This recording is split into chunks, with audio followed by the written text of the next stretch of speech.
my kid's in a booster seat. He was ready to move up. He is ready, right? Her car seat looks like the right size.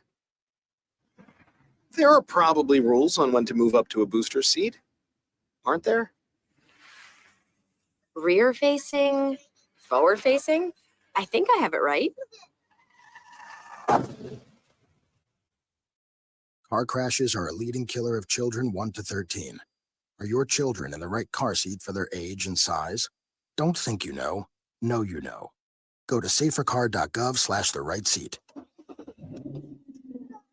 I know my child's in the right car seat, or else I wouldn't get in the driver's seat.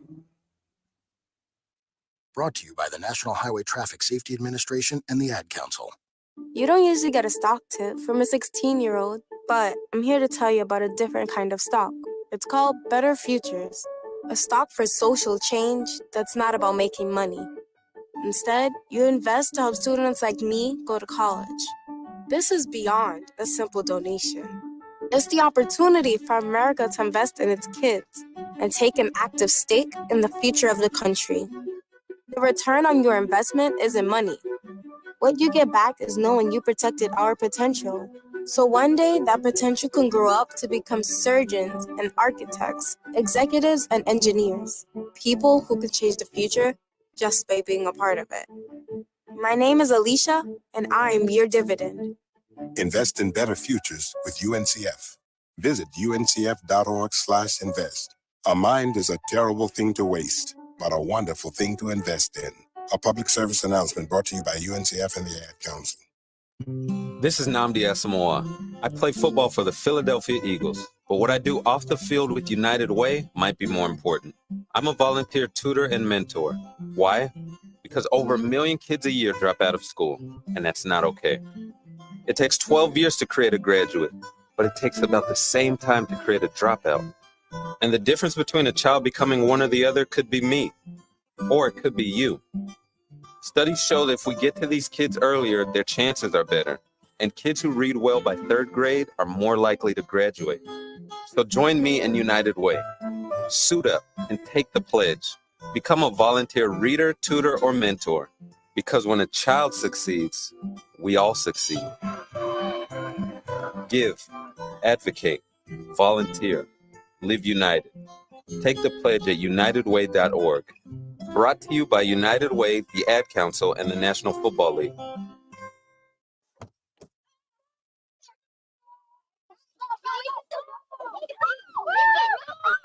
They'll challenge your authority. They'll try to break your will. They'll push you to the edge of your sanity. Because that's what kids do. But this car is your territory, not theirs. Defend it. Who makes the payments? Who cleans it? Who drives it? You do. That's who. And in here, your word is law. So when you say you won't move until everyone's buckled up, you won't budge an inch. Until you hear that click. Never give up until they buckle up. A message from the National Highway Traffic Safety Administration and the Ad Council. For more information, visit safercar.gov/kidsbuckleup. Let's go inside the mind of a 10-year-old. I should have worn those earrings today. I like those earrings. Gabby has those awesome earrings. I need to ask her where she got those, but that's just what she would want me to do. I'll have Michaela ask her for me. Buckle up, Sarah. Yeah, but then Michaela will be like, why don't you just ask her yourself? That's just like Michaela. Sarah, buckle up. Michaela's such a great name. I wish I was called Michaela. There's like a dozen Sarahs in my class. Hey, we're not hitting the road until you buckle up, honey. Oh yeah, seatbelt. I forget sometimes because my brain is like busy, you know? I wonder if there's pizza at school today. Sometimes it can be tough to get through to your kids, but it's not impossible. Always make sure they're wearing their seatbelts, even on short drives. Remember, you have the keys, you have the power. Never give up until they buckle up. A message from the National Highway Traffic Safety Administration and the Ad Council. Visit safercar.gov/kidsbuckleup for more information. Take a look under your bed. Find stuff under there? What about jobs? No? Now try your basement. There's a pair of overalls that overall you're not so into anymore. A perfectly good laptop that hasn't sat in your lap in months. And even more stuff, but still no jobs? Well, you really have both. See, stuff is defined as household articles considered as a group. Sometimes this stuff is no longer needed. Wait, no longer needed? That can't be right. Because remember those jobs you were looking for? Those are really needed. And they're the stuff inside your stuff. Even inside that winter coat that moved with you to Phoenix. Our job is to unlock those jobs. And it starts when you donate your stuff to your local Goodwill. Here's how we do it. When you donate to Goodwill, we sell your stuff to provide job training for people right here in your community. So just by teaming up with Goodwill, you help create jobs. And isn't that worth parting with the leftover guitar from your 80s cover band? Goodwill. Donate stuff, create jobs. Find your nearest donation center at goodwill.org. A message from Goodwill and the Ad Council. Dear John, I was hoping it wouldn't come to this, but you've left me no choice. I'm leaving. Uncontrolled high blood pressure is really serious, and lately you seem to really not care. I've been there for you since day one, and I know you think I'm going to keep ticking. But no, my friend, I can quit whenever I want. Why can't we get back to the good times, when we were more active and ate more healthy foods, and you checked on me every once in a while? Is that too much to ask? I don't want to leave, but unless you stop ignoring me, what else am I supposed to do? Remember, when I quit, you quit. Sincerely, your heart. Listen to your heart. Don't let it quit on you. Doing the minimum to control your high blood pressure isn't doing enough. High blood pressure can lead to a stroke, heart attack, or death. Get your blood pressure to a healthy range before it's too late. Find out how at heart.org/blood pressure. Check, change, control. A message from the American Heart Association, the American Stroke Association, and the Ad Council. Hey, what's up, everybody? I'm Jason Derulo. I love that music connects to people all over the country. But unfortunately, so does something else. Childhood hunger. 15 million kids struggle with hunger right here in America. And yet, every year, billions of pounds of surplus food in the U.S. go to waste instead of going to the children in need. Feeding America is working to change this. The Feeding America nationwide network of food banks rescues this surplus of food to help provide meals to families in virtually every community in the United States, including yours. But they just can't do this alone. Join me in the fight against hunger in America. For more information on what you can do to get involved, visit feedingamerica.org. That's feedingamerica.org. Together we can solve hunger. Together, we're Feeding America. A message from Feeding America and the Ad Council.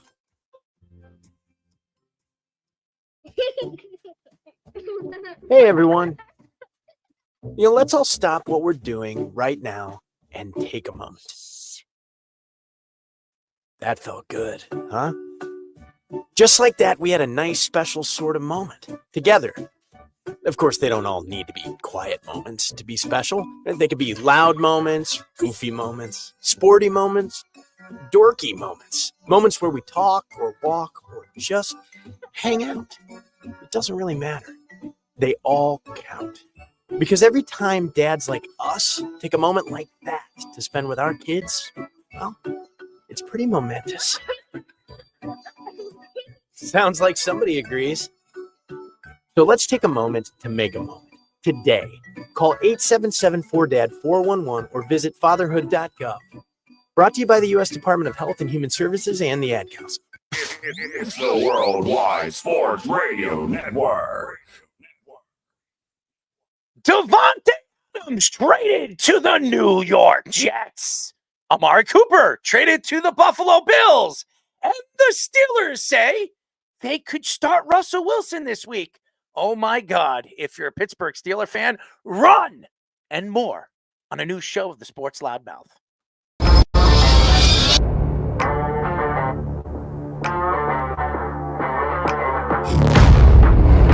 Doc Rivers is going to have Damian Lillard run very fast out of town.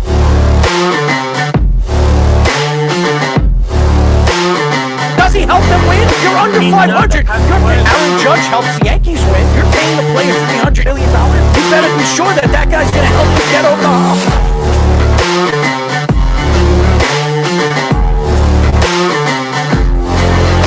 For some reason,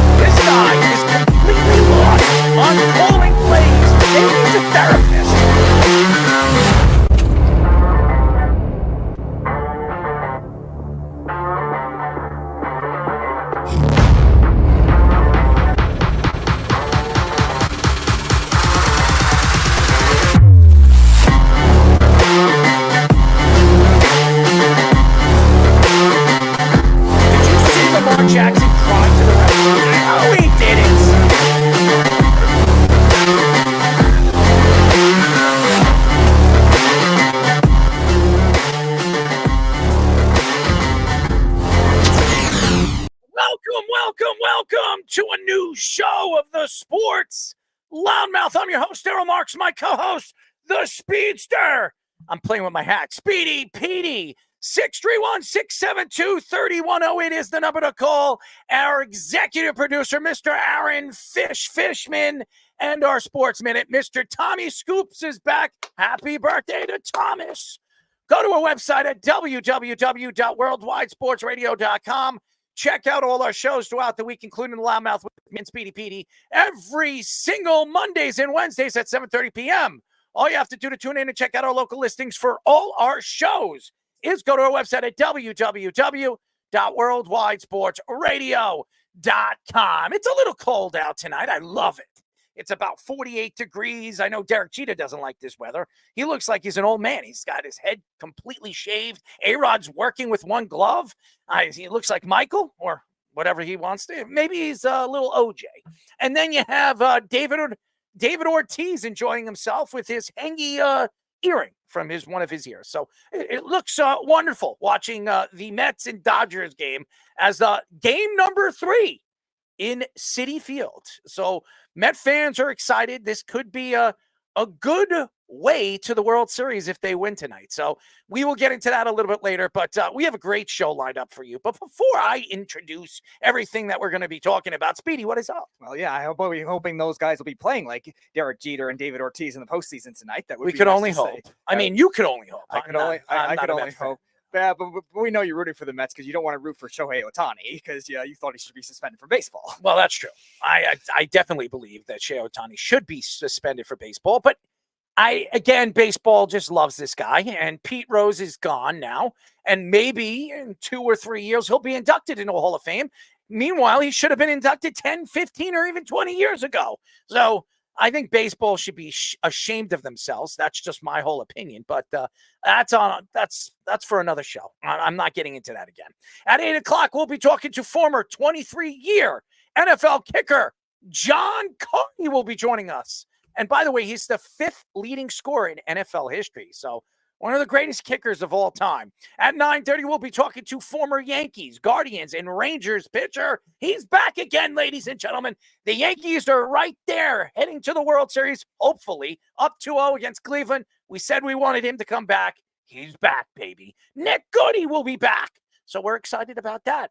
So a lot to get into today. And the big story, I think it's a big story. For you Jet fans, you're going to make this a big story. Ian Rappaport reports that the Raiders traded Davante Adams to the Jets for a conditional 3rd-round draft pick.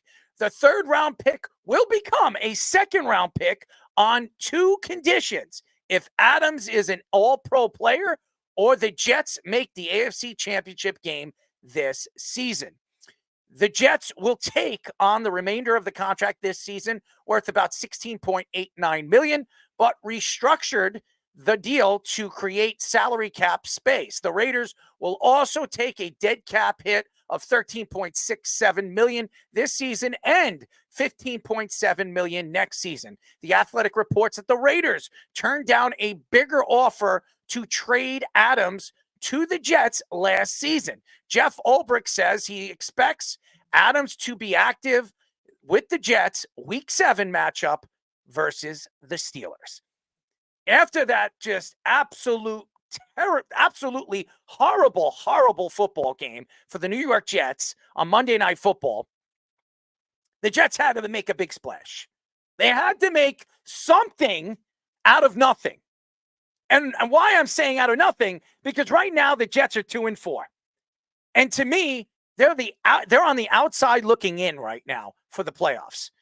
And to me, making a splash like this, if you're a Jet fan, yeah, you're going to be excited. You would have been more excited if they were 3-3 in first place right now in the AFC East. But right now, the Buffalo Bills are 4-2, and we will get into in just a few moments. They made a trade too. On the same day, 24 hours after they beat the Jets. And yes, we will get into the Jet game because I will speak a little bit about the referee calls, the 22 just absolute terrible calls throughout the game, the penalties. But Amari Cooper heads over there to Buffalo 24 hours after they beat the New York Jets on Monday Night Football. The problem right now for the New York Jets is pretty simple. How does this fit? Does Davante Adams fit like he fit in Green Bay, like a glove with Aaron Rodgers? Now, obviously, he knows Aaron Rodgers. He also knows Nathaniel Hackett. But guess what? Nathaniel Hackett is no longer the offensive coordinator. Downing is. So this is a completely different offense that is going to be run through the play calling of Downing. Now, Aaron Rodgers is still going to be running the offense that he likes to run. There will be similar traits of that offense that he ran in Green Bay. And Davante Adams is a sensational player. I do believe Davante Adams is still a top 7, top 8 player in the NFL at his position. The problem right now really is, who wanted this? Was it Aaron Rodgers or was it the Jets? And a lot of people are going to go out there and say, whatever Aaron Rodgers wants, he gets. And yes, because he's the face of this organization now, and it seems like he is going to be the face of this organization moving forward for at least this year and maybe next. The fact is, Davante Adams is Aaron Rodgers' best friend. It's a fact. And you're going to sit here and you're going to make so many excuses on why the Jets would make a trade like this, but there really is no excuse to it. The Jets' offense has looked really, really bad. Mediocre. Garrett Wilson has not been the wide receiver we thought he was going to be. We're going into what, week 7? And I would have thought that Garrett Wilson would have had like 650 yards right now. What does Garrett Wilson have? 280, 250? I don't even have the numbers right in front of me. They're definitely close to, or under 300. Garrett Wilson was supposed to be the number 1 on this team. He's no longer the number 1 now that Davante Adams is there. I'm sorry, everybody keeps asking me, who do you think is going to be the number 1 wide receiver right now for the New York Jets? It's no doubt Davante Adams. The number 2 will be Garrett Wilson. Lazard will be the number 3. Mike Williams will be traded probably in the next 24 to 48 hours. The Jets will probably get a 5th-round draft pick for him. If they're lucky, a 4th, if a team is just absolutely begging for him. Now, if I were the Cowboys, I would do everything to get Mike Williams because they need another weapon. But right now, it fits because if you're a Jet fan, anything would fit right now because this offense has just not looked that good.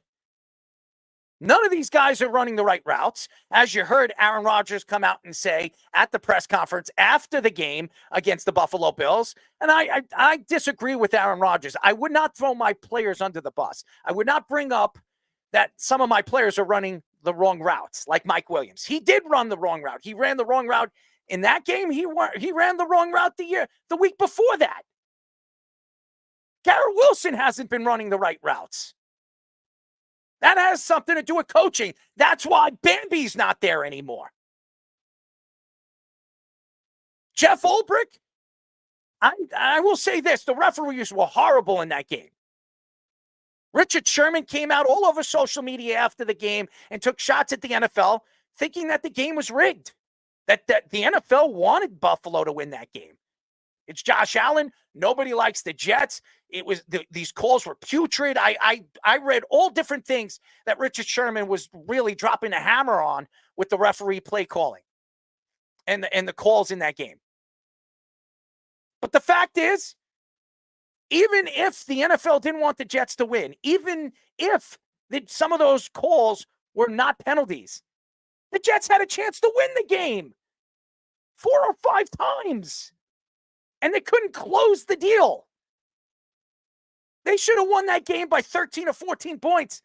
They could not jam the ball in. Garrett Wilson had a big game. Breece Hall had a good game. The offense looked as good as it has all season long with Downing calling the plays. It didn't matter because the Jets still had a problem getting the ball in the end zone, in the red zone. The Jets, by the way, were one of the best teams defensively all season long last year on stopping teams in the red zone. The Jets this year have not been good. offensively and defensively in the red zone. Is Davante Adams going to help it? Yeah.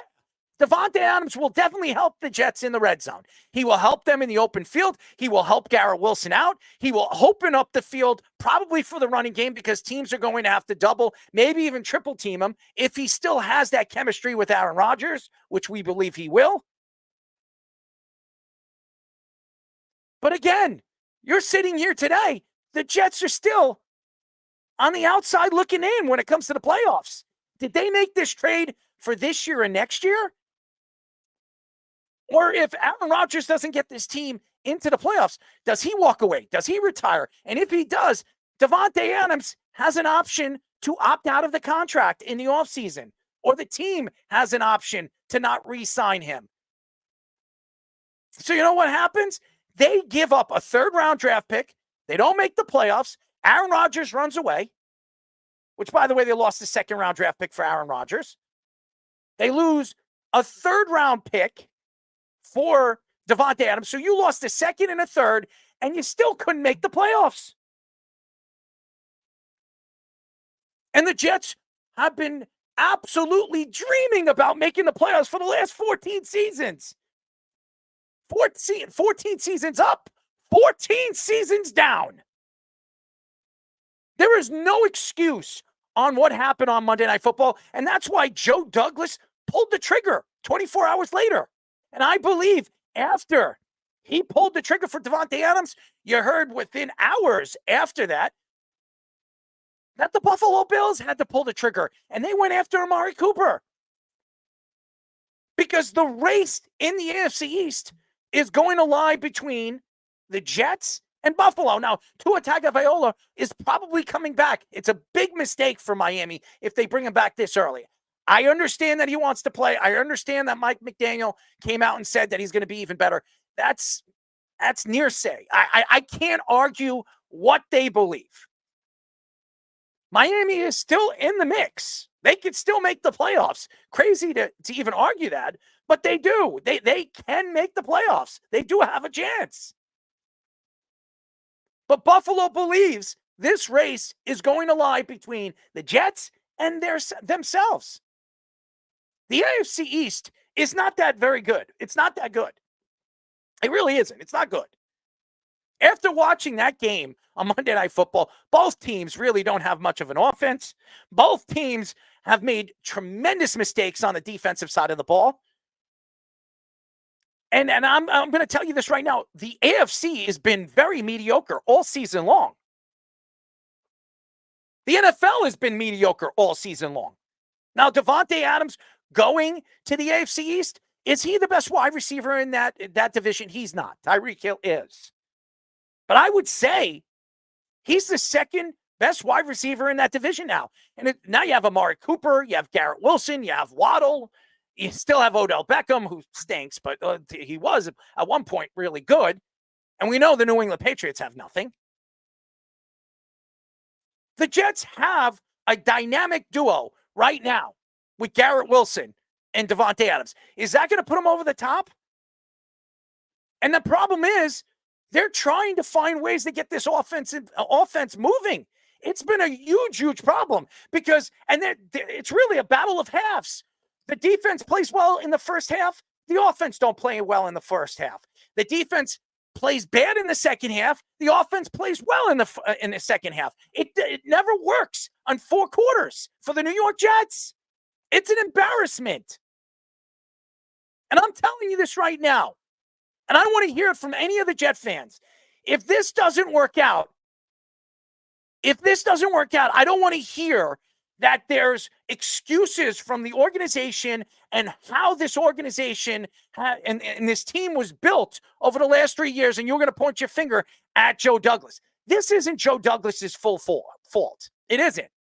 He did what everybody else wanted.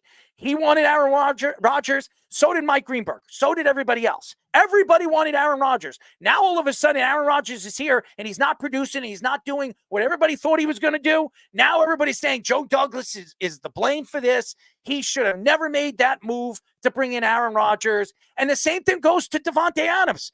He makes that trade. Right now, everybody's loving it. Well, not the analysts, but a lot of people, all the fans loving Davante Adams. I was at the gym the other day, and every single we got Davante. We got Davante. Oh, people better be watching what we're going to be doing. Yeah, what are we going to be doing? We're going to put the ball in the end zone? Because guess what? The Jets are one of the worst at doing that. Aaron Rodgers has all the weapons. And again, I don't blame this on everybody wants to blame this on Aaron Rodgers on why this offense isn't really clicking. It's not just him. It's coaching. It's coaching. Those penalties, I don't believe they had 22 penalties. I would say probably 14 or 13 penalties were the Jets' fault. That's coaching. Let me ask you guys a question. You watch football, and you look at all these great coaches over the years. The Bill Belichick's, the Tony Dungys. Right now in the NFL, I guess you can point out, if you like, Sean McVay, Kyle Shanahan. These great coaches. Have you ever seen a great coach and a very well-coached team have 22 penalties in a game as bad as that one?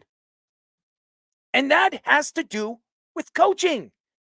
Because the first thing you tell or you talk about after that week, when you're going to all these different classes, or you're sitting down and you have these meetings, the first thing you're going to look at is penalties. These bad penalties that your team has put your team in bad positions defensively and offensively. That's the first thing. Fish is a coach, and what is he doing at these meetings? What are you going to do at these meetings? You're going to be sitting and you're going to be speaking to your team, pointing out, well, you can't do this and you can't do that. You shouldn't be doing this and you shouldn't be doing that. You're pointing out the mistakes that they made, which could have cost your team points or a chance to win the game.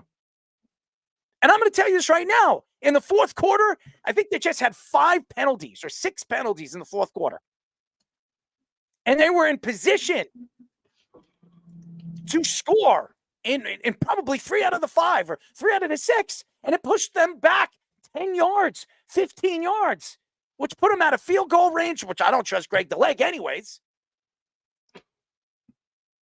Or they could have punched it in on the 10 or the 5-yard line and maybe take a chance with their stupid run plays with Breece Hall. But nevertheless, they made so many mistakes in the game, they couldn't do that. They lost by 3 points in the game. 3 points in the game. If they could have cut half of those penalties out, half of them, the Jets win the game. So Davante Adams, great story. I know Jet fans are so excited about it. I'm happy that Davante Adams is here with the Jets. I told everybody last year that he was heading to the Jets before the trade deadline. I said it in the beginning of the season. I heard it from Vegas that there was no doubt in anybody's mind from Vegas and all the betting that he was heading to the Jets before the trade deadline. Everybody got what they wanted, or what he or she wanted. Everybody. Now they're going to go out on the football field and produce. There's no more excuses. Aaron, I don't want to hear any more excuses in the press conferences, pointing fingers at some of the players not running the right routes. Now you have a wide receiver, one of the elite wide receivers in the league, that could go out there and teach the routes that you want them to run. You have one of the better guys to teach at that position. Now, Davante Adams is there. There's no more excuses for this team and this offense. You have practically all your superstar players that you had there, over there in Green Bay. Even Lazard, he's there. And Lazard's having a fantastic year. Lazard is having a record-breaking year for himself. Lazard is on his way, if he keeps it up. I don't know if he is, now that Davante Adams is there. He was on his way to have probably a 900 or 1,000-yard season. That's where he was heading. And he's been his most, what is it? What do they call it? His dynamic. No, not even dynamic. His most, apparent player that he was throwing to. And again, Davante Adams is going to see the ball at least 10 times. I'd expect Garrett Wilson to see the ball at least 6 times. So, or 7 times. And I expect Lazard to see it about the same amount as Garrett Wilson. So we will see how this offense works. Now, with Davante Adams, Aaron Rodgers, Allen Lazard, Garrett Wilson, Breece Hall, and Mr. Young Braylon Allen, we'll see how this offense is going to work with all those dynamic players. Yeah, two of the best route runners in the NFL for sure. And that's going to help when it comes to creating more space, which the Jets had trouble with these other receivers. You're right, Alan Lazard is a good route runner for a guy that's a slot guy, but his tree is more limited compared to, obviously, Davante Adams and Aaron Rodgers. Now, the thing that they can't have is them take over from an ego standpoint, and that's going to be up to the coaching. You're right. Todd Downing, Jeff Ulbrich, that's going to be up to the coaching where the egos are not going to inflate the team because the Jets have a window. They have a 1, possibly 2-year window depending on Aaron Rodgers. And Davante Adams, because he has the opt-out in the contract, if Aaron Rodgers, something happens to him, he's going to be gone as a Jet.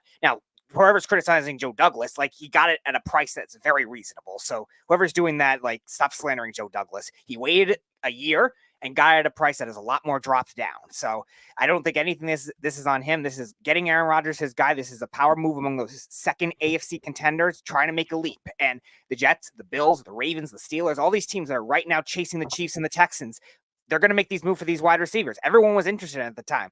And the Bills made their move. The Jets made the move that they should have made. And here they are. I want to say something. And I'm reading what Keith is saying right now. And he says that Tony Dungy wasn't a really good coach. Yeah, he was. And I understand he had a great quarterback. But if you remember Peyton Manning, his first year was horrible. It was one of the worst rookie seasons we've ever seen a quarterback ever have.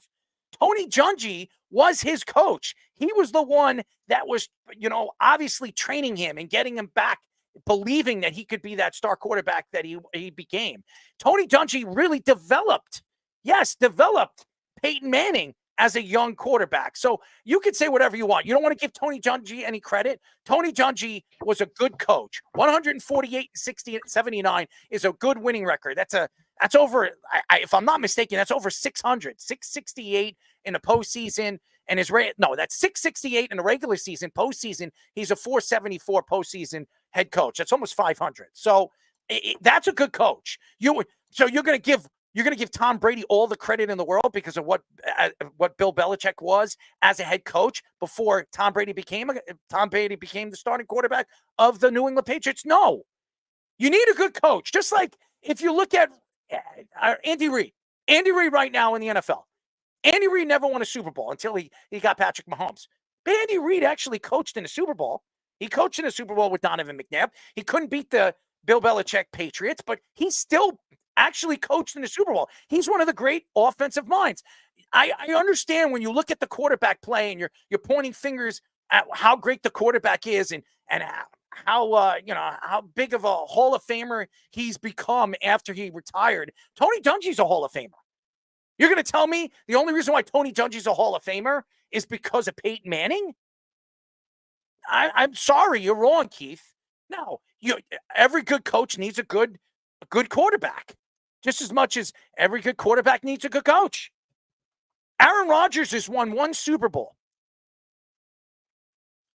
Mike McCarthy was his coach. Mike McCarthy's won 1 Super Bowl.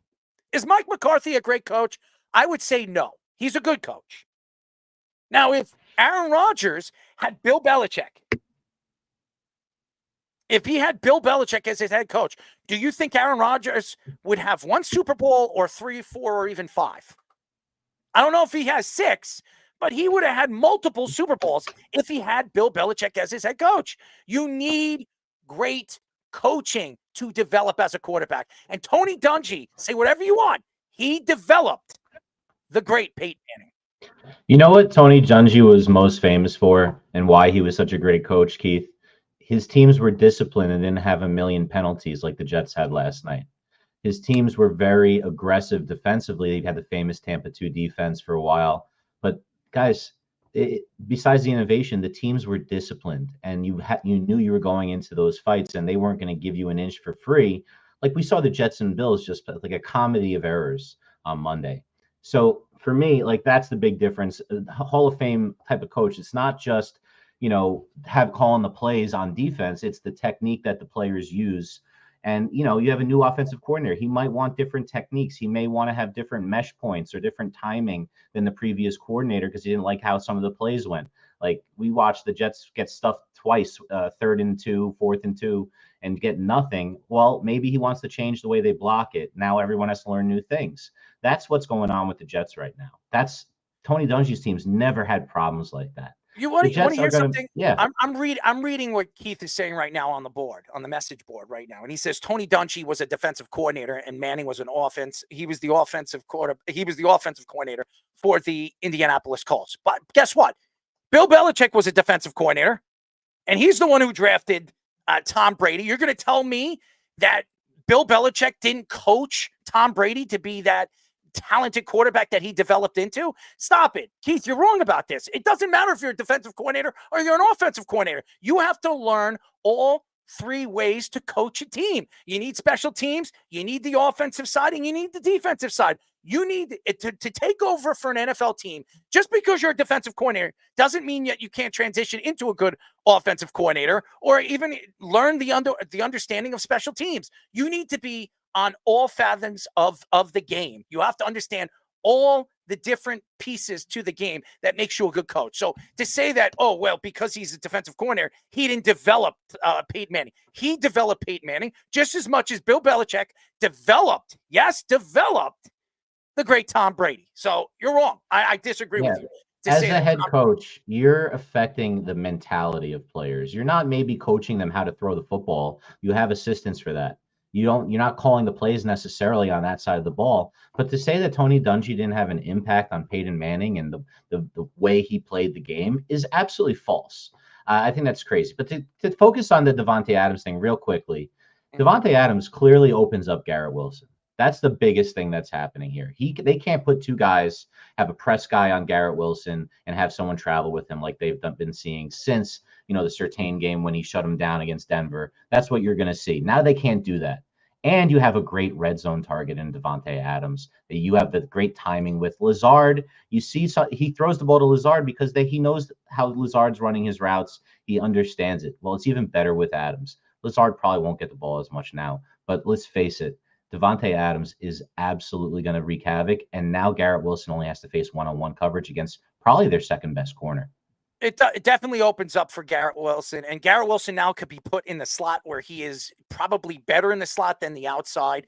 He's probably, now that he is moved to the slot, he's probably one of the best slot receivers in the league. He's one of the better route runners in the league.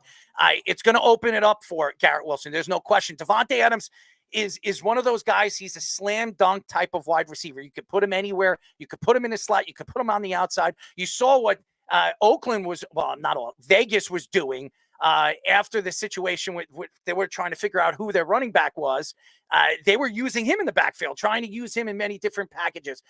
Davante Adams is going to be used as the game-changing wide receiver. He's the number one target. He's going to go out there, and when Aaron Rodgers needs to get that 20-yard pass or that 15-yard pass or the guy that's going to be that slam dunk kind of guy, it's going to be Davante Adams. He is automatically the number one guy. Everybody asks me on social media, who do you think the number one guy is going to be? There's no question, ladies and gentlemen. There's no argument to it. Davante Adams is number one. Garrett Wilson is number two. Allen Lazard is number three. So, and then there's Conklin and then Ruckert. But those tight ends haven't seen the ball enough this year, which has been really, I don't know what you get. To me, it just stresses me out. And again, Aaron Rodgers likes to spread the ball out. For all these years, he's not one of those guys that likes to throw to tight ends. But when he's had efficient tight ends, he's usually gotten the ball to them. He has two really good tight ends. He just hasn't thrown the ball enough to them. Maybe with Davante Adams there, it's going to open up the field for those tight ends where he believes and he trusts those tight ends to get open. When we come back, ladies and gentlemen, on the first time on our show, we will be talking to former 23-year NFL kicker, one of the greatest kickers of all time, fifth leading scorer in NFL history, John Carney. But first, our Sports Minute with Tommy Scoops. This is the Sports Loudmouth Sports Minute. Are you ready to get loud? With Tommy Scoops. That is right, ladies and gentlemen. I am back at the top of the hour to give you guys the Loudmouth Sports Minute. And starting off with some NFL news, the Broncos actually announced that they are ruling out cornerback Pat Surtain, as Surtain is still in concussion protocol and will not suit up tomorrow's game against the Saints. The team also announced that tackle Alex Palczewski will also miss tomorrow's game. In other NFL news, the Texans, also announced that running back Joe Mixon was also limited today in practice. Mixon, who just recently missed 3 games with an ankle injury. Mixon's status will be decided later on in the week. As lastly, the Colts running back Jonathan Taylor did not practice today, as Taylor has missed the last 2 games dealing with an ankle injury. The team did announce, however, that quarterback Anthony Richardson was a full participant. Now it's time for Scoops and Scores, where currently no games are currently going on at the moment in the WNBA finals game set to tip off any minute now, with the Mets and Dodgers also expected to play Game 3 of the NLCS any minute now. That is all the time I have for you guys right now, so I'm going to kick it back to the boys for their next guest on the Sports Loudmouth. This is the Sports Loudmouth. Somebody just like you. Duh. Goodbye. Be longer today. 631-672-3108 is the number to call. You're listening to the Sports Loudmouth. I'm your host, Errol Marks, my co-host, Speedy. Speedy, go to our website at www.worldwidesportsradio.com. Check out all our shows throughout the week, including the Loudmouth with me and Speedy Petey, every single Mondays and Wednesdays at 7:30 p.m. All you have to do to tune in and check out our local listings for all our shows is go to our website at www.worldwidesportsradio.com. And now, ladies and gentlemen, for the first time on the Sports Loudmouth, we're very happy to introduce him. We're now talking to former 23-year NFL kicker, one of the greatest kickers of all time, 5th leading scorer in NFL history, Mr. John Carney. John, what's up, buddy? Errol, great to be on. Thanks for having me. Well, you look good, man. You look like you could play another couple of years. I don't know. I'm timing my comeback. Well, there you go. I mean, the Jets might need it after what he saw. Oh God, please. Greg the leg should be Greg Dunn. Okay. I don't know why they give these kickers any nicknames, especially guys that can't hit a field goal, 32 yards, 42 yards. And you know all about this, John. You are one of the greatest kickers of all time, 5th all-time leading scorer. It's really amazing.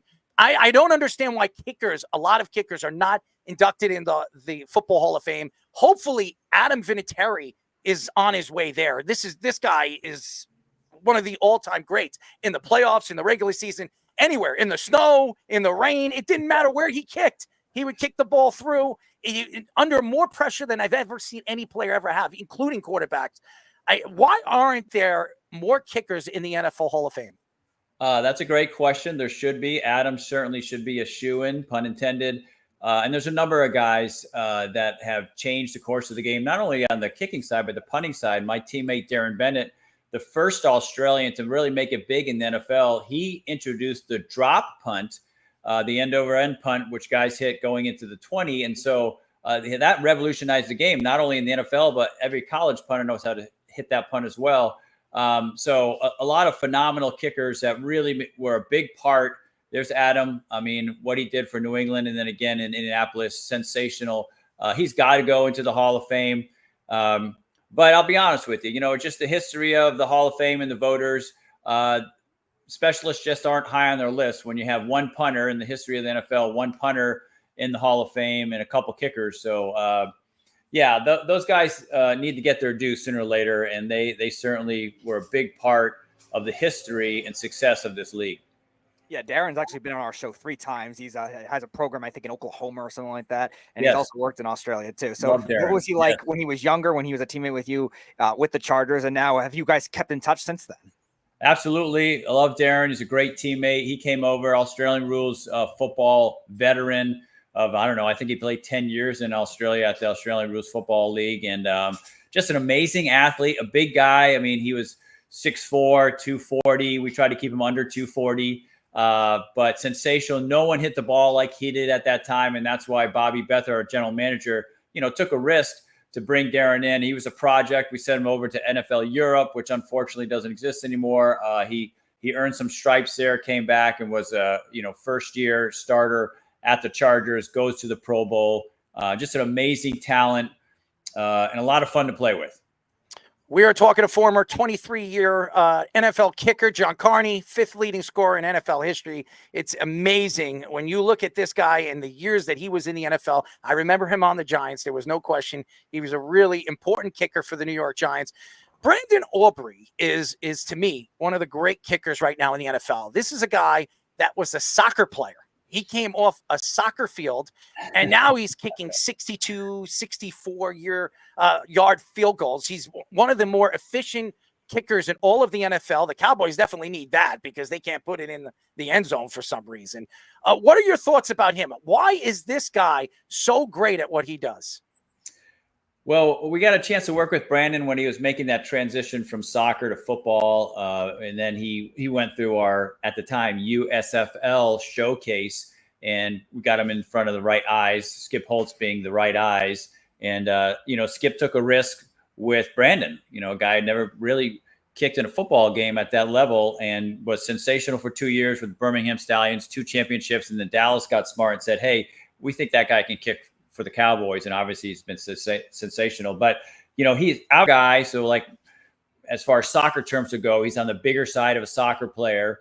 I always knew he was very talented with his feet, and he had a very good mind as far as concentration, handling pressure, the mental game, just being very detailed about his work.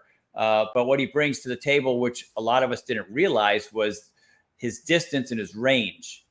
He's knocking down 65-yard field goals, 61-yard field goals, 58-yard field goals.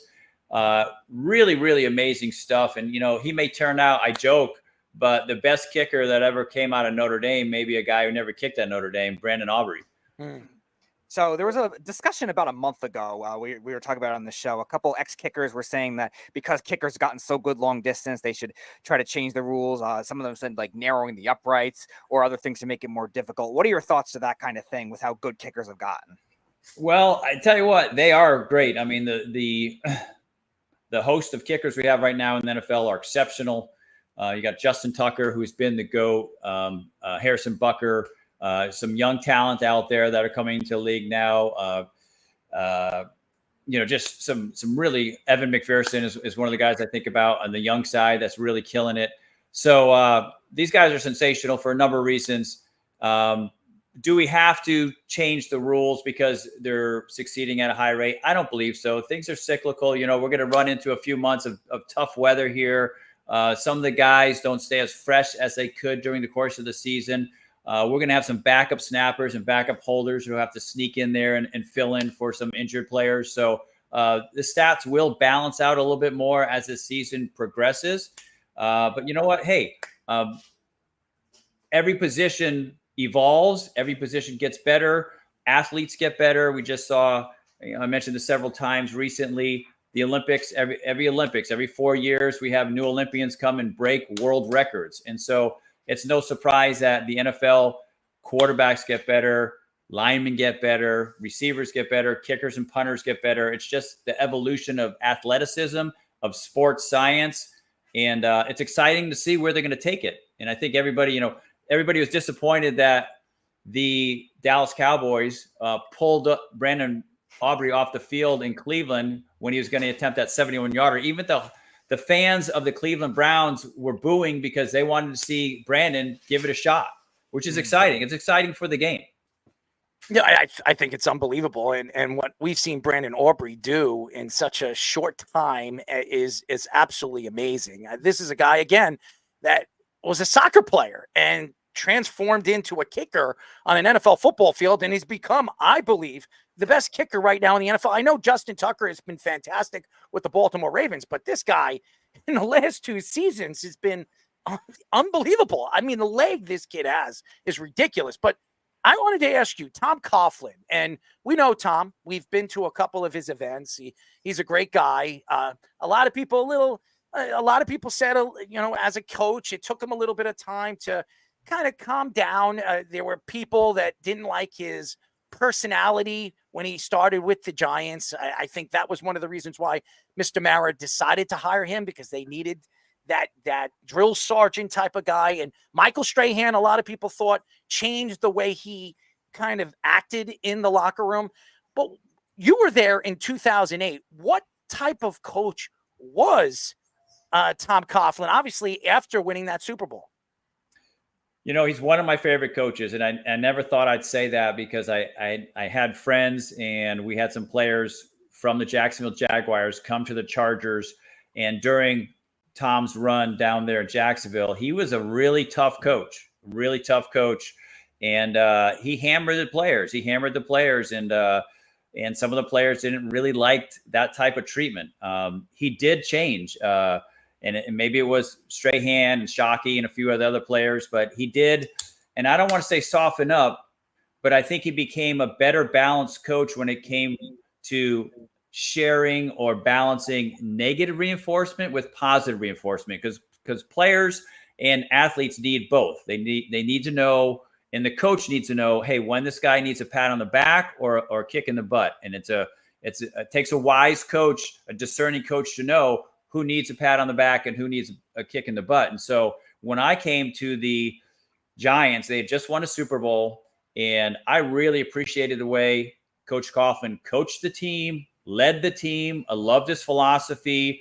Everybody bought in. We were winning at a high rate. If Plexico Burress doesn't shoot himself in the leg, they probably win another Super Bowl, because we're into November. We beat everybody. I mean, we were running over everybody, and that team was headed for another Super Bowl.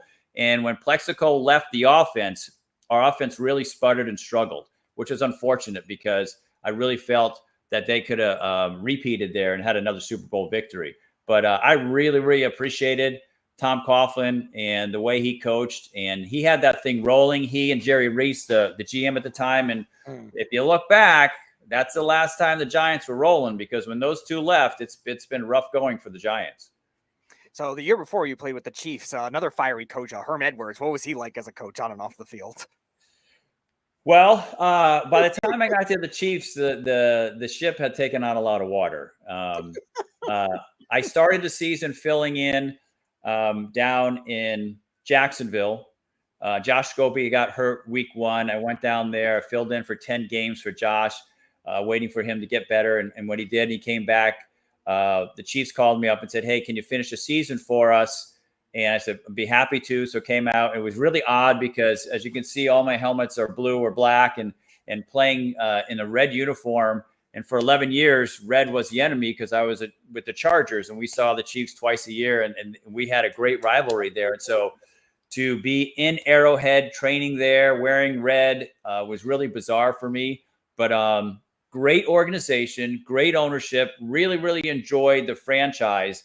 But the team really was struggling. Herm Edwards, things were just not going well. That was his last time there that season at Kansas City.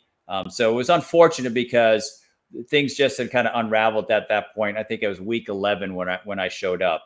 And so they kind of rebuilt the house after that season. New coaching staff, some new players, kind of hit the reset button after that season. It's unbelievable how football works. You have 2 bad seasons and you're gone. You start over again. We got to start over. We're going to get rid of this guy, that guy, this guy, new coaching staff. Hey, new GM, and just start over again. This is football. We are talking to former 23-year NFL vet kicker John Carney, 5th leading scorer in NFL history. He's fantastic, great personality, doing some good things now that his career is over from the NFL, and really developing some of these young quarterbacks now in the NFL. You know, John, you look at the new kickoff rule, and a lot of people are wondering, hey, what are these older kickers looking at now? I mean, the NFL is trying to change the game. I think they've been ruining the game. The football game, the NFL game has always worked. People love to watch it. Obviously, the CTE situation is something that they definitely needed to look at, and I still think they need to look at to give insurance to all the past players that really helped develop and bring this game up from where it was and what it is today. What are your thoughts to the new kickoff rules right now in the NFL? Well, they're attempting to make it a safer play, which they have. It's a safer play now, 100%. But I don't think they nailed it yet. I think there'll be some more adjustments. Right now, teams seem to be hitting a lot of touchbacks, and so now it's becoming a ho-hum, boring play again. And I don't think that's what the NFL wants. We want a kickoff return. We want action on the field. I think it's set up to be pretty action-packed and safer, because we don't have anybody running at full speed, but we're not getting as many returns, I think, as a league would prefer. So I think they may change something there in the offseason to ensure a few more returns, to make that more of an exciting play, a watchable play. So I've seen on your Instagram with your coaching a lot of the kickers that have made the training camp rosters. I know the Rams kicker Haversick, I think his name was, you worked with last year as well. So talk about some of the coaching, some of the kickers that you've developed, and some of the concepts you preach as a training guy. Well, yeah, probably two of our most recent success stories are Brandon Aubrey and Younghoe Koo. Love Younghoe Koo. He is the face of the franchise down there in Atlanta. When he makes kicks, they win games, and they put him out there almost every other week to save the day. He's phenomenal and just a great man. He spent over a year training with us after things didn't work out with the Chargers. So those are two guys. Dan Whalen, who's punting up there in Green Bay, he spent some time with us as well. And I knew Dan back in high school, and then he came down and spent about a year with us prior to his XFL season, which bounced into Green Bay and his NFL career. So discipline of a routine. So athletes are married to routines, committed to routines. So we want to make sure the player has a strong routine. His work week, so what he's doing, lifting, training, his kick and punt load during the week, making sure he's covering all the conditions and situations that he'll face or possibly face during the course of the game. His pregame routine is very important. Pregame sets you up for success or failure. So you need to identify every aspect and element of the environment that's going to be a factor. You need to warm up and make sure your leg's feeling good, what kind of gas you have in the tank for that game. And hopefully you have a full tank of gas, and then your routine during the course of the game. So what do you do during the course of the game from whistle to whistle where you're mentally and physically dialed in and focused, but not burning yourself out? So these are all topics that we cover. Everybody's going to have their own equation that works for them, their own formula. We want to make sure they find their formula for success. John, you were speaking about gas and, how much gas they have. I mean, Speedy has a lot of gas, but not that kind of gas. I mean, seriously. And Speedy's always running on empty. So we need to find a way to get him up. Speedy, how do we kind of raise your personality? I mean, seriously, do we have to do something for you? Maybe John can give you little tips or something. John can try to coach my kicking ability, but I do not have the strongest legs. Well, we all know you got stick figure legs, so maybe John knows how to work those things out for you, Speedy. We got training.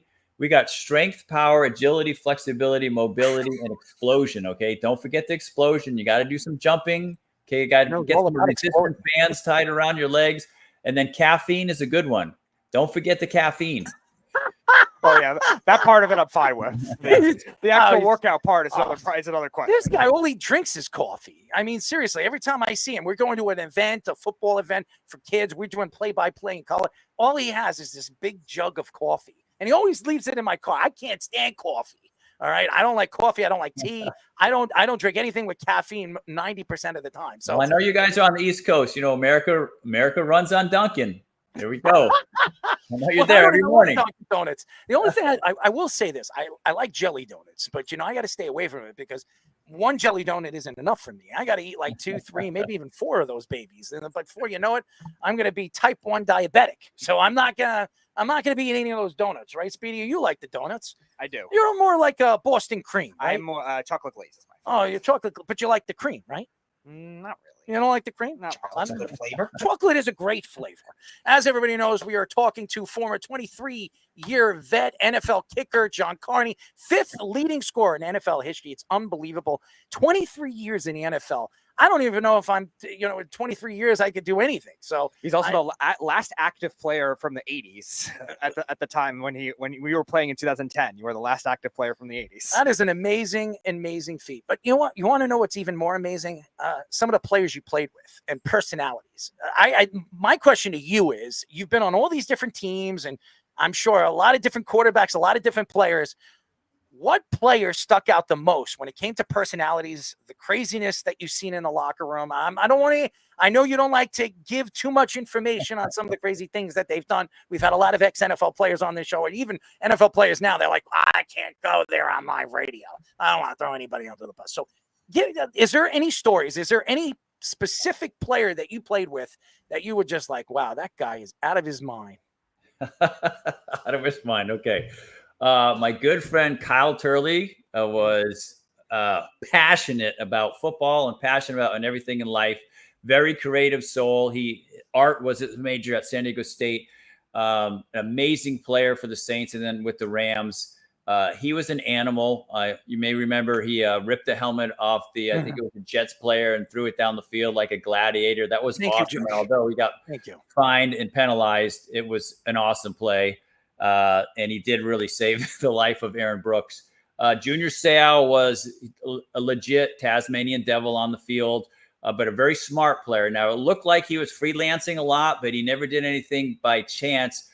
He had a reason why he was going to blitz when he was supposed to cover the tight end. So, but he was amazing. And a guy who was raised underneath Junior's wing was Rodney Harrison, who went on to be a captain and a great player for the New England Patriots. But Rodney started his career out here in San Diego, and Rodney was a beast.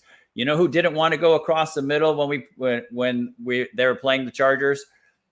Jerry Rice hated to play the Chargers because he knew Rodney Harrison just couldn't wait for him to come across the middle of the field. So, but Rodney would beat up our own players. That was a problem. Not fight, but hit our own receivers and tight ends in practice, which at times became a problem.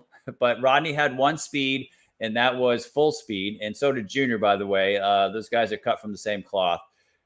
Drew Brees, when it comes to a guy who details and studies and knows the game like no other, Drew Brees, who you're going to hear about him tomorrow night because he's getting inducted into the Saints Hall of Fame Thursday night. That Thursday night game, which is going to be pretty cool because Sean Payton returns to the Superdome for the first time as a coach of the Denver Broncos. So that's going to be really cool. But Drew Brees, I don't know if I've ever seen a smarter, more detailed, more disciplined, more routine athlete. There's no reason why, there's no surprise why he was so successful. I mean, he had the arm, he had the athleticism, and by the way, a rebuilt arm.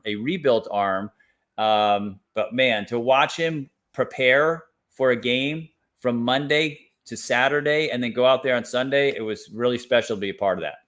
So you were in New Orleans at the time when they were had the whole thing with Steve Gleason as well, ALS with him. So what was he like, and what was that whole experience like with him and everything that went on with Steve in the New Orleans community?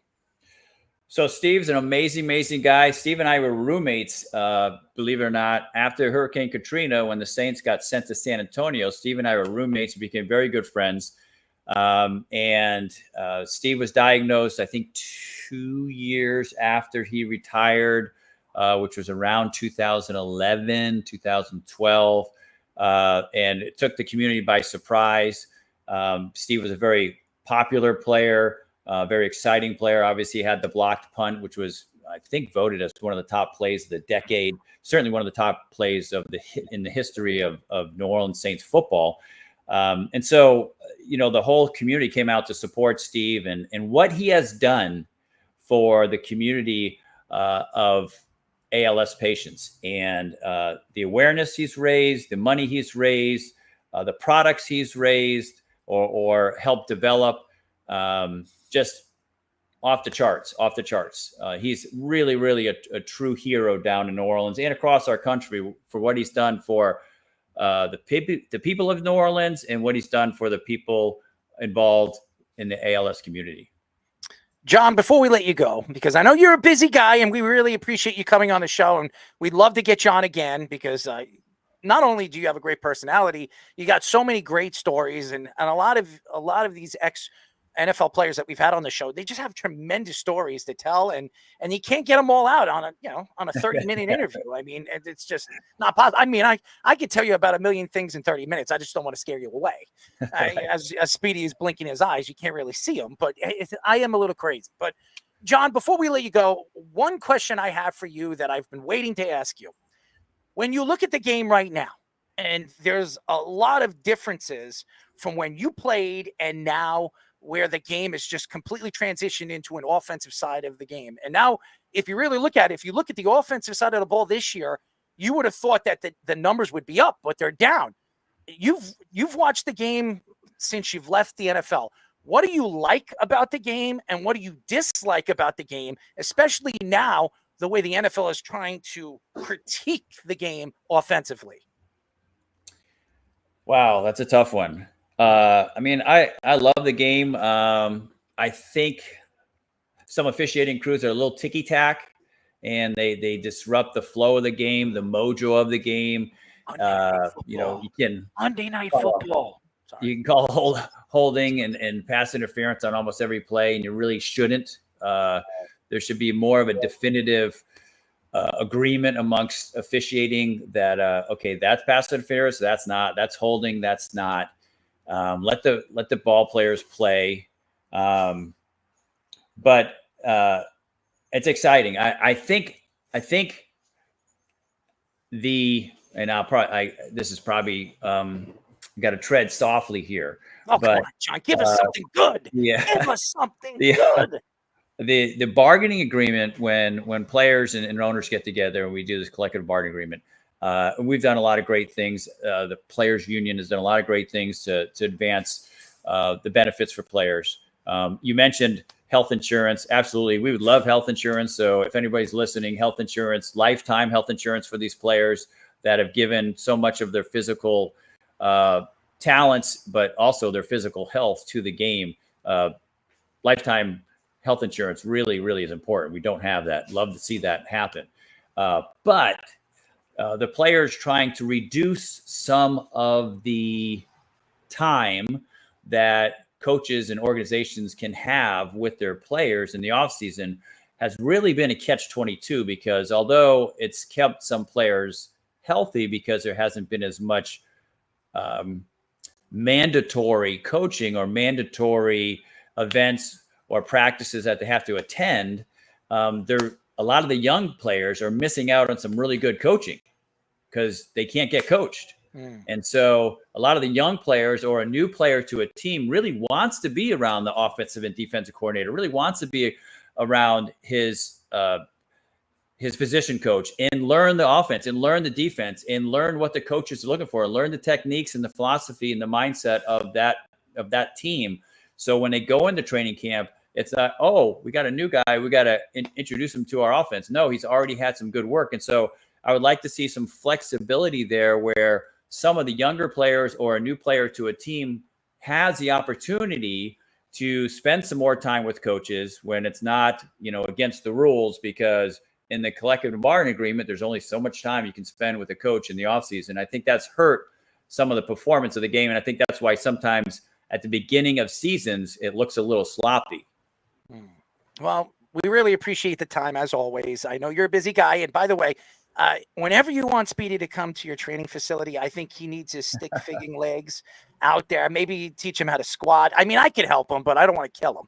At least if there's somebody to blame, we'll just blame it, on ex-NFL players. That would be probably better. And his parents I would never blame John. Well, you'll blame me. That's what he's the one who sent me here. He's the one who's trying to kill me. But anyways. Well, Speedy, John, we got a locker for you. We got a locker for you as well, Errol. We got caffeine for you guys. So come out, join us for some workouts. Come to Carlsbad, California, get some sun. I know it's going to get cool out there in New England. So come on out for a little break and some workouts. You know what? I might take you up on that offer. Okay. Because I love working out. We can do the show. We can do the show from right here. Let's do it. Let's do it. Anytime. You pick a time that we can come out there. Maybe in the off season, we'll get some of your kickers, guys that are future NFL players, or even NFL players that would like to come on. We'll do a live show. We will take the show to your facility. How's that? Done deal. All right. John, we really appreciate the mentor Greg Zuerlein to get him out of his woes. Oh, God, please. Greg the leg. Please. I just want to say Greg's been a great kicker. He's an extremely talented kicker. He's won a lot of games. And don't panic, Jets fans. Greg's fine. You're fine. A windy night. Blow it off. Let it go. He'll be fine. John, I love you, man. But everything you just said, it's just, you can't sell me. You can't sell me on the Jets. I've been a Jet fan since the day I was born, and I have watched treacherous, again, I'll say it very nicely, very treacherous games of football in my lifetime. So please, anything you tell me as a Jet fan, you're not going to persuade me to believe it's going to change. But thank you. I will share this. One of my best friends, we train together a lot. We still keep in touch. My wife and his wife are very, very good friends. One of your great Jet kickers, Nick Folk, who's still getting it done, in his late 30s. Yeah, he's a folk hero. He's just not a hero of any of my teams right now. So thank you. Anyways, John, we really appreciate the time. Speedy will reach out to you. I'm definitely interested in doing that. Keep up the good work, and we'll talk to you soon, bud. Thanks, Errol. Thanks, Speedy. You guys have a great weekend. Thank you, John. John Carney, one of the greatest kickers of all time. Speedy, Peter Patter. Come on, guys. Give him a nice clap. The Carney clap, ladies and gentlemen. There we go. John Carney, ladies and gentlemen. Fantastic interview. He is fantastic. And Speedy, just remember, we need to work on those legs. Those stick-figure legs are not, they're not up to par. I mean, I trust John's coaching. I don't trust my own athletic ability to. Well, that's true. I couldn't imagine you running on a football field. It's a kick accurate. Hold on one second. You do have those rocket kicks that we've seen. That doesn't correlate with football. Well, I mean, it's harmful. It's a very formful. I mean, that form that you have, those rocket kicks. I mean, we could stick you as a rocket. You know, Christmas is around the corner, baby. Why don't we send you over there? You could try out for the Rockettes. No. We got to shave that beard. They are way more talented. You do look like they are way more talented than me. Well, hold on one second. You don't really like to give yourself any. They are professional dancers. And what about you? You're a professional speaker. What? Speedy, could you tell me something? What does it mean? You're a professional speaker, right? You speak, right? You speak. Speak. So does everybody then. All right, Speedy, calm down tonight. You got to chill out. You don't want to scare John away. He won't invite us. There you go. John Carney, ladies and gentlemen. What a day. It's been crazy. It's only the beginning. Ian Rappaport reports that the Browns have traded Amari Cooper and a 6th-round draft pick to the Bills for a 3rd and a 7th-round pick. Reports say that the Bills were interested in Cooper all offseason, but were more focused on trying to trade for Brandon Ayuk at the time. Cooper is 30 years old and is on his last year of his contract, worth about $20 million.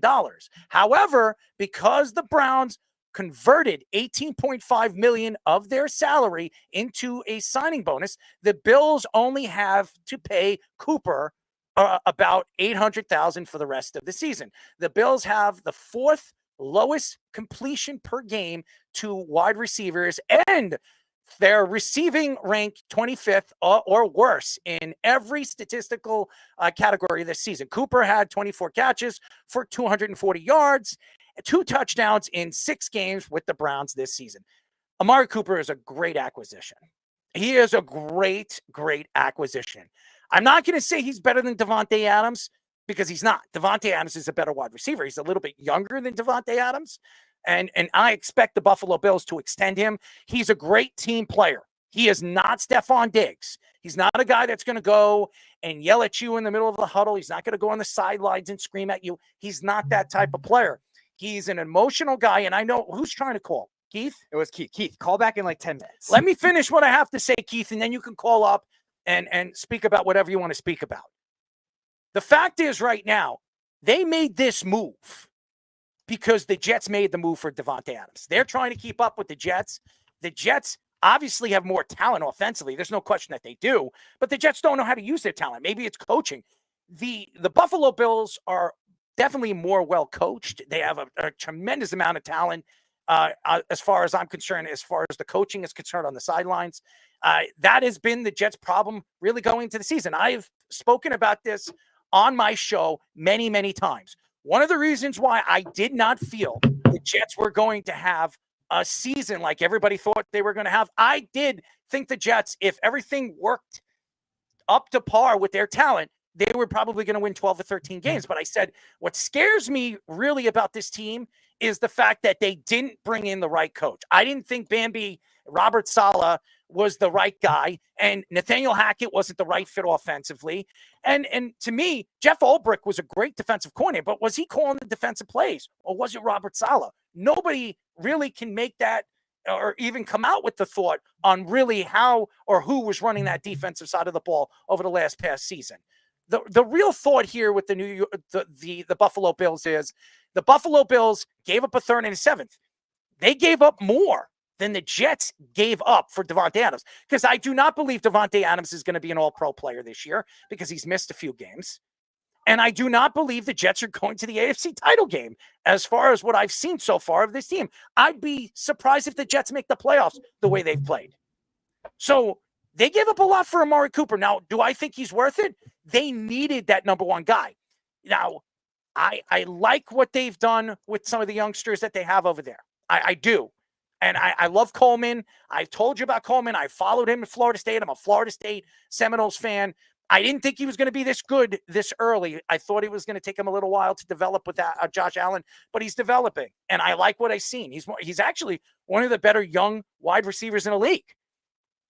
But to me, and what I've seen with this offense, especially against good secondary, Keon Coleman is not the answer. They needed a guy that can separate. Amari Cooper is one of the better route runners in the league. You could put him in a slot. You could put him on the outside. He creates a lot of, mishaps in the secondary. I think, to me, when I see what the Browns did over the years with Amari Cooper, with really bad quarterback play, let's look at the quarterbacks that they've had over the last couple of years with Amari Cooper. And Amari Cooper is still putting up 1,200 yards. He's putting up 8 to 9 touchdowns a season. So if he has an elite quarterback like Josh Allen, could you imagine in a full season with Amari Cooper what Amari Cooper could put up? I think Amari Cooper coming here will absolutely open up the offense in their range and help Josh Allen out. It will also keep Josh Allen from moving inside and out of the pocket. To me, one of the reasons why you've seen more of Josh Allen moving inside of the pocket and using his legs is because they don't have a lot of guys that can create space, and that's the wide receiver. So one of his strengths his strength is running outside of the pocket with his big body and getting those extra yards. They might not need to do that anymore. They might now be able to use Amari Cooper as a decoy in different flats, in different plays where it can open up the game, even open up the game for the running part. Even though Cook is playing very, very well this year. He's having his best season as an NFL running back, but now it could even open it up more with the weapons that they have. And here's another thing. Amari Cooper is a guy that fits in any locker room. You put him anywhere, he is a guy that will fit. He is not an emotional guy. He's pretty quiet, actually. He doesn't really say much. He's not like Davante Adams that he's going to complain that he doesn't get the ball. If he's helping and he's winning, it's all that matters to Amari Cooper. He wants to win. Davante Adams wants to win, but he also wants the ball. He doesn't have that ego as a football player. And anybody that knows anything about Amari Cooper, when he played for the Cowboys, when he played for the Oakland Raiders, he really didn't have an ego. He couldn't stand the Oakland Raiders organization because not that they weren't using him right. He didn't like the way he was being coached. He didn't like the players and certain quarterbacks, I'm not going to mention, around him. So I think Amari Cooper is a guy that is going to be a yes, sir type of guy. I think he's a tremendous fit for the Buffalo Bills. And to me, the best player, the best wide receiver available in free agency, or not free, I'm sorry, when it came to a trade, he was the best one out of all the guys that you've been hearing, even Davante Adams, because of the fact that he's not going to be a guy that's going to create problems in the locker room. Yeah, they needed to make this kind of move too. I was mentioning like the Jets trying to make the rivalry with Davante Adams, but also at the same time, all those other teams that were in contention to make that move for Amari Cooper. Buffalo needed somebody that, one, was affordable, because there's no way they could have afforded Davante Adams. The other one we were hearing was Cooper Kupp they were very interested in, but he's got a big contract, so they would have had to have the Rams take a bunch of that on. But because of the way that Andrew Berry restructured this deal, that was an inevitable type of thing for Buffalo to make work. Now, long-term, we'll see if they're able to sign him after this year. He is a free agent, but they need somebody that can get open quickly, because what you're going to see otherwise is what we talked about at the beginning of the season. Josh Allen, without these guys there, trying to force the ball down the field, which we saw in certain instances against the Ravens in that blowout loss. And these other receivers are not great at creating separation as it is. So they need somebody that can get open quickly. And he's a veteran guy, could move around the field and do so many different things. Like Errol was saying, a great leader. Stephon Diggs was that kind of guy for Josh Allen in the beginning of his career, but he's not the leader that he's mischievous. Yeah, he's mischievous, and he says a lot of stupid things, and he will go out and speak after the game and throw their quarterback under the bus. Amari Cooper is not that type of player. Even if he's not getting the ball, you could see Amari Cooper going into the locker room and speaking to Josh Allen one-on-one, not going on the sidelines and speaking back and forth and yelling at him, where it creates more problems in the locker room after the game. He's not that type of player. That's why he's the perfect fit for the Buffalo Bills. Davante Adams is a good fit with the New York Jets, but he's also a guy that's going to demand the ball. Now, if Garrett Wilson gets more looks than him in a game, how is that going to work with Aaron Rodgers? How is that going to work with Garrett Wilson? I'm interested to see how that's going to work if Davante Adams doesn't get the ball 10 to 11 times and Garrett Wilson in one game gets the ball 10 or 11 times. That's where I'm interested to see how it's going to work with the New York Jets. There is no argument who the number one guy is over there in Buffalo. It is Amari Cooper. Keon Coleman is the number 2. So, and this is great for Keon Coleman because Amari Cooper is going to help him develop, just like Amari Cooper helped CeeDee Lamb develop as one of the better wide receivers in the league. So I think this is a great, great move. And was it worth the 3rd and a 7th? As of right now, for what we've seen in the offense on Monday Night Football, absolutely.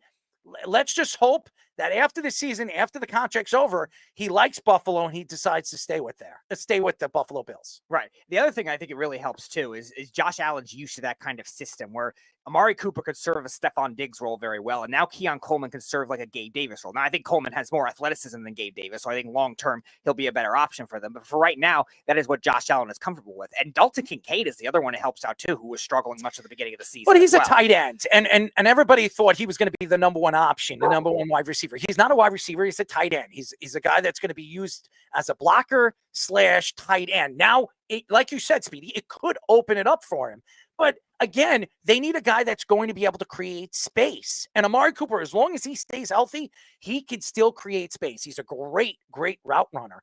And again, it's going to open up the running game because if you have weapons all over the field, or you can open up the field that I believe Amari Cooper is going to open up for some of the other guys, it's going to help Cook as a running back. It's going to help Josh Allen stay in that pocket and not make crazy, important plays that could cost him in later in the season where he can get injured, he can get a concussion, he can hurt his shoulder, because we know Josh Allen over the last couple of years, he's had shoulder problems. You don't want to put him in harm's way. I think Amari Cooper is the perfect get for the Buffalo Bills. I think this is better than Davante Adams. I really do. This could absolutely be the move that they needed to make where that can get him right back as one of the elite teams in the AFC. The reason I mentioned Kincaid, though, I think they were trying to force Kincaid to have to separate on corners, which I think is harder for him to do. Now, he's still one of the faster, quicker guys off the line of scrimmage for a tight end. But now you have Amari Cooper that could do that kind of guy, leaving Kincaid more versatility in the slot. And I think that's the reason I think he's going to flourish more with this. And if you have him in fantasy, you definitely play him. Because Josh Allen is going to get him the ball. He's going to have games. As long as Amari Cooper stays healthy, you're going to see 200-yard games. You're going to see 2 to 3 touchdown games. That's how good Amari Cooper was. Look at what he did with Joe Flacco when he came to the team last year. Look at what he did. I remember the 3-touchdown game where he had over 250 yards.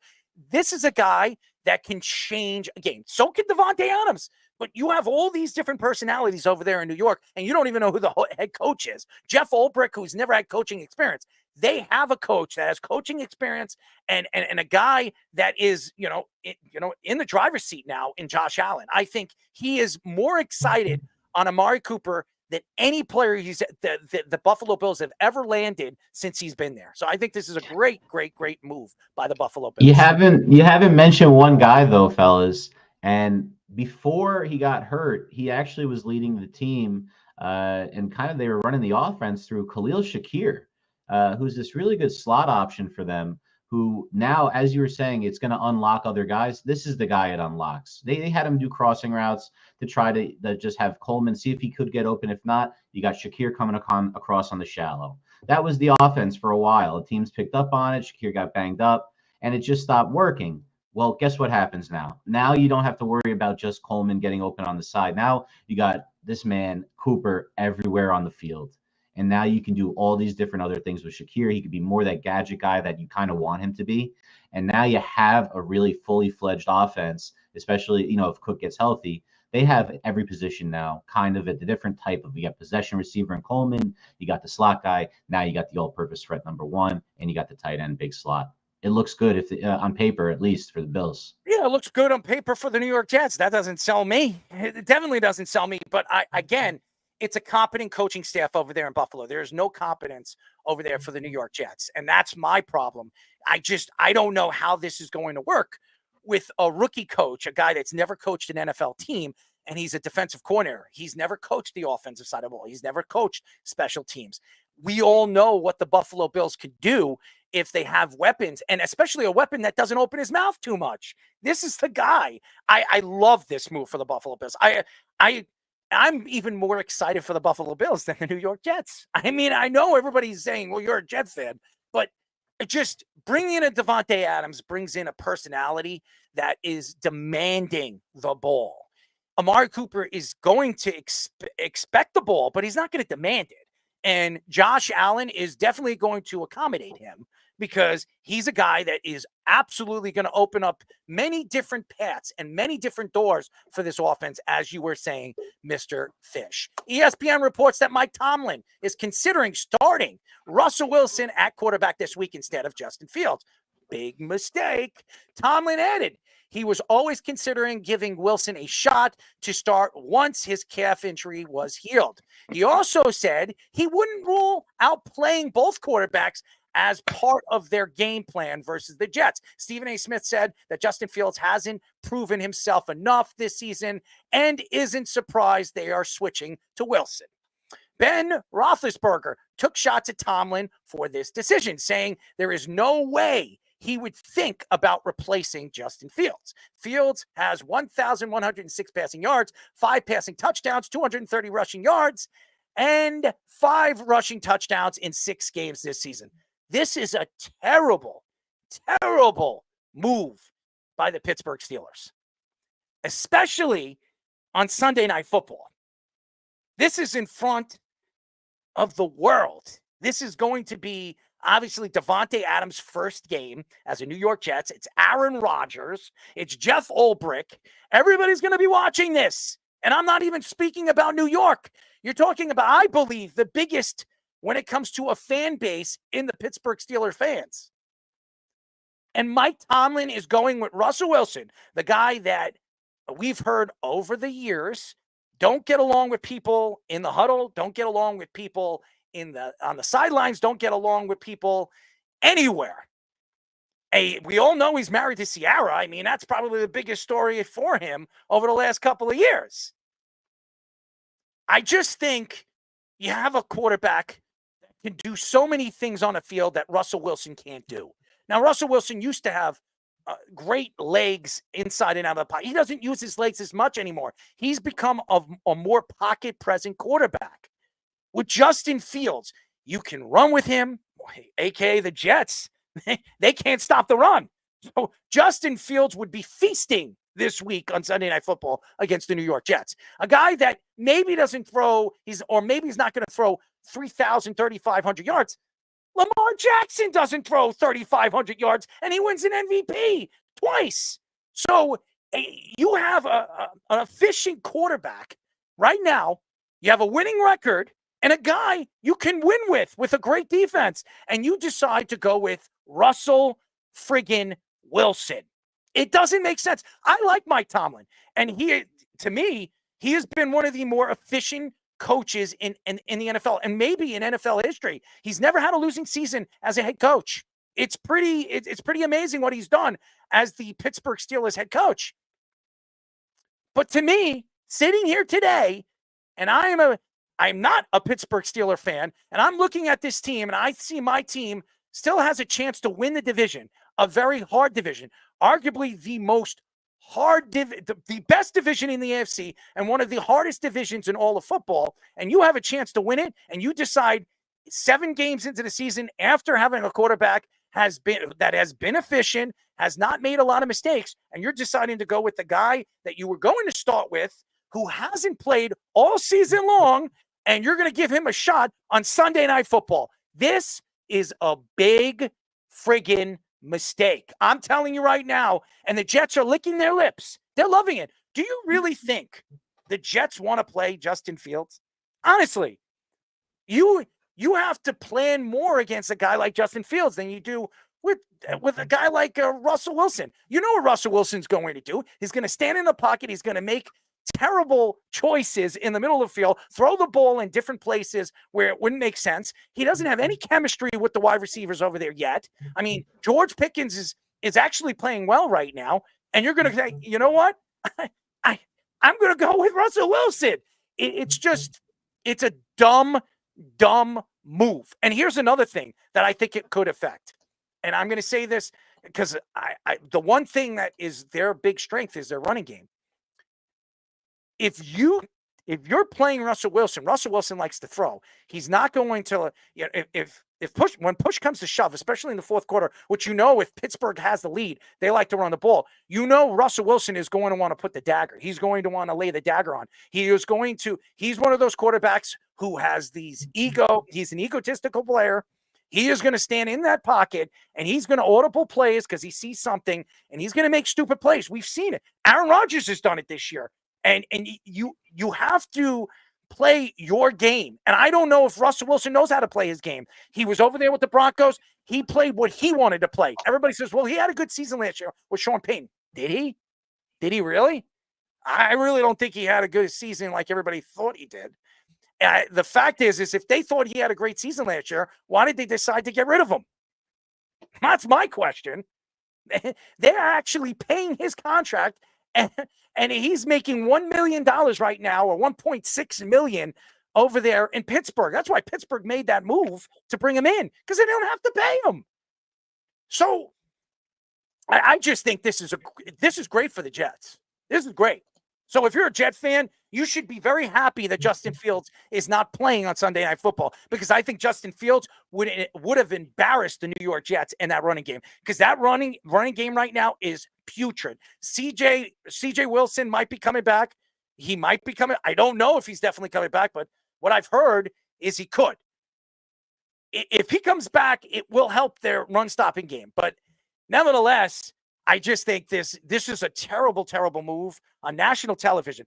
I might have done it if it was like a Sunday afternoon game and not everybody's watching it, so nobody's going to point their fingers.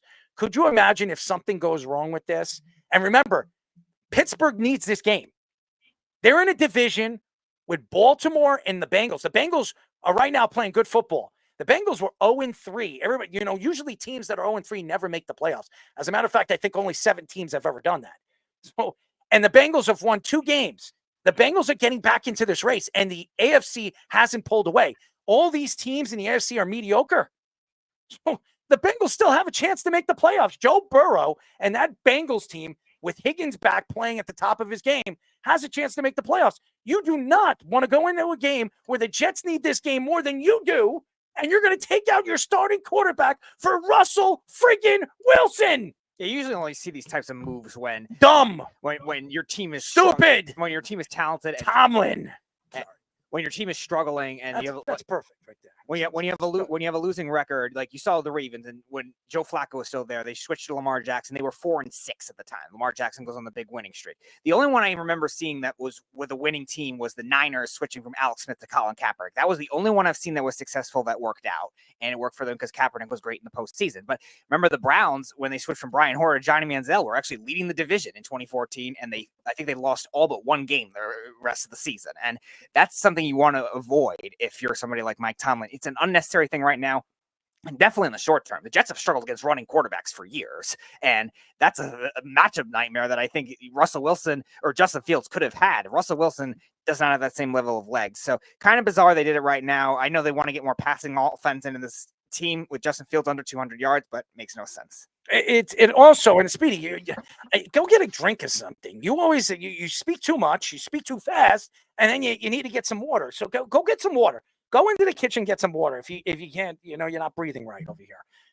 I do believe sitting here today, if you're a New York Jet fan, you should be happy. This is something to be happy about. I'm happy.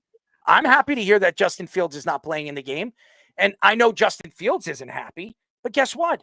It's not going to be long. It's not going to be long, ladies and gentlemen, when Mike Tomlin and this Pittsburgh Steelers team realizes that he's not a team player. He's all about himself. He's all about views on social media. It's all about his beautiful wife and her singing ability. That's all he cares about. He doesn't care about the team.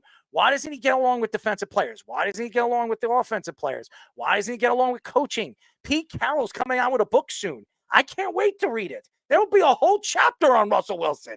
I mean, seriously, it's going to be a whole chapter on Russell Wilson. I would love to hear the inside source and that and Pete Carroll, because I know Pete Carroll for years was kissing his ass because he won a Super Bowl with them. So, and they lost the Super Bowl with him because of Pete Carroll's stupid play calling. But nevertheless, I'm sitting here today, and again, going back to it, Mike Tomlin is making a huge mistake. Now, I don't know if Mike Tomlin actually goes to the higher brass, talks to the GM, or even talks to the ownership. But if ownership is more, as involved as they've been over the years in Pittsburgh, the Steelers have one of the best owners in all of football. If he actually went to talk to ownership, how could ownership actually agree to this? I think this is a very dumb move. And by the way, the players are probably upset about this too. They love this kid. Do you know that the Chicago Bears, every single one of those players did not want to trade Justin Fields?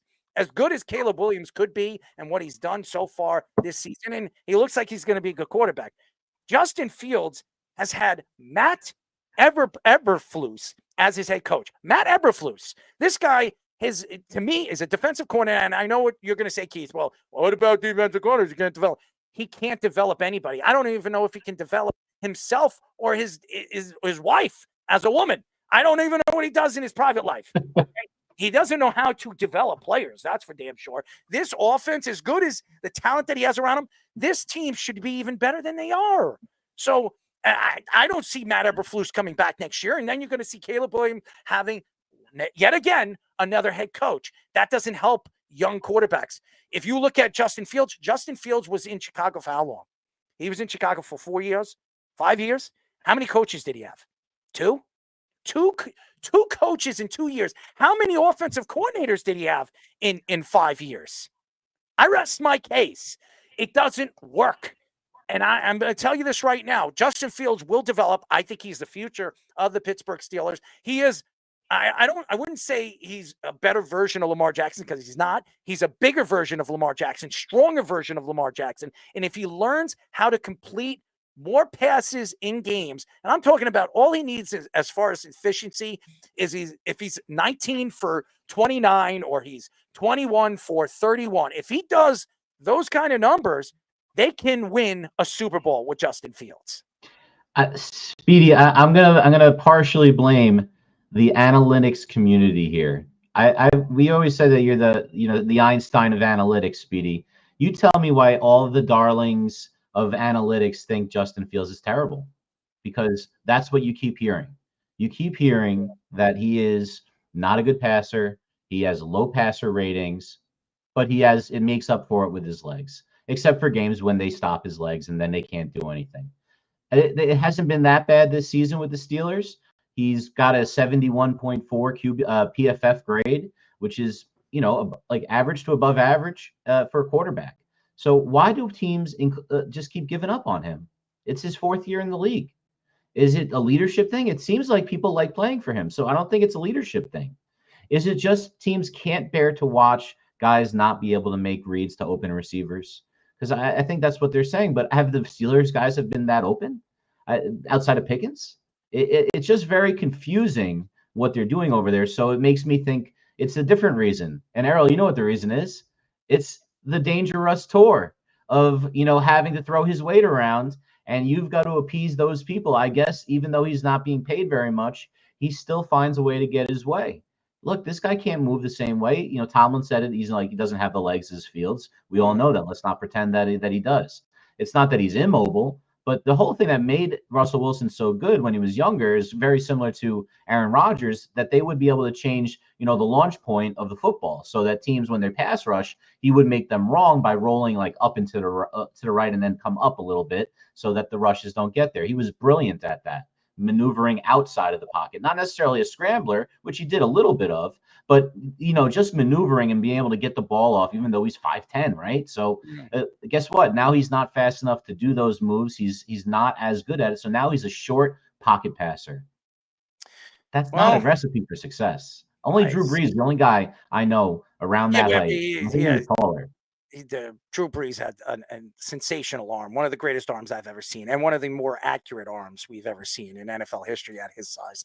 When we come back, ladies and gentlemen, as we do this every single week, let's parlay with Wes and Mr. Chazzy Boy. But first, our Sports Minute with Tommy Scoops. This is the Sports Loudmouth Sports Minute. Are you ready to get loud? With Tommy Scoops. It is the top of the hour, and I will take it away with the Loudmouth Sports Minute. As over in the NFL, Patriots rookie QB Drake May has actually popped up on the injury report. Despite being listed on the report, May was a full participant with a knee injury in practice today and will not likely miss any time. In other NFL news, Rams wide receiver Cooper Kupp is making progress in his return from an ankle injury. Coach Sean McVay said that Kupp worked individual drills and worked out today in practice as the team eyes a return for him next week following this week's bye. And lastly, over in the NBA, finishing it off, Bulls point guard Lonzo Ball scores his first points in his return to the basketball court.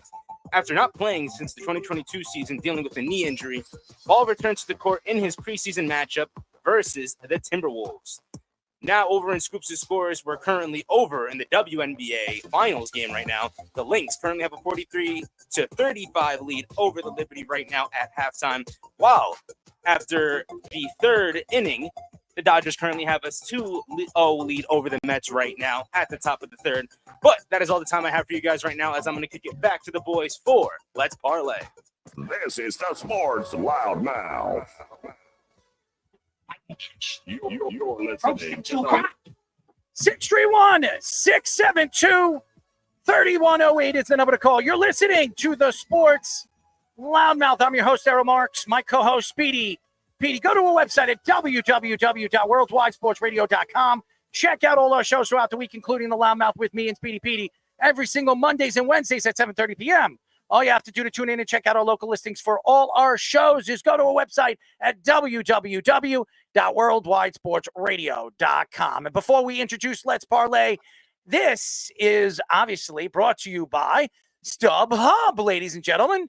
And StubHub is an American ticket exchange and resale company. It provides services for buyers and sellers for tickets, sports, concerts, theaters, and live entertainment events. Guys, go to our website at www.worldwidesportsradio.com. Hit the StubHub link, ladies and gentlemen, and you get a lot of deals. If you want to go to the Yankee game, you want to go to a playoff game for the Yankees, you want to go to the Cleveland Indians game with the Yankees over there in Cleveland. If you want to go to the Mets game in Citi Field, they're open. There are tickets right now still available at all different prices, and you'll get deals right now if you go to our website at www.worldwidesportsradio.com and hit the link StubHub. And now, ladies and gentlemen, we do this every single week. If you're a betting man or woman or anybody that likes sports, you should be listening to this as we call this Let's Parlay.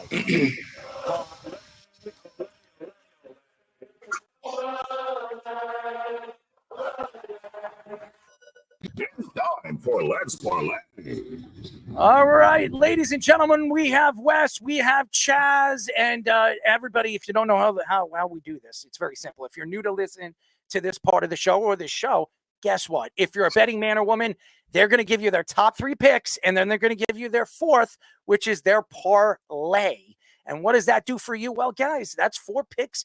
Hey, listen, these guys have been 4-1. I mean, they've been 3-1. They've been 4-0. They've been 2-2. But I'm going to tell you this right now. They've been over 64% so far this year when it comes to their picks on this part of the show. So, Wes, what's up, buddy? What's going on, guys? We're good, man. And we have a big announcement after the show. We're going to be doing something tomorrow. We're going to be doing a post-game show with Jabba Chamberlain. We're going to have some special guests. It's going to be very, very fun. Jerry Ferrera, Obviously, if you don't know who he is, Turtle from Entourage, he's going to be joining us. He does a podcast. He does a show right now. He's going to be joining us, and we're going to be doing something after the Yankee game at 8 o'clock. It'll be an hour post game, but there's going to be a big announcement where you can actually win some money. So Jabba, me, Ferreira, and maybe other guests for an hour post game show. It's going to be fun. But anyways, are you guys ready? Chaz, by the way, how are you, man? Well, I was 4-0 last week, so I'm pretty damn good. Yeah, you look like you're growing a beard, man. You're getting whiter. Actually, you know what? I'll give you a quick story. I got my Costco card redone today, and I guess the last time I had it, I had my Aztec on, and I had the same shirt, and I had a beard. I didn't shave for a few days. And you know what? You can see I'm older, but it was pretty much me. You look good, man. Listen, I'm not. But I will tell you. So I will tell you. You may have seen that some Tommy's posts on social media. We had such a wonderful, wonderful 2 games one day, but my fourth game of the day was Detroit, and it just was it was just a wonderful day. Oh, that's Chaz. His humor is as good as it gets, Speedy. Especially that beard. Speedy, you need to cut that beard. You look horrible, man. Anyways, all right, Wes, you're gonna go first, and Chaz, you're gonna go second. Are you guys ready? Yeah. All right. So Wes, I'm gonna give us number one. So I'm gonna Did we start not hear? tomorrow night. Did we hear no music? The music's on. Ole, ole, ole. No, we did that already. Oh, I missed it. My bad. I'm going to go tomorrow night, and I'm going to start with this BC Virginia Tech game, and I'm all over BC. The spread is now at 7.5 points. This BC team is well coached. This is a Bill O'Brien team, and BC has always been kind of a gritty team that they show up in weird moments, but they've never had a roster problem. I love the quarterback play that Bill is getting out of Castellanos, but what I really like in this matchup is BC is road tested. BC went into Mizzou and really held their own. They lost 27-21. Most teams would lose at Mizzou. But opening night before Florida State was total garbage when the stadium was packed and popping and chopping and all of that stuff. They went in there and just owned them. And 7.5 points in this game is just too many. The strength of the Virginia Tech offense, this was a stat that jumped off the page, but the strength of the Virginia Tech offense is rushing the ball. And BC's only allowing, it's right around 105, 107 yards a game. Virginia Tech's not going to have a lot of luck. Once the crowd quiets down, I just think 7.5 is too many. BC may win the game, but I just don't think that it's 7.5 is just too many. I'm taking 7.5. I'm taking BC at Virginia Tech. I don't care what that environment is like and Enter the Sandman and everything else. I think that this is a really well-coached BC team that's not going to beat themselves. All right, Chaz, give us your number one. My first play is Sunday morning, 10 o'clock my time. I'm taking Buffalo. I'm laying the double digits, mostly because they're coming off 3 straight road games, and I've always had a lot of luck betting a team coming off 3 straight road games. I got a lot of other things, but that jumped right off at the page on me. In their 3 road games, they scored more points in each one, and they allowed less in each one, and they're playing Jacksonville. All right, Wes, give us your number 2. All right, so this one, I'm going to keep it simple, but I am taking Mizzou. This game opened as Mizzou an 8-point favorite. 67% of the action went against them, and the line shifted. So I'm not saying that it's foolish money, but 67% went against them, and now the line is 4.5. So Mizzou at home, I am laying the 4.5. I see tremendous value in that line. This is one of the top 10 teams in the country. Love the quarterback play. I don't know why this Mizzou quarterback is not getting the same type of hype as a guy like Carson Beck as an NFL prospect, but I'm going to lay 4.5. I think Mizzou is going to win by a touchdown. Okay. Mr. Chaz, give us your number 2 pick of the day. It'll be the same time, Sunday morning, 10 o'clock my time. I've got over in the Seattle-Atlanta game. Seattle, in their last 3 in the first half, they've allowed 60 points, and for the game, they've allowed 101. And Atlanta, in their last 4 first halves, they scored 14 or more in all of them, and they allowed 13 or more in all of them. And remember, those for the parlay, we count just the games. If I bet it for the game, I have it for the first half too. Okay, Mr. West, Did I say 50? I apologize. Did I say 51 on that? It's 51. 51. Okay, so Speedy, write that down. Wes, give us your third. So this is a big one. This is one where every single thing that I did from Sunday going all the way into Saturday, a piece of the action is going on this game. I'm taking Georgia money line against Texas at Texas. When I look at this game, you kind of have to go back to last season a little bit to just kind of have a comp. But Georgia thus far has played a true SEC schedule. They haven't played the best of the. Sorry, my kid is saying hello to me. Good night, buddy. Do you want to give everybody a OH? I-O? You could say hello. You could say hello. Come here. We can say hello. Say OH. I-O. Ohio State. He knows. That video Wes was so cute to him. Well, he was. I had made pastrami that day from scratch, so that's what was in his mouth.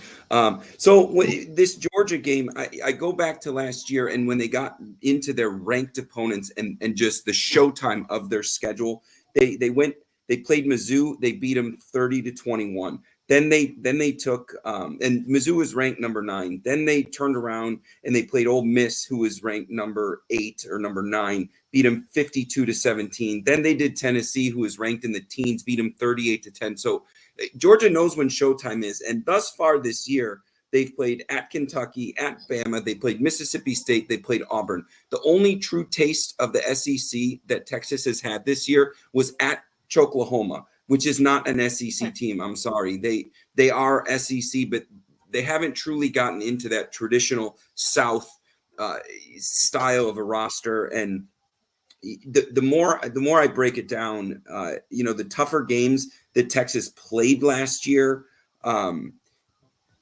Sark does this thing where he calls the game. So against Oklahoma State, Ewers threw the ball 46 times. Against Washington, which we knew was a loss, Ewers threw the ball 43 times. If you drop back and throw the ball more than 35 times against Georgia, you're going down and you're going to get hurt.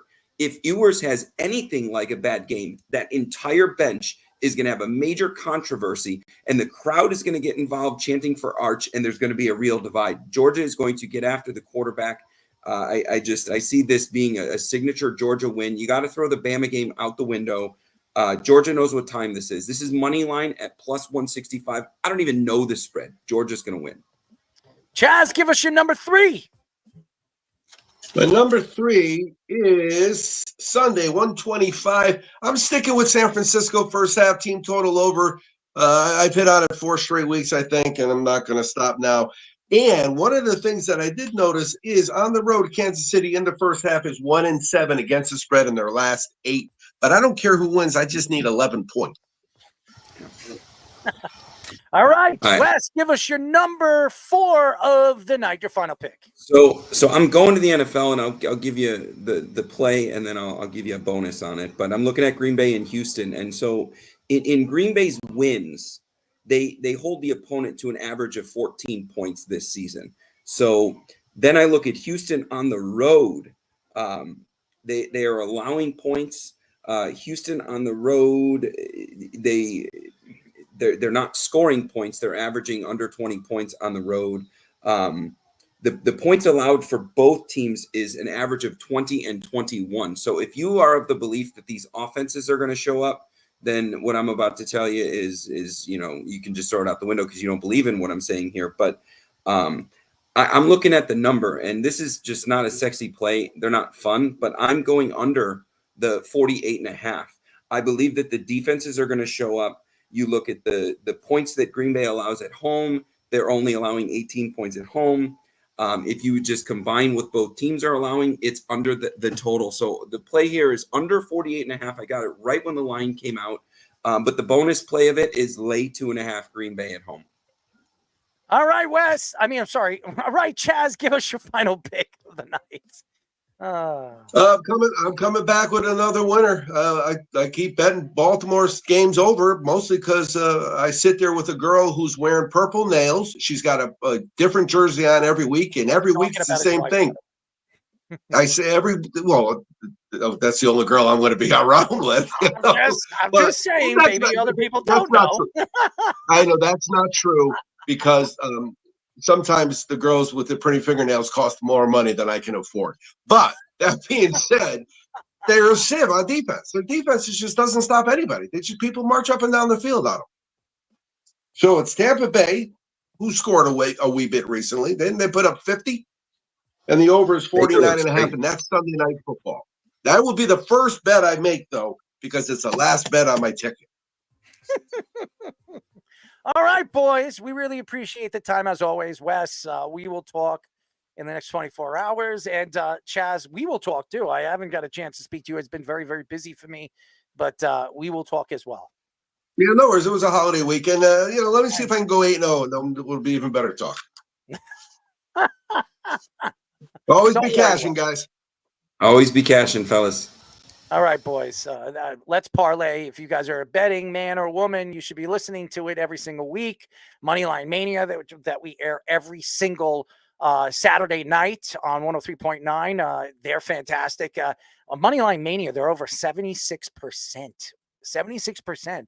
So if you're a betting person, go and listen to the Weekend Crunch on 103.9 FM every single week, and you get a chance to win some money. We're giving you free money, ladies and gentlemen. We're helping you out on, maybe paying, certain bills, your light bill, your cell phone bill, your oil bill, whatever. There you go.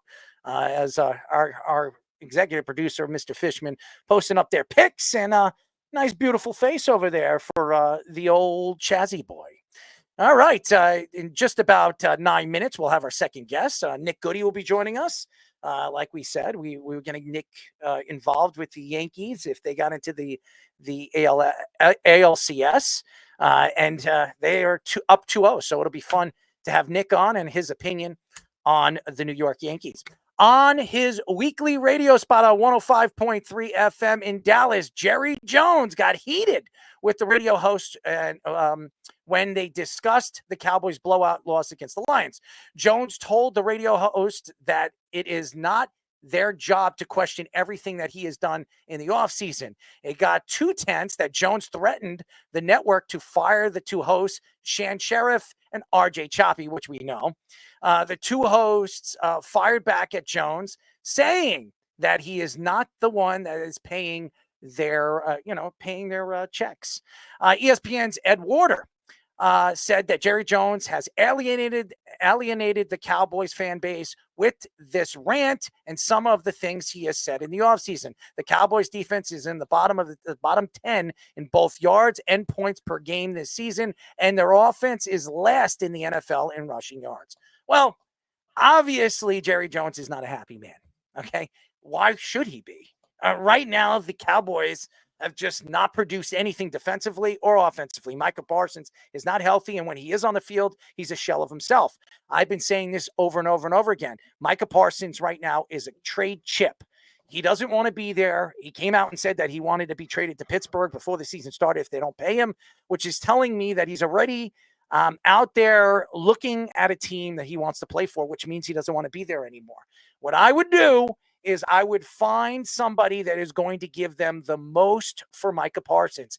They could possibly get 2 first-round draft picks to a playoff team that is looking for a defensive lineman that good. How about the Lions? We've been hearing different names being brought up. I don't know if they're willing to give up 2 first-round draft picks, but if they think that's what they're missing to win a Super Bowl, why not? And they got a lot of money. The Lions still have a lot of money to spend. But here's the thing. A lot of Cowboy fans don't like Jerry Jones. A lot of them.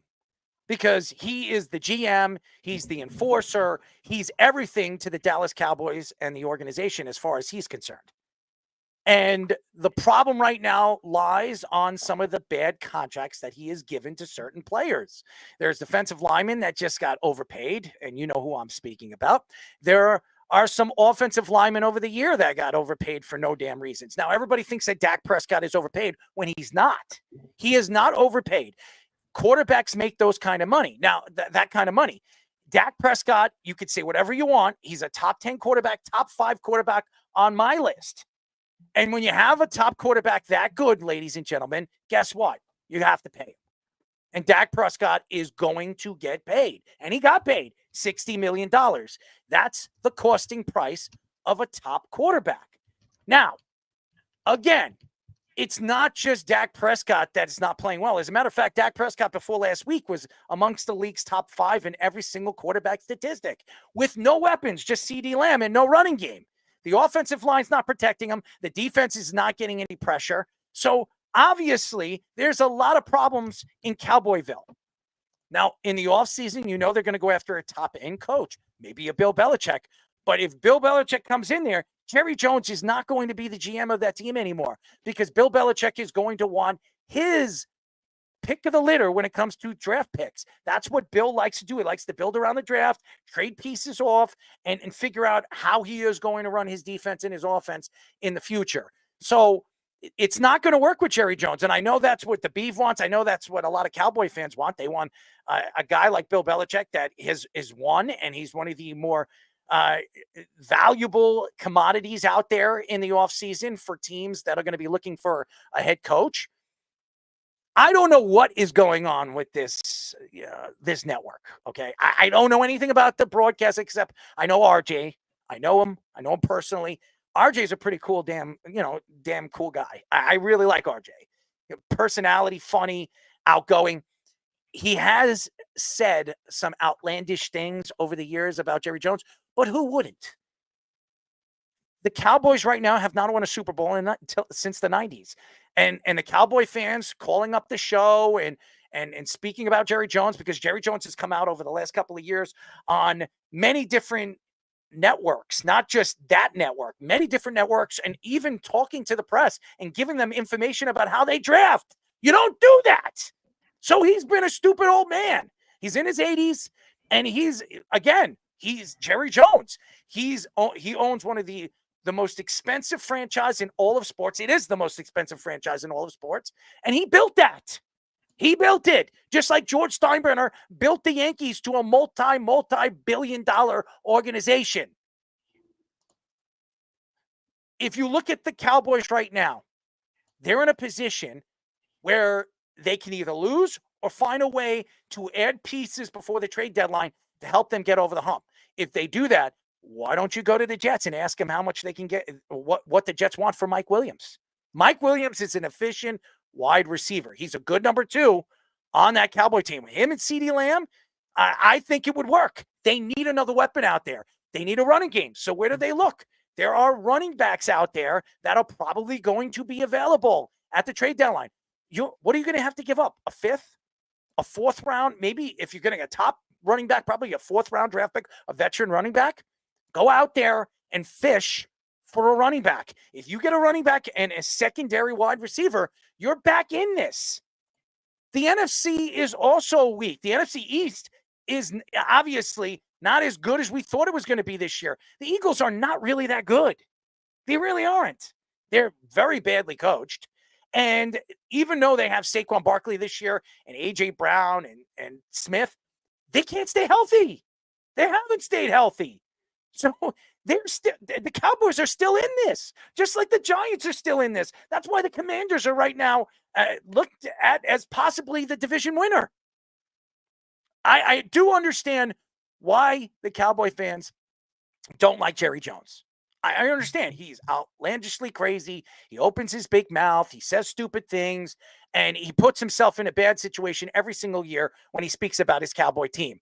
But he, again, is going out there and he's doing exactly what an owner is going to do. He's going to pay his favorite and his best guys. Has he made mistakes with Ezekiel Elliott? Yes, he overpaid Ezekiel Elliott. He did. He overpaid him $16 million. Zeke's there now for $1 million. He has made mistakes in the past. So has Woody Johnson. So has Mara. So has many other different owners, great owners. They make mistakes. Now, is Jerry Jones the only reason why the Cowboys hasn't succeeded? No. He has given the Cowboys weapons defensively. In the past, they've had good defenses. But guess what? Those defensive players can't stay healthy. They never stay healthy. And when they get into the playoffs, Micah Parsons beat up, this guy's beat up, that guy's beaten up, and they're going into the playoffs not 100%. Again, that's a lot of NFL teams. I know that's what everybody's going to say. That's what happens. It's the NFL way. But guess what? That's what happens. You can't blame the owner for that. The only thing I could blame on Jerry Jones over the last couple of years is his selfishness. And what I mean by selfishness is he has gone out there and he's taken obviously credit when the Cowboys have played well, and he's not taken the responsibility when the Cowboys fall apart in certain aspects of the game. If he's going to take the credit in certain positions where the Cowboys set themselves up as the number 1 seed or the top seed in the NFC East or one of the top 3 seeds in the NFC, he's got to take the attacks from radio show host, fans, and everybody else when they're not winning. Quickly before we get our guest on, Keith's on the phone too, and Fish, I know you're going to get your thing. I just want to say, Jerry Jones, you're being a hypocrite because if you want to be quote unquote America's team, you got to take the blame with it too. You want to be get all this hype, all this coverage. This is your own radio station, and you're going to take shots at them when you're on that for the years. It looks very, very unprofessional. Get Fish. It's a team with no heart is the problem. They don't play with any kind of intensity on defense. Trevon Diggs looks terrible out there this year. He's just getting dusted by everybody. He's not really giving any effort tackling. They don't seem to have that want to. And guess why? Dan Quinn's not there anymore, boys. Dan Quinn was really that personality of that defense. And now Zimmer's a good defensive coordinator. Everybody wants to throw Zimmer out. It hasn't worked right now because maybe some of these guys don't fit the scheme. So if you didn't believe that they were going to fit the scheme, why would you bring him in? Why would you bring him in? That's not Jerry Jones. That's Mike McCarthy, just so you know. No, and that's what the point I was making earlier. You're right on the nose there. It's exposing McCarthy as being kind of like one of those overseer head coaches, but not really doing a lot of the day-to-day stuff and making the connections with the players. So now you lose the guy that clearly was doing that in Dan Quinn, and you end up, having Zimmer, who's a talented coach in his own right. We all know that he's a great coach, but he hasn't been there. And McCarthy doesn't really know everybody the way that he needs to. So now there's no connection with the new, there was no segue to bring him in and really introduce himself to these guys. And he's just this outside force. Look at them, how bad they're playing. It's the same roster. It's just terrible. And look, Jerry Jones closed the purse strings this offseason. If you're going to blame him for anything, it's that he didn't spend the money when he said, they're going all in. He said that. We talked about it in the preseason. They didn't go all in at all. They didn't go spend on anybody. So this is what's going to happen to you if you're not going to spend the money. And look, he's 83 years old. He's not going to be that competent of an owner anyway at this point. It's got to have to be the rest of the organization. And look, it doesn't seem like they're that good and that well organized. It's just how it is. Well, they can bring in Bill Belichick. If they bring in Bill Belichick, then Jerry Jones has to give him the reins if that happens. And Bill Belichick is going to have the pick of the litter because there are a couple of teams that are going to be looking for head coaches in the offseason. And it's not just going to be the Cowboys. In their division, it could be the Eagles. It could be the Giants. It could be a lot of different teams. And we already know that Bill Belichick has always wanted to coach the New York Giants. And if it does become available, if Brian Daboll now falls apart, we'll get into it after Nick comes on. Andrew Thomas's loss is a big loss for them. If this thing starts to fall apart for the New York Giants, Bill Belichick might be that guy that Mara is going to call. John Mara has a very good relationship with Bill Belichick, and Bill Parcells is still alive. And I know Bill Parcells would love to see Bill Belichick take over this organization and this team and help them win. This is an organization that is really, obviously hoping that this team is going to get back into this race. But again, that doesn't always happen. And right now, the NFC is back and forth. We don't even know who's going to sneak into the playoffs. Even San Francisco, there's a lot of questions with their ups and the downs. And by the way, just so everybody knows, Robert Saleh is getting hired by San Francisco. They're bringing him to the coaching staff in the next couple. I think they're bringing him not even the next couple of weeks, in the next couple of days. I've been reading that Kyle Shanahan and John Lynch reached out to him. So don't be surprised if Bambi is on the San Francisco 49ers sidelines a lot sooner than you believe. But anyways, when we come back, ladies and gentlemen, we will be talking to our friend, former Yankees, Guardians, and Rangers pitcher Nick Goody. But first, our sports minute with Tommy Scoops. This is the Sports Loudmouth Sports Minute. Are you ready to get loud?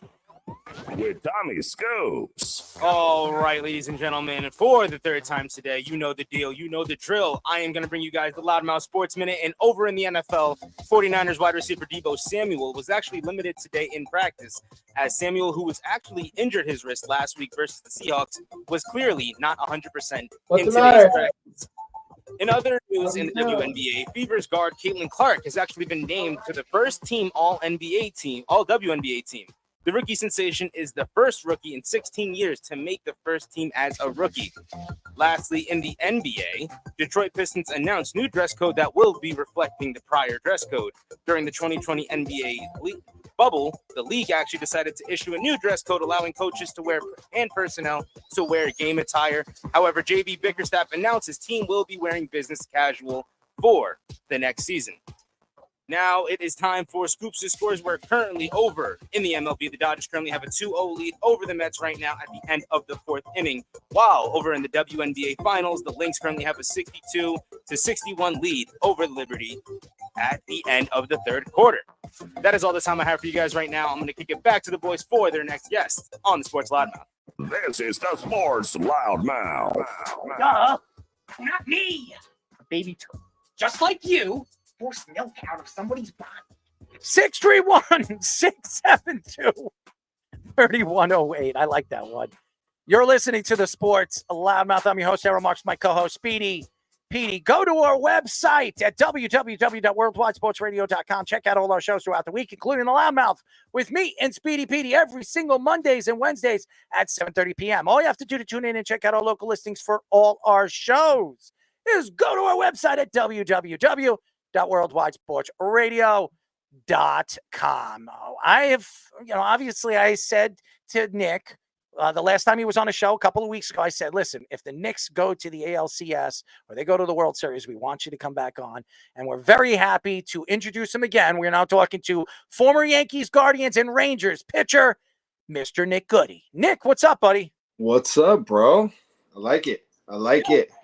Look at Aaron Judge actually got a hit, man. He actually hit a home run, an important home run in the later innings. So maybe he's getting out of this slump. I don't know what's going on with him. This guy is one of the more efficient players all season long, and this guy can't buy a hit. He can't find a hit.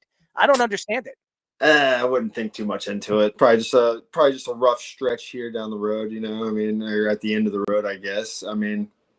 Dude, he's one of the best in the game, so he'll figure it out, a couple bad games down the postseason looks bad. Of course, all eyes are on the postseason, but dude, he's still the captain. He's still playing good serviceable center field. And, when he gets his hits and when he starts, that was a wicked slider by Severino, by the way. When he gets his hits, he's going to be fine, dude. Listen, I understand you're a very good friend of Aaron Judge, so I know you're going to be out there and you're going to pat him on the back and smack him on the ass when he's not doing something.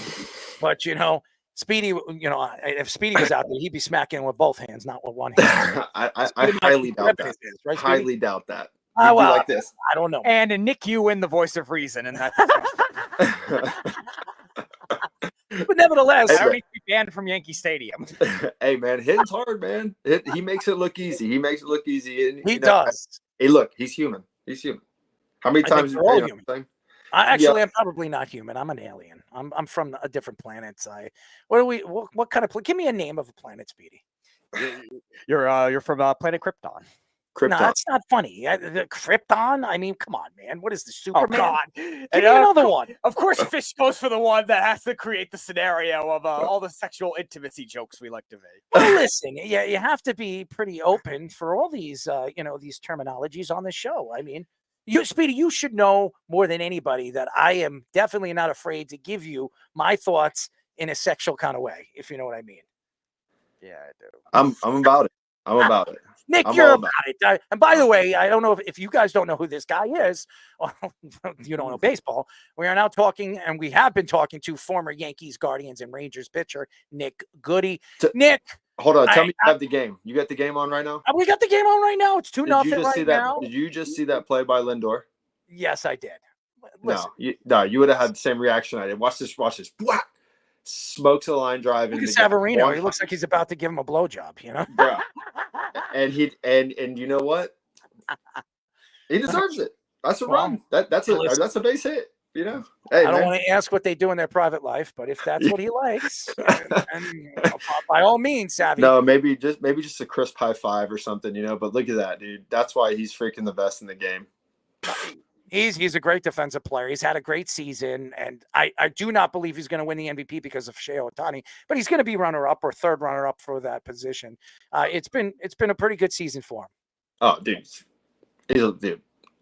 New York is a different beast playing in New York.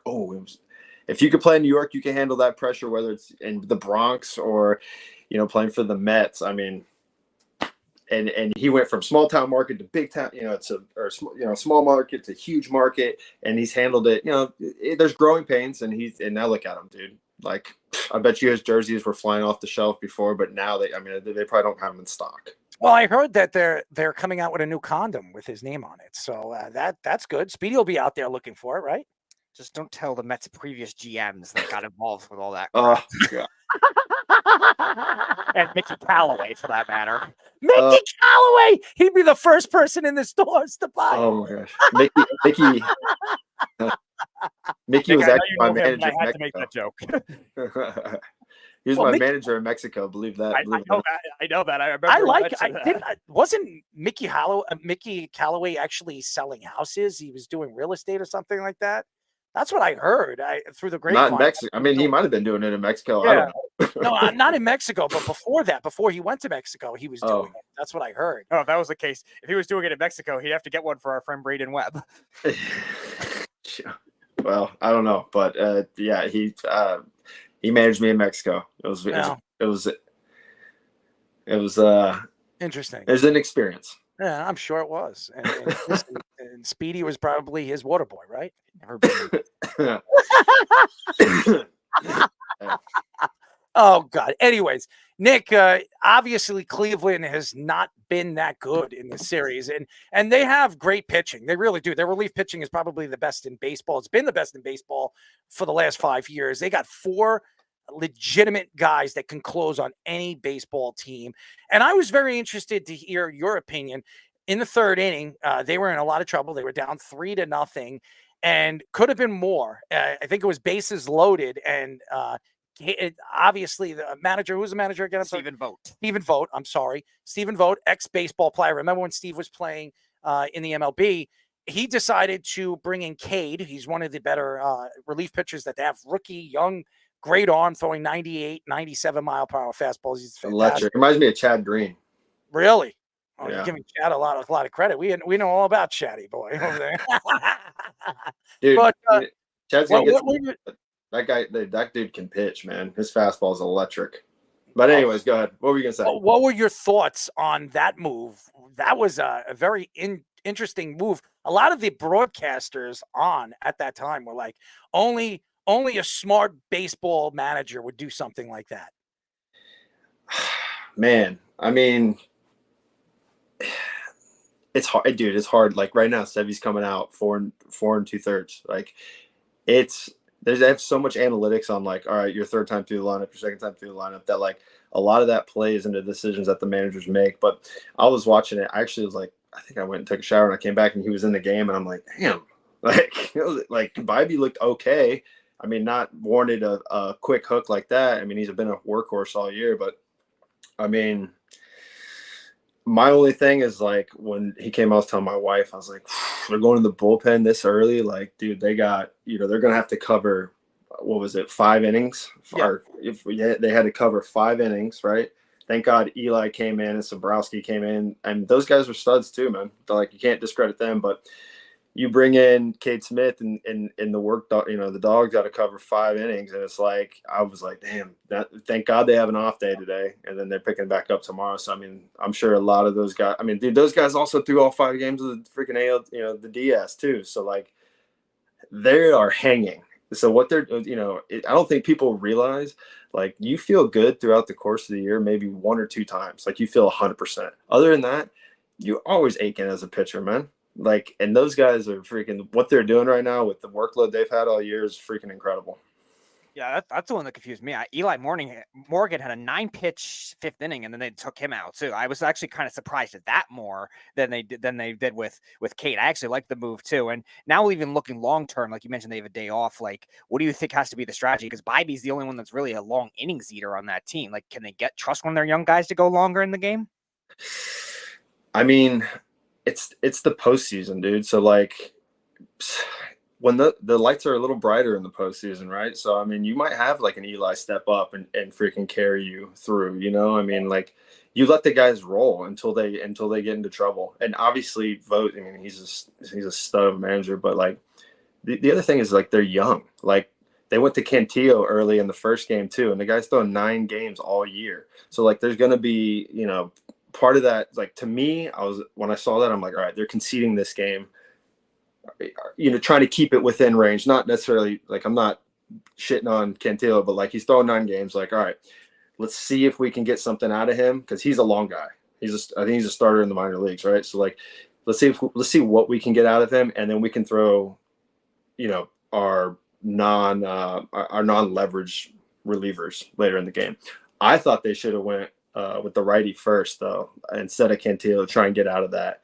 Pedro, is it Pedro? I can't remember. I think Avila. Yeah, Avila. Like, I thought they should have went with Avila first, but probably with the matchups and then just trying to see what you can get. But, I mean, all those guys are probably seeing the massage therapist right now. So.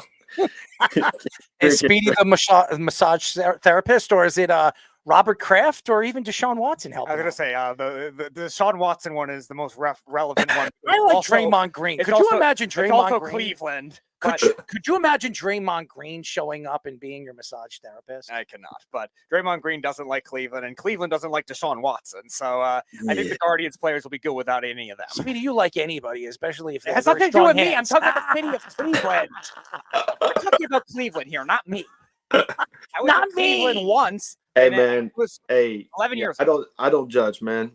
However you roll, bro. You know what I'm saying? No, I was in the city of Cleveland. It's a good city, and I was at that park. I was just talking about which way you roll, which side of the table. But if you play both sides, then that's cool. Nick, you're in the left field bleachers. I met the guy that was.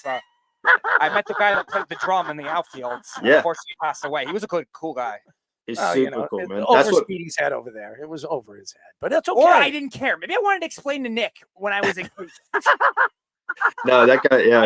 Babylon. He dude, he paid. I think he paid for every ticket too that he went. Wow. He paid for every ticket, and like, I went there as a visitor. I think in 16 and maybe 15 and 16, and like, that dude made, like, when that freaking drum started playing, like, it was like you had to be there. It was like one of those things you just had to be like that. I mean, Timmy trumpets, our Speedy. By the way, Nick, and by the way, we are speaking and we are talking to former Yankees, Guardians, and Rangers pitcher Nick Goody. Speedy has, when you shake his hand, he has the sweatiest hand you've ever like grabbed. Okay, and by the way, he's got a strong grip. So I don't know what that tells you, but just think about it mentally. If you got a guy that has sweaty hands and a very strong grip, I mean, hey, you don't even have to spit, Speedy. Actual crap. First of all, I'm not going to spit on somebody's hand before I shake their hand. Second of all, what does that have to do with anything? Goodbye. Oh, man. Oh, man. It's getting real spicy up in this joint. Well, somebody's got to be spicy. Speedy. Hey, man, if they're soft, that's it. I mean, if you got soft hands, well, they're definitely not rough. He doesn't do anything but type on keyboard or type on something else, if you know what I mean. He's got Speedy. You got them. Hey, you got them calluses. No, right? he doesn't have that. Not yet, but it depends on if he hangs out with Deshaun Watson or I will never Robert hang out with Kraft. Those Deshaun calluses Watson. could be. I will never hang out with Deshaun Watson. Why not? What's wrong with hanging out with Deshaun Watson? I'm about to see you go through the screen and just give him a right hook. You know what's so funny? We're actually in the same studio. We're in That's a big what I'm saying. He's about to just pop up on your screen. Believe me, if I wanted to click him off the screen, I could. You want to host a show? That would be funny. Ladies and gentlemen, Oh, this is man. Speedy Petey, and it'll be like this. Y'all. Oh man. That's Speedy. I've asked him. I said, "Hey, Speedy, if you think you can run the show, I'll let you run the show. I'll be the quiet one. I'll be the co-host. You want to try that? You want to try It's that? like After we get Nick off the show, you want to try to host? No, I didn't say I did. I would love to see him host. It would be funny. I'd be sitting there, be like, "Oh my god, what the heck is going on here?" Anyways, he balances you out, man. You guys, does he ever? I mean, he you guys are balances a lot of perfect. things out. I mean, I'm the spoon to his fork. There you go. I'll be the spork. Yeah, he's a spork. He's a spork. He likes to stick. Okay? I like the scoop. He likes to stick. Okay. Cheers. I'll cheers to that. You know what? I like my ice cream. Speedy just likes to, he likes his sausages, right? Spicy sausages. He likes the long, dark, spicy sausages. So just so you know, there you go. You go to the gym. Working my I mean, calluses, Speedy, there you go. That's really cool. Speedy, look, they have your picture right there. Oh, there it is. There's the stick figure right there. Speedy. Speedy. Hey man, I feel you, dog. Nick, we're gonna help him out. We need to take him to the gym. I think you need to take him to a gym and show him how to do some curls. I He has no idea. 10-pound weights? I have no idea. How about 5? I have no idea. So I'm just asking you. What do you think you could do? I have no context whatsoever. Hey, but you know what, man? There's no better time if it's something. I mean, I think health is important, so there's no better time than the present. Especially there, just hey, around you got to start somewhere. Yeah. I'm just saying, gotta be Maybe healthy. you should be Santa's one of his elves. I think that would be good. Well, you know what we're gonna do? We're gonna do this on the show. We're gonna definitely do this. We're all gonna dress up. Speedy will be Santa. I'll be Mrs. Claus. Perfect.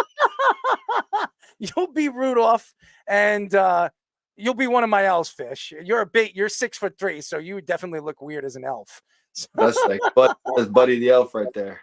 That's Buddy the Elf. So that's what we'll do. We'll do that on one of our shows for Christmas. So I'll dress up as Mrs. Claus. What do you think, Speedy? You think I'd look good like Mrs. Claus? It'd be very interesting with all those tattoos. We'll cover him up. I'll put some makeup on. Put some lipstick on. You can't kiss me. I'm not trying to kiss you.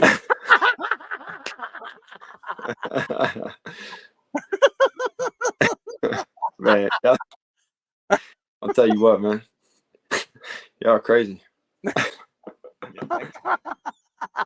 We are talking to former Yankees, Guardians, and Rangers pitcher Nick Goody.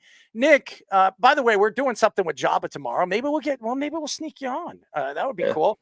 Jabba, we have Jerry Ferrera. We're actually doing it right after the post. We're going to do a post-game hour show after the game, and Jabba is going to come on, and Jerry Ferrera is going to come on, and we'll talk about the post game. We'll talk about the Yanks and the Cleveland Indians, and maybe we'll surprise Jabba, and you pop right in. That would be cool, right? Jabba will have a heart attack. I haven't seen him in a long time. I mean, I think I spent maybe 1 spring training with him, maybe 2. Maybe I can't remember. He's high energy, bro. Oh, he's high energy. And by the way, maybe we'll sneak Brian Cashman in the other side of the window, and he'll probably want to kill me. So I'm not going to do that. I'm going to keep Brian Cashman away from that show. If you get Cash on there, I'm for oh sure. my God, he'll kill me. He'll tell me I'm the biggest ass. He'll tell me right on the live radio. He'll tell me I'm an ass. So, and he already told me he's like he has no interest in having a conversation with that man. But anyways, Nick. You look at the playoffs now. You have the Mets and the Yankees, the NLCS, the ALCS. A lot of people are talking about a Subway Series. And if you were the Yankees, would you be worried if the Mets can get out of this championship game against the LA Dodgers, are you worried because of how hot they are that they'll run all over the Yankees and win the World Series? No. Really? Dude. No. Dude, you're the Yankees. Like, you know what I'm saying? Well, if you go in there and you play any team, Mets or Dodgers, and you're worried, you already lost. You know what I'm saying? Dude, you're going to be armed to the teeth with every scouting report, everything they have, everything, all their hot spots, all their weak spots, where they, what they're looking for in certain accounts. Like, and then you have a veteran like Garrett Cole who's up there. He's commanding that staff with, and Rodon. Obviously two different types of pitchers there, but they're going to be freaking hammering those guys. Like, this is how we're going to do this, getting them in a pitcher's meeting and just freaking, dude, no, you can't be worried. You're not worried about the way the Mets actually just played them all season long. I mean, they won all 4 games against I know it's the regular season. It's not the playoffs. I understand, but I mean, that gives them the confidence. It does. It definitely gives them the confidence. And the Yankees, as good as they've been so far against Cleveland, it looks like they're just running all over them, which is pretty impressive. Yeah, but it's scary because if they win this series early and they win in 4 games or they win in 5 games, and this Mets series goes 7 games, that gives the Yankees time, and it gives them time to sit. And the Yankees, whenever they sit too long, they're not the same team if they're waiting for a week or they're waiting 4 or 5 days for the other team to win their division. Win that championship game. I'm worried that if the Yankees get through Cleveland in 4 or 5, they're going to be sitting too long, and the momentum will go to whoever comes out of that NLCS. Okay, look what happened in the NLDS though, right? Yankees, how long did they sit for? Against the Kansas City Royals? They won. The season ended like 8 days, probably. No. But so they won against the Royals earlier than right. Right. Yeah, so they had to wait for the Royals series. Yes. Right. So how many days they sit? Oh, like 8. Yeah, it was like 8 days. Right. So they sat for a while, came out, won, and then when they beat the Royals, how many days did they sit before they played Cleveland? 3, I believe. 3 games. 3 days, right?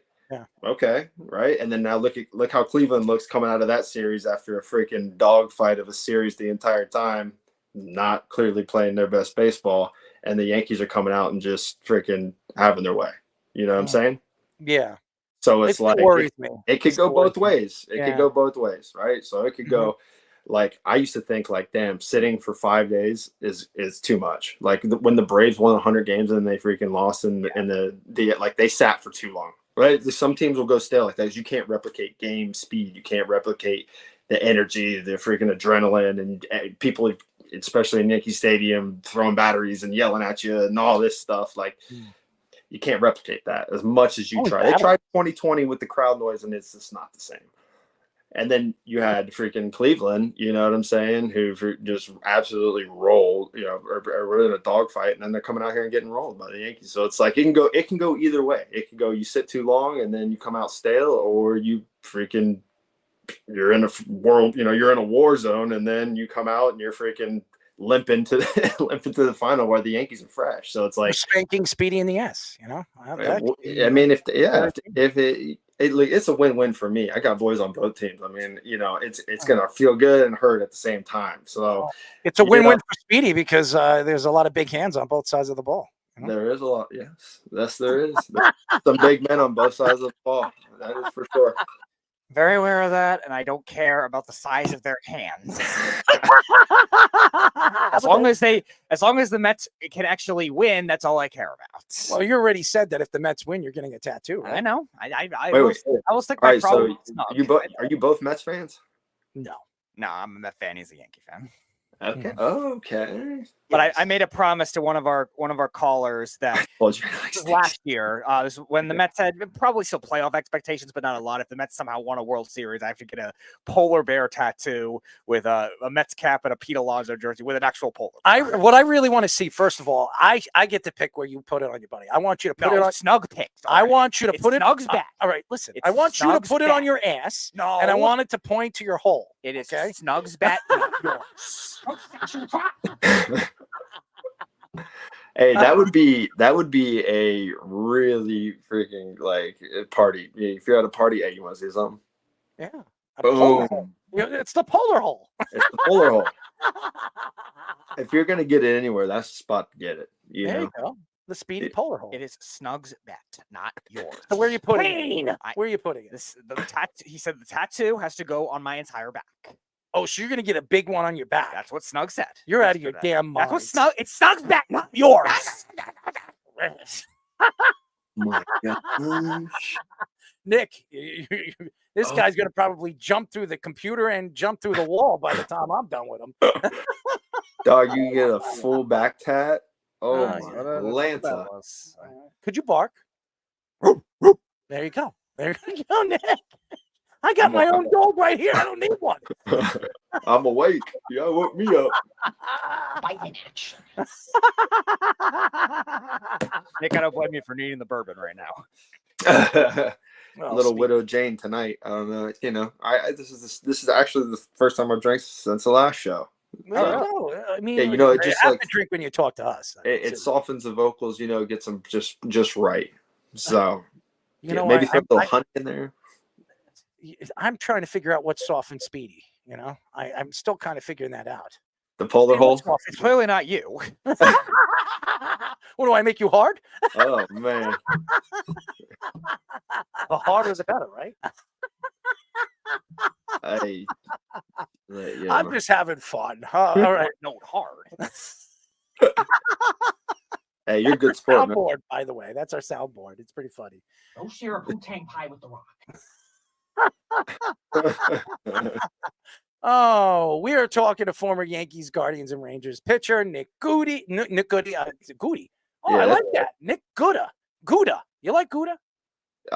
You know, I do like you know, dabble in some cheeses. That's for sure. Good is good. Good is good. Do you like it maple Gouda? I like the maple Gouda. That's pretty good. You know, I don't know if I actually had that, to be honest with you. Is that You gotta go out and a Long Island thing or something? I don't know. No, it's not a Long Island thing. Stop this. I mean, if they make maple Gouda, you know, it comes out from Long Island. I'm going to the maple Gouda place and buying Hey, myself you a know nice what? big, you know, big. I got a pile of question meat. for you. Yeah, go ahead. It's a little off topic, but Go ahead. Hit it. we go to the beach here quite often. I did go, you know, we live, I don't know, 30, 45 minutes from the beach. So it's like we're inland enough. So when the storm comes, we're usually pretty good. But like I went to the beach in Long Island, beautiful beach, by the way. But why do I have to pay to go to the beach? First of all, I don't know if you know this. Long Island is the most expensive place to live in the whole country. The cops out here make more money than any place in the country. I mean, the taxes are higher than any place in the country. That's why. They want to pay. Dude, eventually you're going to have to go to a public bathroom and pay for toilet paper to wipe your own ass. I mean, seriously. I mean, I'm surprised I haven't seen that yet. It's really pathetic. It really is. It blew my mind. They're like, I need your card. I'm like, what you robbing me right now? Like, what are we doing? Yeah, No, you got to pay to get on the beach. I'm like, I got to pay to get on the beach? They're like, yeah. Like, what? Where am I? You know, it was an off day, of course. I'm like, what? I've never imagined Speedy going to the beach because I can never see him wearing trunks. I'd see him wearing Speedos. And if I saw Speedy in Speedos, that would be worth every single dime I would be paying for to go to the beach. And Speedy already said that he will never wear Speedos. But hey, there is a bet out there. Maybe Speedy, maybe instead of a full back tat, which you're probably going to regret.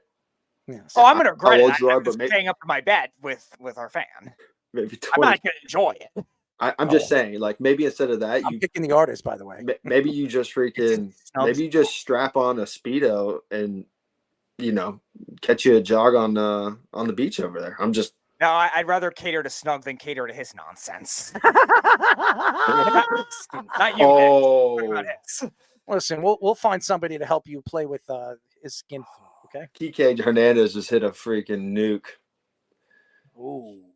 It's his 15th postseason home run in his career. Believe it or not, he has more than Aaron Judge. Speedy, he likes that cheese, baby. He likes that cheese. Hey, That was a hanging slider right up there, right up there. Yeah, it doesn't qualify for cheese. Well, you can hang, you can bang, and you can grab, right? not. Hey, watch this celebration. Let's see if they go. They cut it out. Do you see that? You see what they did? I saw it. I saw They it. catch a little docking right there, just a little boop. Yeah, well, Speedy, they didn't want to piss Speedy off because they were afraid that he would probably jump through the television and choke them out. Yeah, because that type of technology exists. Hey, listen, when it does in this studio, everything When exists. it does, not now. It exists now. No, it doesn't. I have the power. Look at these hands. All right, you go jump through the screen then. Hey, I mean, I got a spot on the couch. We can hang out if you want. Hey, Speedy, he likes to hang out with you. Man, Yeah, man, I'm all about it. His wife's not going to really want you to hang out with him. I'm sorry. It's just not going to happen. Yeah. You think so? I No, mean, I his don't sweaty hands and his strong grip. I don't think she's gonna. I'm not going to. What do you think? I'm gonna grab her hand and try to grab it like. Oh. You like to grab things, right? I mean, Really? she's pretty. She's pretty fit. Look at that. I don't know. You might be surprised. I don't know. That's not about that. I'm not going to put any extra effort to put a stronger grip on somebody's hand. You give a good firm grip, shake it, maybe give them the there you go. Bake it and pull spank it it. in and let them know. Slide it right in. Nick, I'm not going to give the finger gun celebration. I might get fined by the NFL. Oh Lord! Just like Errol's boy, Alan Lazard. Oh, stop! Hey, what a catch, huh? What a Hail Mary catch there. Yeah, and Speedy likes to catch things too. Speed. He likes to catch things. Yeah, so I'll stand in the back of the MetLife end zone and I'll try to catch the football after Greg Zuerlein misses. Well, how are you going to catch it? Are you going to catch it between the cheeks? Where you get catch it? Your hands. Oh, that'd be impressive, Speedy. Speedy, you would go viral in a second. Oh, are you caught kidding that? me?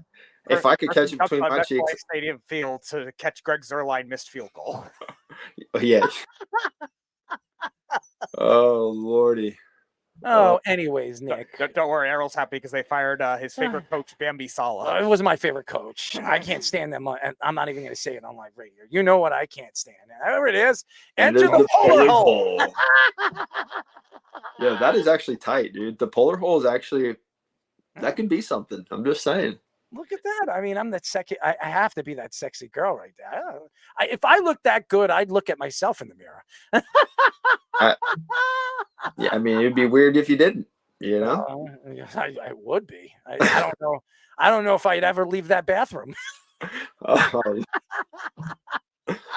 Oh man. The harder the better, right? The harder is the better. Hundo P, no Q's, dog. Hundo P, no Q's. Good for both of us. It's good for both. Oh man. Anyways, Nick, we love you, man. I'm actually gonna have Speedy reach out to you. We're gonna surprise Jabba tomorrow. After the Yankee game, we're gonna be doing like a post game. I'm gonna get you. I would love to get you in to just absolutely shock him when he sees you. He's gonna be like, yeah, he's gonna be like, I'm gonna be like, Jabba, what's up, man? You look like Santa. You got to see him in the beard, man. It is so funny. I think he purposely grew a beard like that to piss Brian Cashman off. I really do believe that. I really, really do believe that because he can't stand that role the Yankees had. Couldn't stand it. Dude, he's freaking awesome, dude. I think my first time I ever saw him, he was on the elliptical in spring training, and I walk in, and I think I might have just signed or something, So I kind of know who they are, and he's on the elliptical, and he's just drenched in sweat, and he has a cut-off sleeve shirt on that says "fuck Uke." I don't know if I can say Uke, Y-O-U-K, right? I don't know if I could say that on here, so I apologize. It doesn't matter. It doesn't matter. Jabba's already Speedy will cut it out. Jabba's already dropped enough of those types of words in reference to Uke already. Okay. Yeah, I was like, damn, who is this guy? Like, and they're like, oh, that's Jabba, and I was like, all right, like, okay, that's how we're rolling around here. I didn't know that was the Yankee way. Like, well, the sweaty hands and the strong grips are the Yankee way now. I mean, that's what Speedy is one of their biggest fans. Hey, grip strength is tied to health, just so you know. So if you got good grip strength, Speedy, He You're in does. good health, dog. He grips. I have decent grip strength. It has nothing to do with me wanting to squeeze somebody's hand tighter. Oh, What would you like to squeeze then? Something I would actually have to grab onto. There's a difference. I don't just hold somebody's hand for a full minute. Well, what would you like to grab? How thick do you want it? I mean, yeah.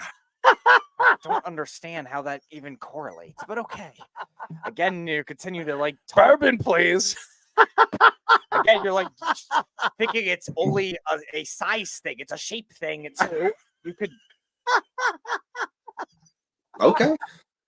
What kind of for shape? example, for example, if I was rock climbing on one of those like not the natural ones, like one of those ones that you see in like parks and stuff like that. You climb with all the different colors and all the different shapes. If I'm climbing one of those things, a triangular one or something that's like an odd shape like that would be harder to grip if it was smaller than it was bigger.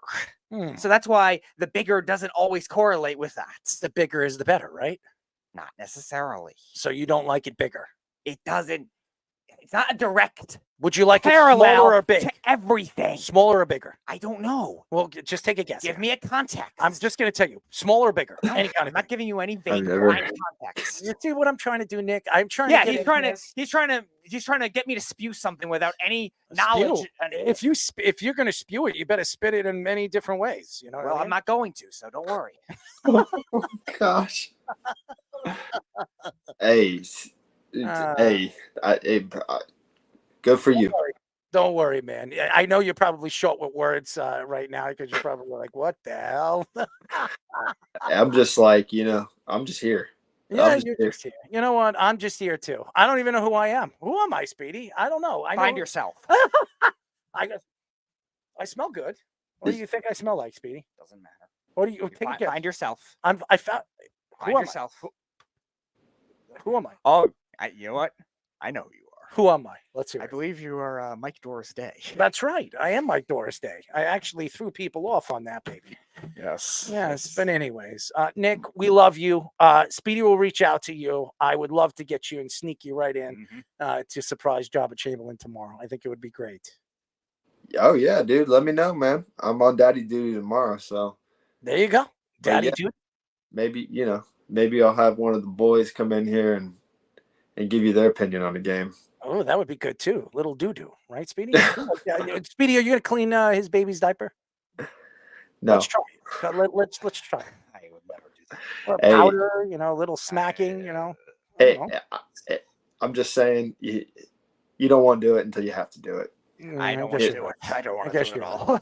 Speedy don't want to do it. He doesn't want to even clean his own ass. Anyways. I'm right there with you, bro. Oh, well, there you go, Speedy. If he doesn't like to clean his ass, you don't like to clean his ass. You could be the non-ass cleaners. That would be a good sports name. Or that would be a great show, the non-ass cleaners. What do you think? I actually might change my NFL fantasy team to that. There you go. There you go. The non-ass cleaners. I do have a question. Is Jordan Go Mason ahead, hit gonna it. play? Hit it. Is Jordan Mason gonna play? Jordan Mason going to play. Everything I've heard is he's going to be limited, but I don't know if I trust it with the week that the other running backs have had. It's tough to tell. I'll find out if he practiced for you. He did practice. He was limited. Did practice, so it looks like he'll play. He's going to play. I just don't know how. Again, is he going to be that same level of volume? Is another question, and that's the thing that I'd have to see. The matchups dependent is that kind of thing with the 49ers. The Chiefs, they struggled at the beginning of the season stopping the run, but they've gotten better. So it'll be interesting to see which end. You got to be careful with Speedy, Nick, because even though Speedy does know a lot of these players, he's not the best at fantasy sports. I'm just letting you know. I didn't say I was a fantasy analyst. Okay, fair enough. And then is James Cook gonna play? Because I picked up Ray Davis. 100% going to play this week. You can book that. 100%. You can book it. I hope he's all right, but I just picked up Ray Davis. He looked good. Yes, the Jets have a two Monday Night Football streak of allowing a big game to back up running backs. Jordan Mason, now Ray Davis. There you go. Yeah, that's right. So if there's any random running back against the Jets in a primetime game, start him. Yeah, I do have the Jets D too. So it's a lose for me.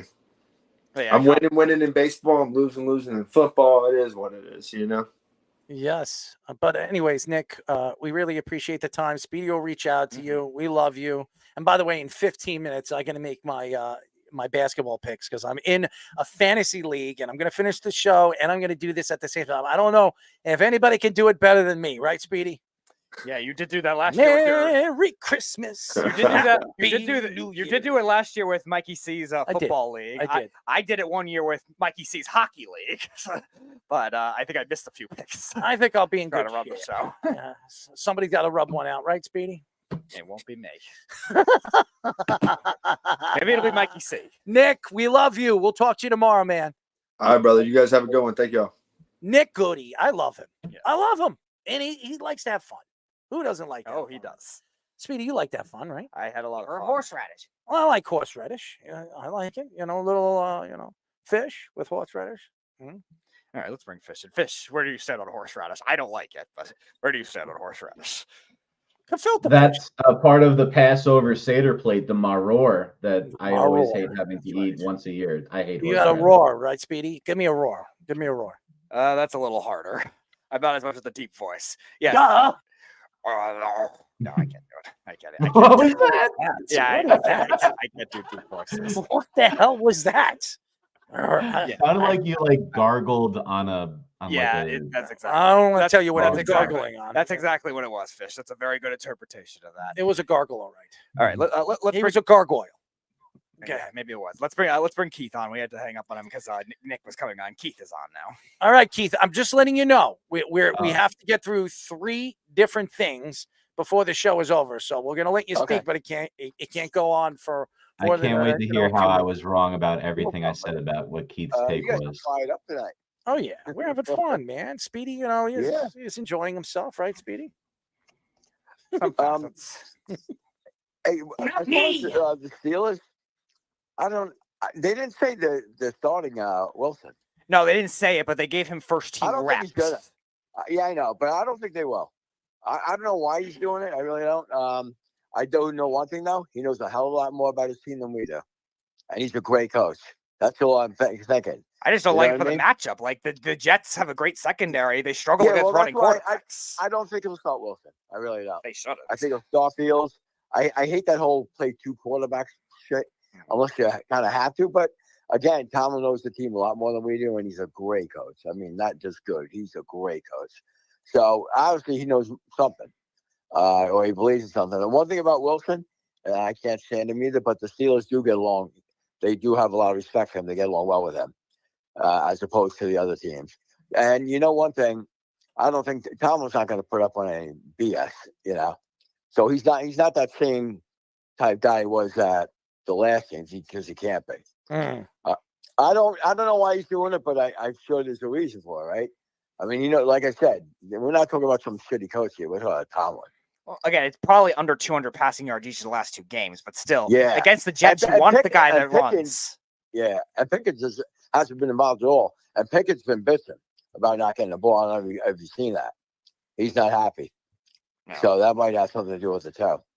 I'm picking 5 in this league. Can you believe this crap? I'm picking 5. I hate it. There's 12 teams. I'm picking 5. It's in a worse spot.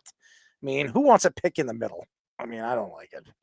I think, and Errol, I'm kind of with you. I think the Bengals are going to make the playoffs. I really do. I do too. Unfortunately, they're better than the Steelers, no doubt about that. Steelers only where they're at. The defense and a great coach. Offensively, they're horrible. There's no innovation. There's just nothing there to their offense. There's no imagination. I know, and that's why you don't take Justin Fields off the field. Well, I think that's why he might be though, because he's probably thinking they can't get any worse. But Fields, right, he does get the option of running. I don't know, but Tomlin knows more than we do. That's all I'm going to say. Yeah, well, I don't like Wilson. I know a lot of people, and most people are saying what you guys are, and I get it too. But like, I just think why you do it now? I think I don't know. He's got to have a reason, I would imagine. And I said it before, too, Keith. Like, the only one I've seen where it works with a team with a winning record like this was Alex Smith, the Colin Kaepernick, when Harbaugh was there. Yeah, but remember, who is the Steelers beating? one good team the first week. Atlanta, they haven't beaten anyway. And You know, Atlanta is just starting to play good football. No, right. I'm saying no. Atlanta, right? They didn't the first week, but Atlanta is a good team. Yeah, they're playing very good. Yes. And Bijan Robinson's a beast. He really, he's so explosive. He's so fun to watch, and he can do so many things. And he even can block for a guy his size. I mean, he's been unbelievable. I thought, and when I watched Bijan Robinson when he came into the NFL, I thought there was things about him that, even though he was such a great college player, I didn't know if that was going to transition into the NFL because of his size, but I was wrong. Bijan His Robinson backup's awesome too. Yeah. Algier. Yeah, he's good too. Yep. They're really good. Now listen, I just wanted to clear about as far as like Dungy. I didn't say he's definitely a very good coach. Yes, a great defensive. But who was Manning's first coach? Who was Manning's first coach? Yeah. Who was his first coach? It was Jim Moore for 3 years. Yeah, well, Jim Moore. No. Listen. Yeah, of course, Dungy's better than Jim Moore. But you know who Manning gives all his credit to? As for developing, not Dungy at all, not Moore. For his offensive coordinator, Mitchell. Tom Moore? No, Mitchell, who was the coach of the Colts for 30. He was an offensive coordinator for like 35 years. For 25 years, he gives all his credit to him for developing him into a quarterback. So that's all I'm saying. That's interesting. And let's not forget his father had a big impact on his. No, and I think Arch Manning is going to be interesting too when he comes into the NFL too, because I think he's a dual threat. He's a guy that can use his legs like his grandfather, and he's got the ability to throw, and he's accurate like his uncle. So and his father was probably more athletic than both his brothers. So he definitely was. I watched him play. He was just on a shitty team. He could run. Yeah, neither one of his sons could run. But Cooper could. His father could. Manning mobility skips a generation. That's what I'm saying. The father could, but Eli and Peyton could run. No. But Cooper is his father. He was a wide receiver, and they said that he was more athletic than. They say that Cooper was better than Peyton and Eli at his position. Could you imagine if he was an NFL player? So yeah. Very talented family, obviously, and they're all smart. Yes, they absolutely are, and it's interesting moving forward. But that's the only reason I was saying that about Dungy. He didn't really develop it. Well, when you're writing, you're typing, you're just assuming what somebody is saying. That's Oh, okay. I got you, buddy. Anyway, I like your take. I think Buffalo getting Cooper was bigger than the Jets getting Adams. I do. I agree. Yeah. They really needed him, and for $850,000 is all I got to pay. Think about that. That's a steal. Yeah, the Giants are probably paying more cap for Kenny Golladay at this point. That's true. Oh God, don't remind me. Oh gosh, yeah, I don't want to think about it. Yeah, the Cowboys are a mess. I don't think they have a chance in the playoffs. Just the way that, like our Fish said, they just laid down. They didn't give any effort. They just laid down and died. That's got to do a lot with the coaching. And Jerry Jones needs to stop being a GM. But he never will. He can't help it. He just can't help himself. He thinks he's a great football mind. He's not. And that was my only thing with why sign Dak Prescott when you have to rebuild, right? Either one. Now, not against. I get that Prescott. They could have got a lot from him. You know what I mean? That team has to rebuild completely. The offensive line sucks. They're in a rock and a hard place. Like you said, we're all in, but no, you weren't all in. You know, and maybe you couldn't have been either. You had to sign Lamb and Prescott. They're a mess for years. They're going to take at least. This isn't no easy fix either. This is going to be a 1 year we can fix this. They're a hot mess. I think Washington's the best team in that division, easily. The Eagles could beat them out, but the Eagles they played with no heart. Even last week, they played like shit. They barely beat Cleveland. I think I'm more impressed with the Giants and the Redskins than those two teams. That's interesting, my friend. It is as far as getting the most out of their team. You know what I mean? The Eagles are poorly coached. I agree. He's got to go, especially that crap last week. So I do. I liked all your takes tonight, pretty much. And what do you think? You guys are a very good show. The The Mets. I didn't think they were going to win this game tonight. I did. I'm surprised. I actually bet against them for the first time all postseason, only because I thought Severino would get hit more than he actually did, because Dodgers can hit the fastball. But I just thought they were due for a little bit of a letdown. Well, we'll see. It's not over yet. It's still, but they still got 3 innings. But Keith, got to feel. All right, man. I know you got Keith, we have 5. I have 5 minutes before my draft. I'm going to be doing it when we're doing a live show. But but Justin actually texted me and he just said, the draft's starting in a little bit. I said, I'll be doing it. I'll be doing the NBA draft for this fantasy league while I'm doing a live show. So I'm a multitasker, baby. Good luck. I'm a multitasker. I like to grab things, Speedy. Speedy's a multitasker too. You're damn right. I have done drafts during shows too. But, one on in one hand and the other nut in the other. That's the level of Errol's football league or basketball league. All right, keep listening. Keep listening. All right. Talk to you soon. Bye-bye. Keith Rooney, ladies and gentlemen. And as a matter of fact, Ian Rappaport reports that Andrew Thomas will get foot surgery and miss the rest of the season.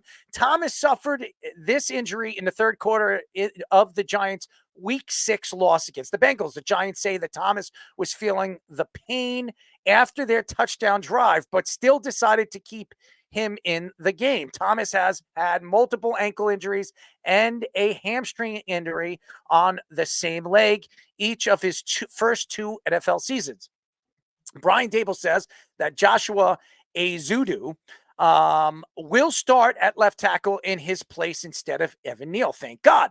Thomas is in his second year of his 5-year, $117 million deal contract signed last year. And by the way, this is a terrible loss. This is probably one of the bigger losses the Giants have had this season, losing their best left tackle.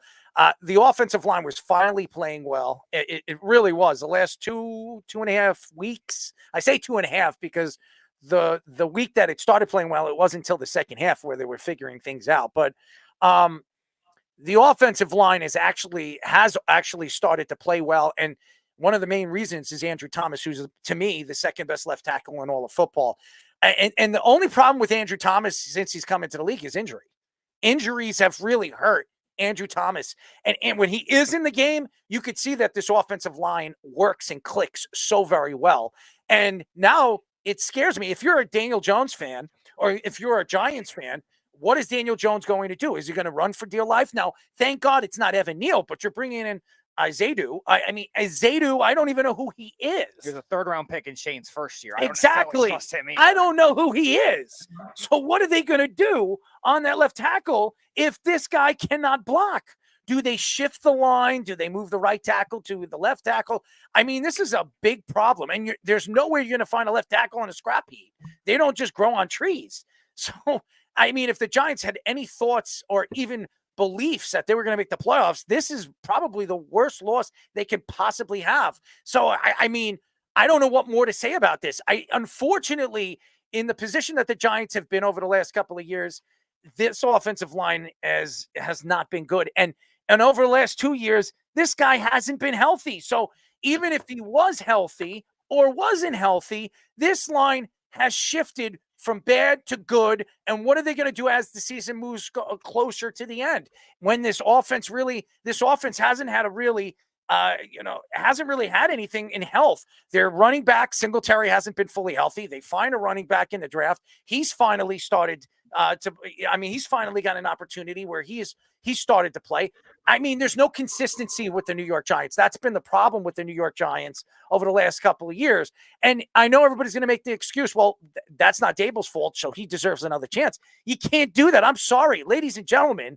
Dable is the coach. So he is responsible, even if the injuries are going to cost them wins or even cost them the season. So Dable's going to have to figure this out. I think the Giants and the GM and Joe Shane, if he's such a good GM and if he believes so much in keeping Evan Neal on this roster, well, he needs to figure out what he can do with Evan Neal. Maybe move him to the guard position, move the right tackle to the left tackle, or maybe move one of these guards that could play the left tackle position better if Azedu doesn't know how to play it.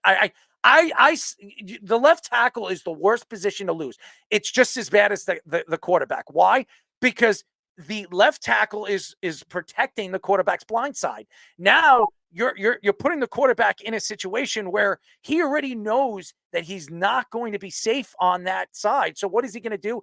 He's going to shift. He's going to make plays or make optional plays and audible plays at the line of scrimmage when he gets into trouble. And this is what's going to cause interceptions, fumbles, and many different things. So this running game has to be consistent and continue doing what they're doing every single week. And that's getting over 100 yards and keeping the defense what's the best way of keeping the defense honest? Yes, honest at the line of scrimmage, where it gives Daniel Jones a little bit more time to use his legs or make quick decisions to get the Giants in the end zone. So this is a terrible loss by the New York Giants. Yeah, this is a tough one for any position unit, even though Dexter Lawrence is the best player on the team, but they don't have the depth with the offensive line. It's better than it was last year, obviously, but still, like, all these guys are good, like decent, solid starters, but Andrew Thomas is the anchor along with that kind of thing. And Azadu is a natural guard. He was a third-round pick that was supposed to develop as a guard. And when he played tackle when Thomas got hurt last year, did not look great.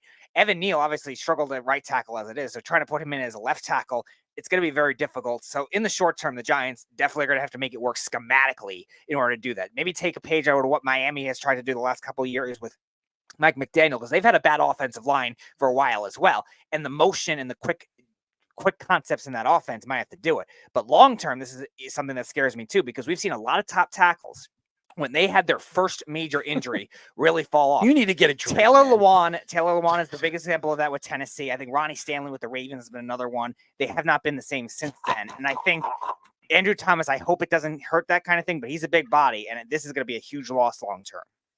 There you go. You gargling something over there? How about you, Fish?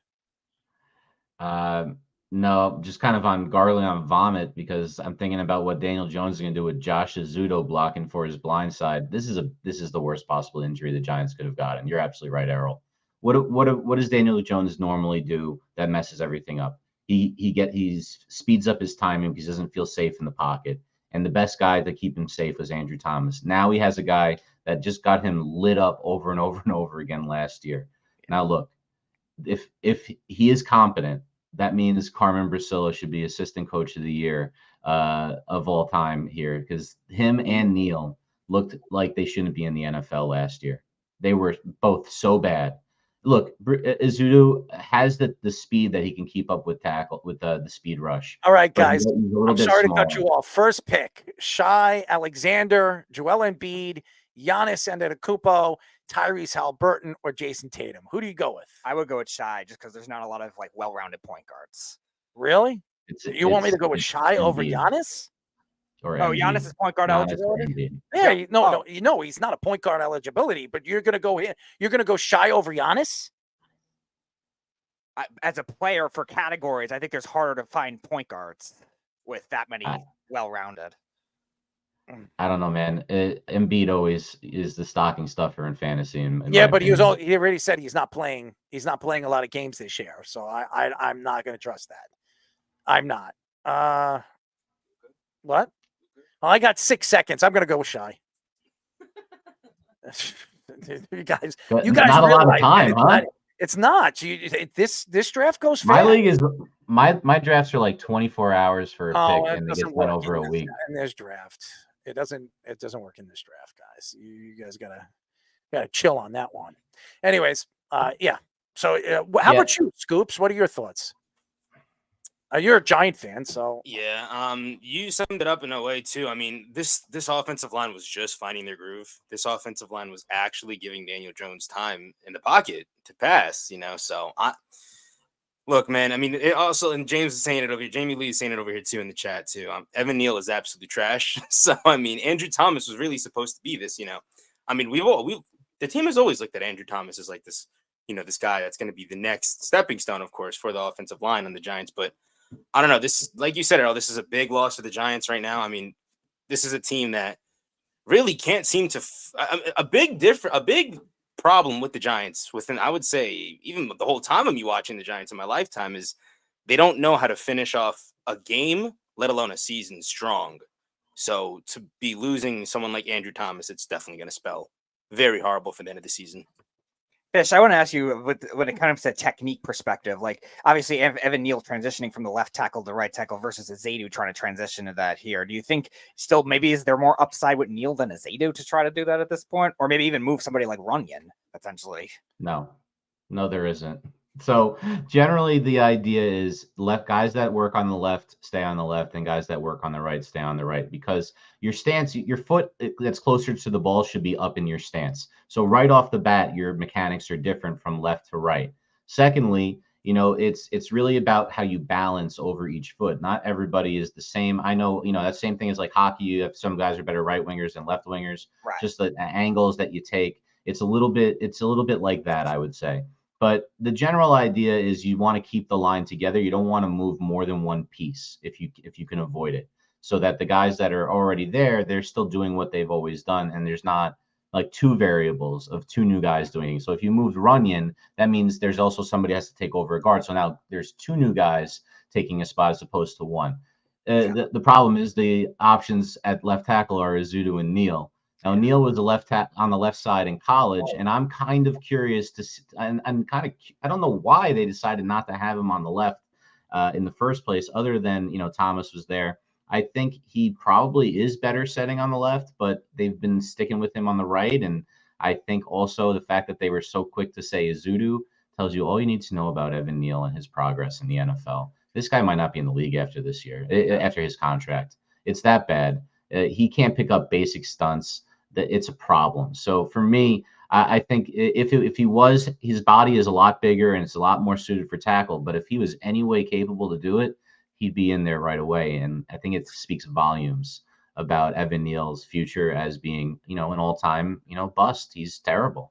It is what it is. I'd like to see him get another chance, but the leash has got to be short for that guy. Yeah, look, if he's going to put on the right, then you have to move Illuminor to the left. Maybe you do that if Azadu doesn't work. But I think that's about it, guys. I don't think you can really fuck with it too. I'm sorry, can't really mess with it too much. On a Bleacher Report radio station show, Dusty Baker says that Shohei Ohtani and Aaron Judge are in the same conversation as Barry Bonds. Dusty said that they haven't done it long enough to be compared to him all time, but are both very similar at their peak value. He added that both Ohtani and Judge have had faster starts to their careers than Bonds did. He added that Bonds took longer to be thought of in the same conversation as an MLB legend like Hank Aaron or Willie Mays. This season, Ohtani became the first player to hit 50 home runs and 50 stolen bases. This season, Aaron Judge became the fastest player to 300 home runs in his career. It's interesting hearing it from one of the better and well-known managers in Major League Baseball history. And he's been in the league for such a long time. So you have to respect a guy like Baker when he comes out and he tries to, speak about Shohei Ohtani. Shohei Ohtani, again, he is a fantastic player. He's a fantastic talent. He does a lot of things good. He can steal bases. He can hit home runs. He hits for power. He can hit for average. And he's a decent pitcher. I know everybody keeps saying he's a great pitcher. He's a top 10 pitcher. He's not. If you look at his statistics, he's a top 30 pitcher in certain statistics. He doesn't have the best ERA. He doesn't have a top 10 ERA. Last year he did. Not last year. The year before, when he was one of a Cy Young candidate, he was in the top 10 or top 11. But he is not a top 10 pitcher. He really isn't. So I know everybody wants to make the excuses or want to point fingers and say this guy and that guy. Shohei Ohtani is a fantastic talent. Aaron Judge is an everyday player. He is an everyday player. He's hitting 320. He's going to give you 130, 135, or 144 RBIs like he did this year. He's going to do everything right. He's a leader. And I'm not saying Shohei Ohtani's not a leader, but there's a lot of leaders on the Dodgers. It's not just him. So, I mean, you sit here and you're trying to figure out what player or who's going to be better every single year. Aaron Judge has been consistent. He hits for average. He does everything. And he played, what did he play? 148 games, 45 games this year. So he's consistent. That's what you want. You want a consistent player. So, and you're going to say, well, Shohei Ohtani's he's not consistent. He is consistent. He's a fantastic talent. But I'm going to take the everyday player. Any way you slice it and you dice it, I'm going to take the everyday baseball player. And that's who he is. Now, Dusty Baker going in and comparing him to Barry Bonds, they're not comparable to Barry Bonds. Stop this crap. Barry Bonds he had 400 home runs and had 400 stolen bases faster than anybody's ever done it. Okay, this guy was a Hall of Famer before he did steroids. As good as, and by the way, he was a 7-time Gold Glove winner in center field, one of the hardest positions to play. So I understand that's the way they're going to go, and that's where Dusty is going to go because he coached and he managed Barry Bonds. He's never coached Aaron Judge. He's never coached Shohei Ohtani. He's just watching the game, and he's a fan of the game. To even compare those guys to arguably the greatest baseball player of all, and you can argue he was one of the great, if not the second or third, he was the greatest baseball player when statistics would show you that he was. So, I mean, it's hard to argue with a guy that coached him, but I'm looking past that. But by the way, now we're up to my guy. I have 56 seconds. Donovan Mitchell. I need a big man. I need a big man, and there's not many. Lauri Markkanen. They took Karl Anthony Towns. It's all the way down looking at the big man. I think where do I go? James Harden, Donovan Mitchell, Devin Booker, LaMelo Ball. You should have went center earlier. I shouldn't have listened to Speedy. I was a terrible move. Where do I go here? Do I go Donovan Mitchell here? I mean, I'm not gonna lie, Markkanen's probably gonna put up a lot of stats on that crap team. So you go Lauri out of. Just think about what he's gonna do. Is he better than Devin Booker? Is he better than Donovan Mitchell? I mean, that's a shooting guard. It's a fantasy question. It's hard to say that honestly, but if you need the type of player at that center position, no? Is he good at rebounder? I'm just gonna. He's gonna stuff. He's gonna stuff all the. You're not giving me an answer here. Is he a good good rebounder? You're gonna make fun of me all season. When he sucks, I just took Lauri Markkanen because I listened to you. Hey, we got some breaking news, by the way, guys. What is that? The Liberty won against the Lynx in that WNBA on a deep three from the logo by Sabrina Ionescu. Wow, pretty wild. I guess we'll have to see the highlights eventually. I shouldn't have listened to you guys. I am really stupid listening to you guys because I made a mistake. I should have taken Donovan Mitchell at Devin Booker. Look, I'm gonna tell you right now. His name is Markkanen. Your Marks. I think it works. That doesn't help. What does that have anything to do with this? I'm listening to you. Take Lauri Markkanen. Good luck. Take Lauri Markkanen. Oh my God! What a terrible move. Well, you could have had Donovan Mitchell and Embiid if you went the other way around. Yeah, well, I shouldn't have listened to you, but I was dumb enough to believe it. Anyways, my God, I don't understand why Dusty Baker would bring this up. Honestly, it doesn't. I understand he's trying. He's on a radio show and he wants to. If somebody brings up somebody that he coached or he managed, and he wants to compare the two great baseball players, the two best baseball players in the league. So obviously that's what they're going to do. But I just think it's a little foolish to bring up two great players and compare them to arguably the greatest or the second greatest baseball player of all time. So it's just it's weird to even, and by the way, maybe, as crazy as it may sound, Dusty Baker's an old man. I mean, he's a little out there. I don't know if I'm going to take Dusty Baker on anything that he says when it comes to that stuff. That's just my opinion.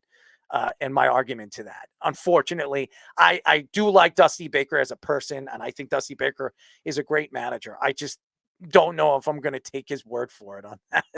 Yeah, it's an interesting one because he's honest in the fact that obviously they all have to do it more, and especially Ohtani. We were talking about it when Deion Sanders made the comments. Like, Ohtani needs at least 5 more years of being a pitcher in order to do that kind of thing, to be that trendsetter to change the game, because he's doing it as a two-way player, which we were talking about it on Monday. Like, that's going to bring more war to your game. That's going to be harder to do than being a defensive player because you're pitching and you're throwing 90 to 100 pitches a game. That's harder to do than obviously being an everyday outfielder. But if you're not just being a DH, then it's going to take value. And Dusty noticed that kind of thing. He said, all right, him being a DH downgrades him compared to Barry Bonds, downgrades him compared to somebody like Willie Mays, who played center field. And he was like a 13-time Gold Glover in center field.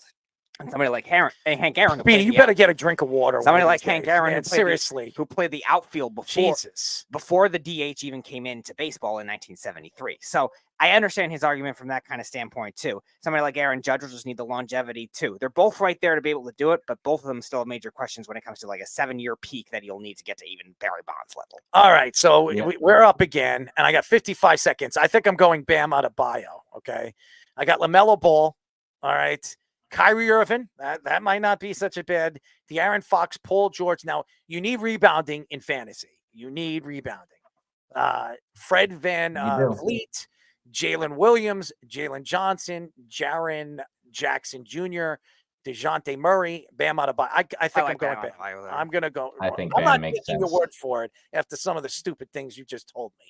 I'm going Bam Adebayo anyways. There you go. You know, Speedy, you bring up the DH part for Ohtani. The thing that I thought was even more fascinating that Dusty said was that Judge strikes out and Barry Bonds never struck out. Barry Bonds had the contact skills that just you dream of. And Errol, you're older than me. Speedy, I don't know how old you were when this happened. For pissing me off even more. You're welcome. Errol, you're older than me. Well, thank you. But thank you for like making I was in high school at the time, Errol. So you might have watched more of it, stayed up later. Bonds on that steroids tear that he was on, those few years when he was in San Francisco, I've never seen anything like that. Not even what Judge is doing this year. It's not even remotely in the same ballpark, in my opinion. I guess it's in the same conversation according to Dusty. But what you don't even realize, like they were walking him with the bases loaded. That literally happened to Barry Bonds. That's like the all-time. You're just too good at baseball. He had on-base percentage close to 500. It's just out of control. His OPS was like 1,400 close to it a couple of times. Judge, we're getting excited about it being close to 1,100. So it's really not the same. Bonds could see the ball. If you threw it anywhere near the plate, it was gone. You just had to hope that you jammed him, and it never happened because he was so quick turning on the ball. It was really only things that would ride up and in on him, if I remember correctly, that he just couldn't really turn on as well. And it had to be a great pitch. But the guy hit everything. It was unbelievable. And before that, he was a Gold Glove outfielder. He was stealing bases like Ohtani, but playing Gold Glove defense. He was incredible. He had average. He did it all. So it's really just kind of the best aspects of what Judge and Ohtani do, along with like just don't know how this gets brought up in skills. Conversation. I'm sorry to cut you off. I don't know how this gets brought into a conversation trying to compare Ohtani and Judge to arguably the greatest baseball player of all time. It doesn't make none of those guys are going to win 7 Gold Gloves as quick as Barry Bonds did. None of them. Okay. And if there was war in that time, he would by far have the best war in all of baseball in Barry Bonds. And he was a good power hitter even before he did steroids. So I know he wants to get all the fans, yipped out of their minds. I mean, they probably are yipped out of their minds, believing that Dusty Baker believes that any one of these two guys are as good as Barry Bonds, but there's not a chance in hell. And I don't care what Aaron Judge does for the rest of his career and Shohei Ohtani does for his career. None of those guys will ever be better than Barry Bonds. Ever. Okay? Ever. Barry Bonds did it in almost 3 decades. I mean, that's how good he was.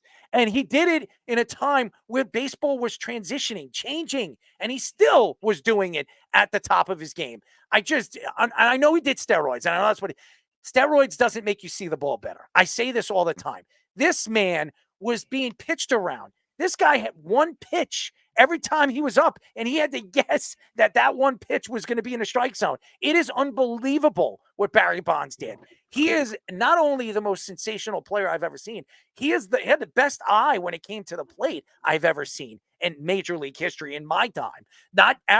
You will never see Barry Bonds at any time of his career get into a slump like this, ever, from Aaron Judge. I gotta give you a stat. This is the funniest stat I've ever heard. This tells you everything. Speedy, your mind's gonna be blown. All right. So like if you're a good player, a good hitter, you usually have like a walk rate that's even with your strikeout rate, maybe slightly better. Like Pujols famously was slightly better than that when he was going well. So Judge strikes out when he was first coming into the league, it was closer to 30%. He's around 22% right now. There's a year in Barry Bonds' career where he had a 6.6 strikeout rate and a 37.6 walk rate. And he had multiple years of over 30 and under 10. It's just absurd. It's like video game numbers if you played on easy. That's how good Barry Bonds was.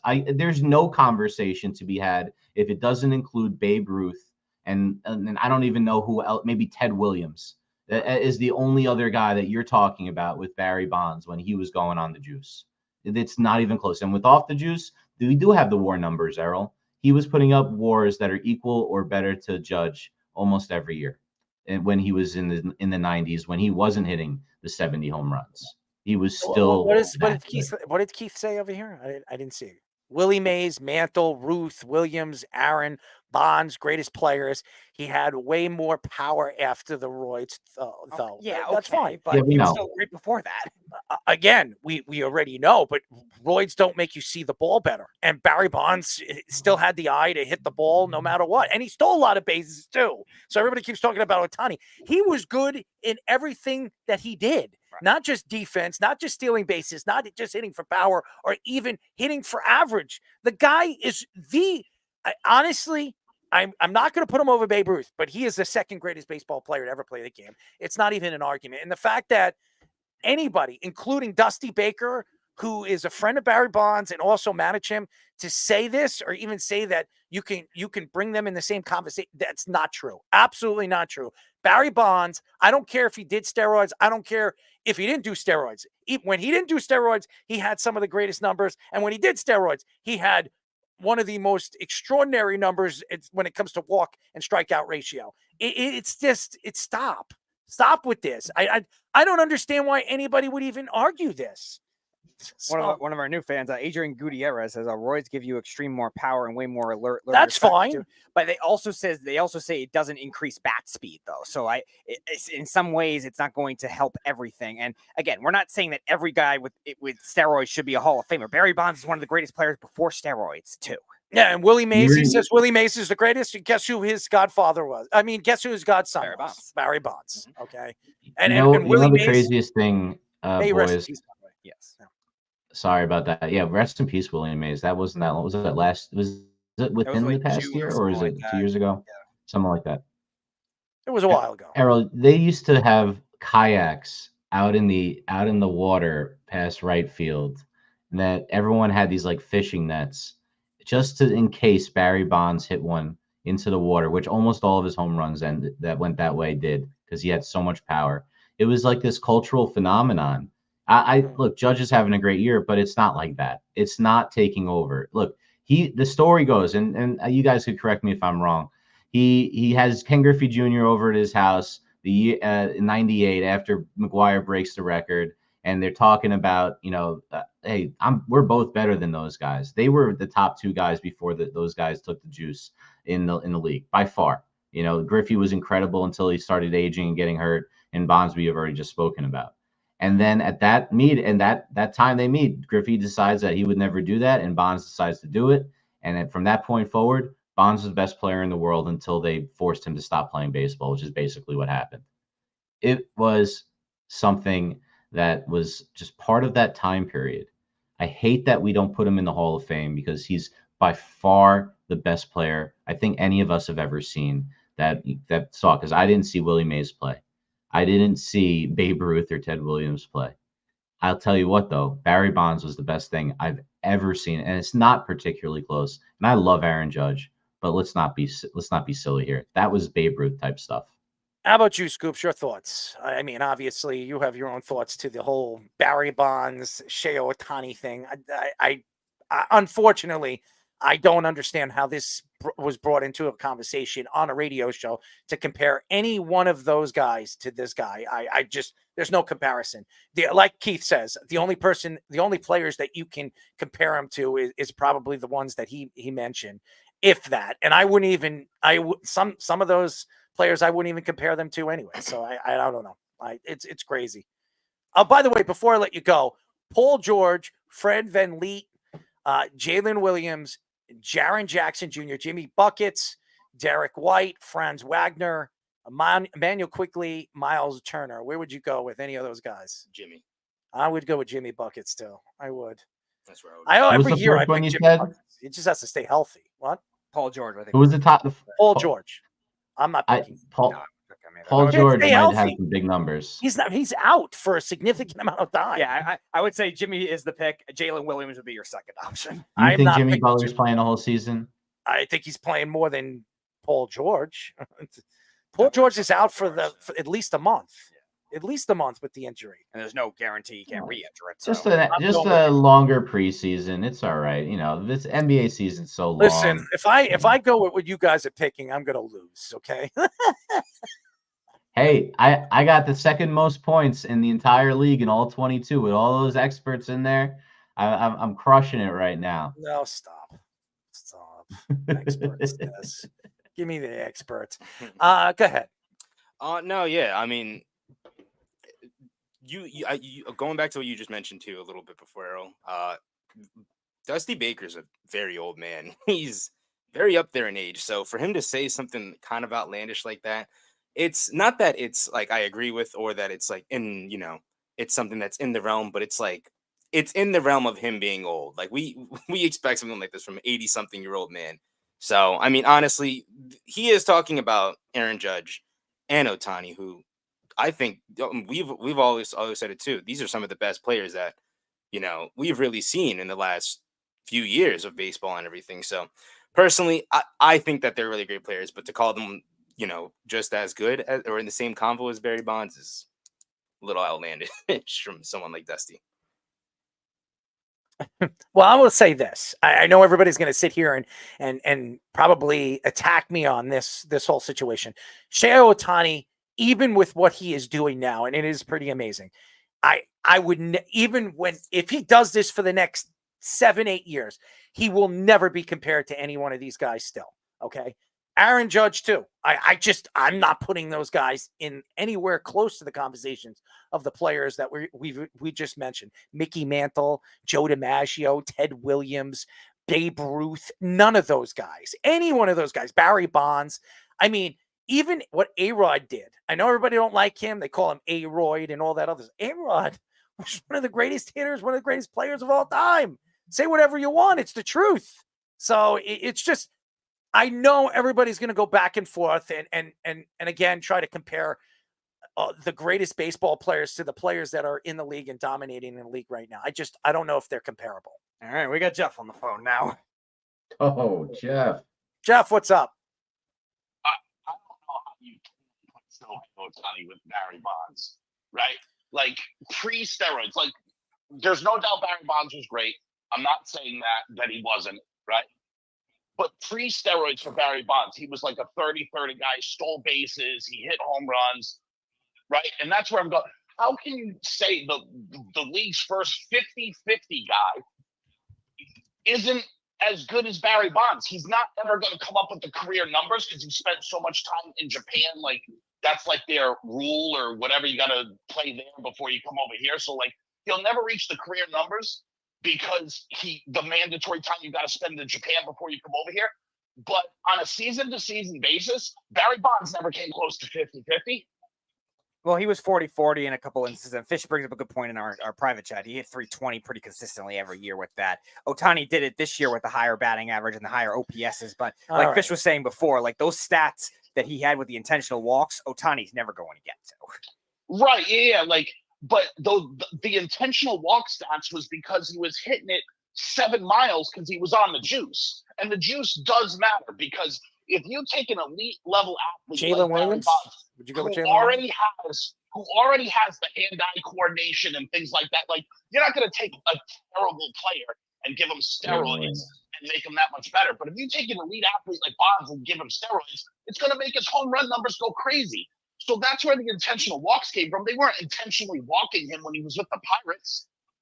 No, but again, they're still going to inflate it enough where I think, yeah, maybe he would have had 500-something home runs if he wasn't doing steroids, but he still would have gotten it to that point. And I think right now Ohtani still has to do it at that level. The Japanese baseball is completely different. And again, we're going to combine those stats for Ichiro. We can combine the stats for Ohtani too. But right now, from the all-time standpoint, I think Ohtani still has to do it in that span as a pitcher too, because the two-way element is part of what made him that breakthrough, transcendent baseball player. Right. Look, there's always going to be the people like Errol in the world that are like, he doesn't play both ways because he pitches. Like, that kind of stupidity that's out there. Like, pitching is a hard thing, and it does take rest. So it's like, yeah, he doesn't play the field every day like Bonds, and that's something to be said. But from an offensive standpoint, the way he is on the base paths and hitting home runs, he's right there with Bonds. And by the way, clean so far. Like, we don't know that he's doing steroids like Clean? Bonds. Oh, he's clean, huh? He's clean. He didn't. What performance enhancers is he on? I'm going to tell you he's not clean. I'm telling you what he's not clean. I'm going to tell you how he's not clean. I don't know. He was betting on baseball. That's not clean as far as I'm concerned. He was doing things that he shouldn't have been doing. Yes. Right. Okay. Barry Bonds didn't do that. Betting on Barry Bonds didn't do it. So Barry Bonds. He didn't do it.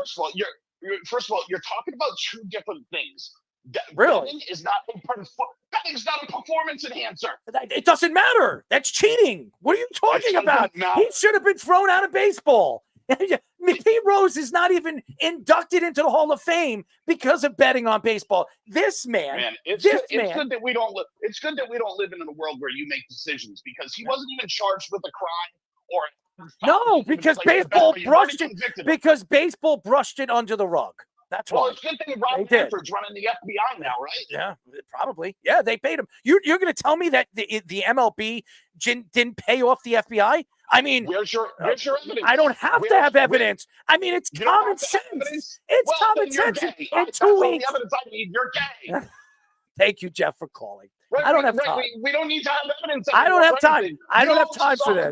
massive cocks. We Goodbye. don't need. Goodbye. Come on. I told you to hang up on him. What the hell? You put your hands like this all the time. I'm telling you to go down. What the hell? He's down. Honestly, I love Jeff. And by the way, shout out to Jeff and all the people in Tampa that were dealing with that hurricane. It's horrible what happened. But honestly, are you kidding me? You're going to tell me that has nothing to do with it? That's cheating. That's cheating. It doesn't matter about his game. And first of all, and I'm not saying as far as talent is concerned, to even put Shohei Ohtani in the same conversation as Barry Bonds did it in 2 decades. How long has Shohei Ohtani been in the major leagues? Since 2018. 4 years. 4 years. Okay. What is it, right? 4 years? What no, is this is year 6. What is it? 7 for him. All right. 7 years. And how many times is he, how many years has he been injured? Probably a combined about a year and a half, 2. Okay. So 2 years. So you're going to sit here and tell me you're going to compare him to Barry Bonds right now? What are you, nuts? Let's see him do it in 20 years, which he's not going to be able to because he came into the major leagues later in his career. So he's not even going to do it. Barry Bonds did it at the top of the game in the biggest league in all of baseball, in the whole world when it comes to MLB, when it comes to baseball, professional baseball. It's not the Dominican Republic. It's not Japan. He did it in the majors as long as he did. And I'm sorry. No, it's not comparable. It's not. Shohei Ohtani is not Barry Bonds. Stop with this garbage. It is ridiculous. Jeff, you can say whatever you want. You can say whatever you want to attack me. You want to call me gay or whatever the hell you've been saying, or stupid crap that comes out of your mouth half of the time. I think it's funny, but sometimes I just think you're outlandishly crazy. This is crazy. This is dumb to even bring it up. I don't know how this got brought up in a conversation on a radio station. I understand that I respect Dusty Baker. Dusty Baker is an old man. He's a geezer. I am not listening to Geezer Man tell me or even bring up Aaron Judge and Shohei Ohtani in the same conversation as Barry Bonds. Ridiculous. Stupid and ridiculous. In an interview with Sports Illustrated, Wemby said it's surprising that a lot of NBA stars lack work ethic. Wemby added that a lot of the NBA players he looked up to as a kid don't work as hard as they should. He praised Kevin Durant and Rudy Gobert. I'm trying to look at it. It's crazy. I'm looking at the draft and trying to host a show. Specifically for having good work ethics, but said some of the other Team USA players did not work as hard. He added the saying, never meet your heroes, was true on many occasions when playing against them head to head. He didn't specify which star players he was referring to, but he said a lot of them don't have the same competitive drive that stars of previous eras had. Okay, I don't know where this conversation came up, and again, I respect Wemby and Wembenyama, and I hope he becomes the player that everybody thinks he's going to be. As far as NBA players, stars lacking work ethic, how does he know? How long has he been in the NBA? He's been in the NBA, what, 1 year? And he's now his training. I watched his training method. His workouts are ridiculous for a guy that thin doing the things that he's doing. It's pretty amazing. It is pretty amazing what Wembenyama is doing. And hey, he could be the face of basketball moving forward. He's not yet. And the fact that he says they lack work ethic, well, I don't know about that. Even Julius Randle, who a lot of people have taken shots at his work ethic. Julius Randle shoots 200 foul shots every single day. He claims he shoots 100 3-pointers every single day after practice. Is that a lack of work ethic? I mean, how does he know? Is he over there practicing with the other players? I mean, he works out in San Antonio, and he has a great coach, by the way. Greg Popovich is a great NBA mind. The fact that he is saying that Wemby is coming out and he's surprised that they lack, a work ethic. He plays for France. Did he go over there to practices for Team USA? How does he know this? I mean, unless he's talking to other players and he's butt buddies with other players in the NBA. He praises Kevin Durant. Oh, that's a great person to praise. And Rudy Gobert. Oh, that is a slam dunk. Let's go ask. I don't know. Let's go ask guys on Golden State if they praise Rudy Gobert. I mean, seriously. And Rudy Gobert is French. He's from France. So, of course, he praises him. And Kevin Durant, his work ethic? Come on, guys. Are we joking ourselves here? I like Kevin Durant as a player. I think he's a fantastic talent. He's one of the greatest long, lengthy, 6'10" power forwards we've ever seen in the NBA. And one of the better shooters at his position, too. He's a fantastic shooter. Kevin Durant is lackadaisical. The only thing that he's not lazy at is, going on Twitter and having 7 Twitter accounts and finding ways to pretend that it wasn't him. I mean, that's not lazy. I guess you could say that he's not lazy because he built 7 Twitter accounts with thousands and thousands of followers, and he claims it wasn't him. So I disagree with Wembenyama. I do, because I don't know how he knows what the other players are doing on other organizations, on other teams, and on other practice floors. It doesn't make any sense. I disagree with him. Yeah, it's interesting because I think he's kind of taking an international versus U.S. jab, too. We were talking about the Team USA rivalries over the summer, too, and some of the ex-players saying that they train better in Europe. And I do believe with him that to an extent. But at the same time, I think the ones he's praising, Kevin Durant, Rudy Gobert, are not really like the only ones that are like that. Like, I think Jason Tatum has a good work ethic. Shai Gilgeous-Alexander. Some of these other younger players this generation, I think, do. I think it's the previous generation, the Kevin Durant and LeBron generation, that are like, oh, all about themselves. By the way, I'm gonna cut off. You know what's so funny? I want to go over here with Keith because I honestly believe Keith is in love with Jeff. I honestly believe Keith would get on his hands and knees and give Jeff a nice little swirly. And you know what I'm talking about. I'm not going to say it on live radio. I really do believe it. Every single thing Jeff says, he agrees with everything he says. It doesn't matter if Jeff says something sexual or anything stupid. He will go out there and say, oh, man, that guy's unbelievable. He's the greatest. I mean, seriously, it is so ridiculous. I want you to slide it right in. I think he does want to slide it right in. I think it's absolutely ridiculous, honestly. Fish, you might need to update the Ohtani graphic with the toilet and put Who do I go with? Who do I go with? Derek White, Bradley Beal, Tobias Harris, D'Angelo Russell. I'm going to go with Isaiah Hartenstein because he's a rebounder. Yeah, I was going to say. That's like him or White would be the only two I would consider. I don't have any. I need some guard play. I wouldn't trust D'Lo or Bradley. Sounds like it's getting a little thin over there. It is getting thin. Speedy, he knows all about it. And I think, maybe Jeff knows all about that too. And maybe Keith needs to show him a thing or two. I don't know. Fish, I was going to say, you need to update the Ohtani graphic with the toilet and either put Keith's head or Jeff's head. I think it's ridiculous. Everything Jeff says, Keith agrees with. Every single thing. And by the way, when Keith is on with Jeff, he'll let Jeff speak. He won't let me speak. He will let Jeff talk, but he will not let me speak. It is so friggin' hilarious. And by the way, Keith, he's wrong. Shohei Ohtani is not going to be the best.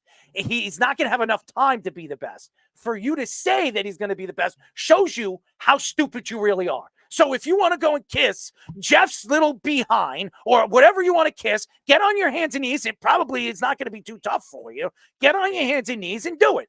I'm so tired of listening to him. Oh, he knows what he's talking about. Oh, trust me, he knows what he's. No, he doesn't. As a matter of fact, Keith, if you ever listen to the show as long, or you've listened to the show longer than most people, you would know that Jeff is not always right. As a matter of fact, he's more wrong than he is right. So you don't know what you're talking about. So wrong again, Keith. This is what pisses me off about you, Keith. You say things because you think you know, and you don't know crap. You don't know crap. And I am going to say it on live radio. You are a complete idiot. A complete idiot. If you're going to agree, if you're going to agree with an idiot, you're an idiot. Okay? And that's all I'm going to say. It is completely stupid to compare anybody, including Shea Ohtani and Aaron Judge. Aaron Judge came into the league when he was 25 years old. Barry Bonds came into the league when he was like 19, 20 years old. 20 years old. And dominated in Pittsburgh. He was the face of the Pittsburgh Pirates. Pat, let me ask you a question, Keith, because you know everything. When was the last time the Pirates, a good organization? I don't know. When Barry Bonds was there. Completely stupid. You know what, Keith? I am so sick and tired of some of your stupidity. And I'm going to tell you, I came out and I was trying to be nice. I'm not going to be nice with you anymore. You are an idiot. You are a complete idiot. You and Jeff should hang out with Snug. You guys could be perfect for one another. You can have a threesome in a bed because that's all you guys talk about. You talk about the same crap and you guys hang on each other's ball sacks. I am tired of it. What? 3 guys. 3 guys what? That was from the soundboard. Oh, I'm sorry. I don't know why you even cut it. To me, I am just tired. I am so tired of listening to Keith give Jeff all the props. And honestly, Jeff is not right. He is not right about this, and he's not right about a lot of things. And to come up, and then when Jeff is wrong, you'll never hear from him. You'll never hear from him. Jeff has lost bets, and I've never made him live up to his bets, like eating dog crap. You weren't even listening to the show at the time, Keith. He sat there and told me all this crap, and I didn't even force him to do it. Why? Because I wanted to prove a point. And then he says, I'll do it. I would have done it. I would have done it. You had a time limit. Who made you boss? You lost the bet. And as far as Wemby is again, and what I was saying, how the hell does he know what players are doing in their spare time? Does he hang out in their house? Does he hang out in their basketball courts inside of their houses? I heard from different I've heard from Damian Lillard. Damian Lillard shoots, 200 3-pointers every single practice? How the hell does Wemby know? And I don't care if he's he's just looking at what they do international. He doesn't know. And anybody that praises Kevin Durant and Rudy Gobert, that automatically takes him out of the conversation. And I wouldn't even compare or even listen to a player of that magnitude. That's just my opinion. Quickly before you go, Fish, I just want to finish off with this too. I think one of our basketball guys was saying that there's certain teams that don't do shoot arounds either, but I think that's also more on the team, not really on the players lacking work ethic either. Yeah, so I think it boils down to this, Errol. He's kind of a prick. That's what Wembanyama is. He's kind of a dick about things, isn't he? And I think that's an interesting little aspect of the character we're learning about this kid as he's getting older. Look, if he's talking smack that like no one works as hard as me and he's 20, I think the future is really bright for this kid. He's just going to try to rip everyone's head off. He might be that generational talent. I worry because he's so skinny, but if he could put on some size and stay, knock on wood, stay healthy. That kind of mentality is the kind of mentality you see superstars have. I'm sorry to cut you off. All right, we're up. We're up again. Derek White, Bradley Beal, you need D'Angelo Russell, Josh Giddey, Devin Vesey, Drew Holiday. That's not bad. Colin Take the guy with the most assists. You need assists. Bogdanovich, Jordan Poole, OG Anunoby. Who do you go? The guy with the most assists. Derek White? Would be White. Would you go with Derek White? Go Derek White. All right. I'm going to go with White, even though I like Drew Holiday too. All right, I'll go White. All right. Yeah. So just to finish up that last thing, like I really think I really liked it that he said this, and the guys that he picked were such the guys that you pick if you're just trying to be a dick about it. Like you said, Durant and Gobert. Nobody thinks Gobert is like he gets defensive player of the year, but gets dusted by every guard that he has to go out and guard. Nobody's scared of Gobert. You just can't play a certain way against him. So and everybody knows Durant's not that same guy anymore. Look, he's probably gets up more shots. He probably has greatest shooting practices you've ever seen, Durant. But let's face it, he could have picked a few other guys way before those two in that decision. So look, Wembanyama, he's disappointing other players, but it's really because he's just talking smack to everybody. He's mad about losing the gold medal. He's going to be on a vengeance this year. We should have told you. I don't think so. I don't think he's doing that. I think he really does believe that. I think he really believes that. Well, let him do that. I really don't think he's going to be as good as everybody thinks he's going to be. Until proven otherwise, I don't know why he's opening his mouth. Go out there and prove it. Don't open your mouth. Now teams are going to have his name on the board to smack around. Okay, dude, he still needs to put on meat. You're talking about. You're going to say that to I don't know Wembanyama or even any one of these guys. DeAndre Ayton, do that to DeAndre Ayton. See what's going to happen to you. Okay. I just think it's stupid. I don't even know why he's opening his big mouth. It just puts him in harm's way. It puts him in a bad position. Okay. Because he's got to put up or shut up. Now, I think Wembanyama is going to be a good player. He's a fantastic talent. The crying is hilarious. Okay. All right. You know what's so funny about Jeff? He's got something to say after the fact everybody said it. But anyways, I think Wembanyama is a good player. I think he could become the face of basketball, but he's not right now. And he shouldn't be opening his mouth and making himself look like a soured person. Go out there and show that you're the face of basketball. Because right now, as much as you think you are, you're not. You're still not the face of basketball right now. Who's the face of basketball right now? It's still LeBron James. He is still the face of basketball until otherwise. And I'm not just speaking. You speak about all these great players that you have. Luka Doncic, Nikola Jokic, the face of basketball still to this day over what, 22 years is LeBron friggin' James. And until proven otherwise, he will never be as big and as popular as LeBron James has been over the last 22 years. So I disagree. Yeah, Scoop. Yeah, I didn't know Wembanyama won, is like a 3-time NBA Finals champ. I didn't know he's been in the league for like 12 years. I didn't know he had all these all-team pros. I didn't know he was this tenured to call out other people's work ethics. Because come on, you guys are just mentioning it. This dude was only in the league for a year. So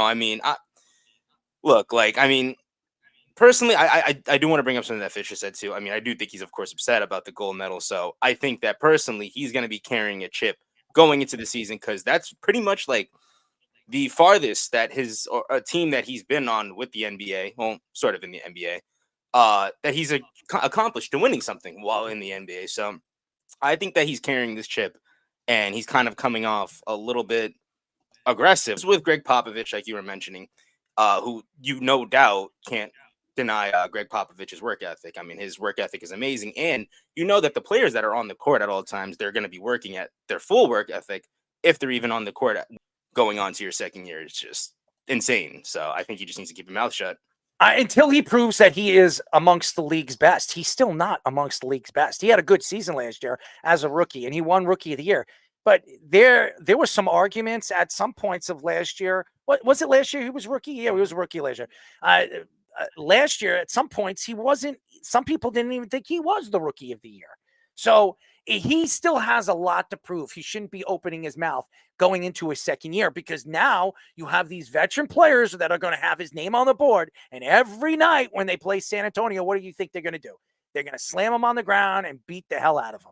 And again, he still has a lot to prove as an NBA player before he can go out there and say that he's the great, that other players are not, they don't have a good work ethic in the NBA. What is he saying over here? Wemby's going to be the greatest basketball player ever if he stays healthy. He's a freak. Popovich needs to retire. Durant was one of the great. He's smooth, not lazy. Nobody's saying Wemby's lazy, Keith. Nobody's saying that he says every player is lazy, but I mean, I think he's more taking a shot at that LeBron generation that thinks they're like bigger than the world.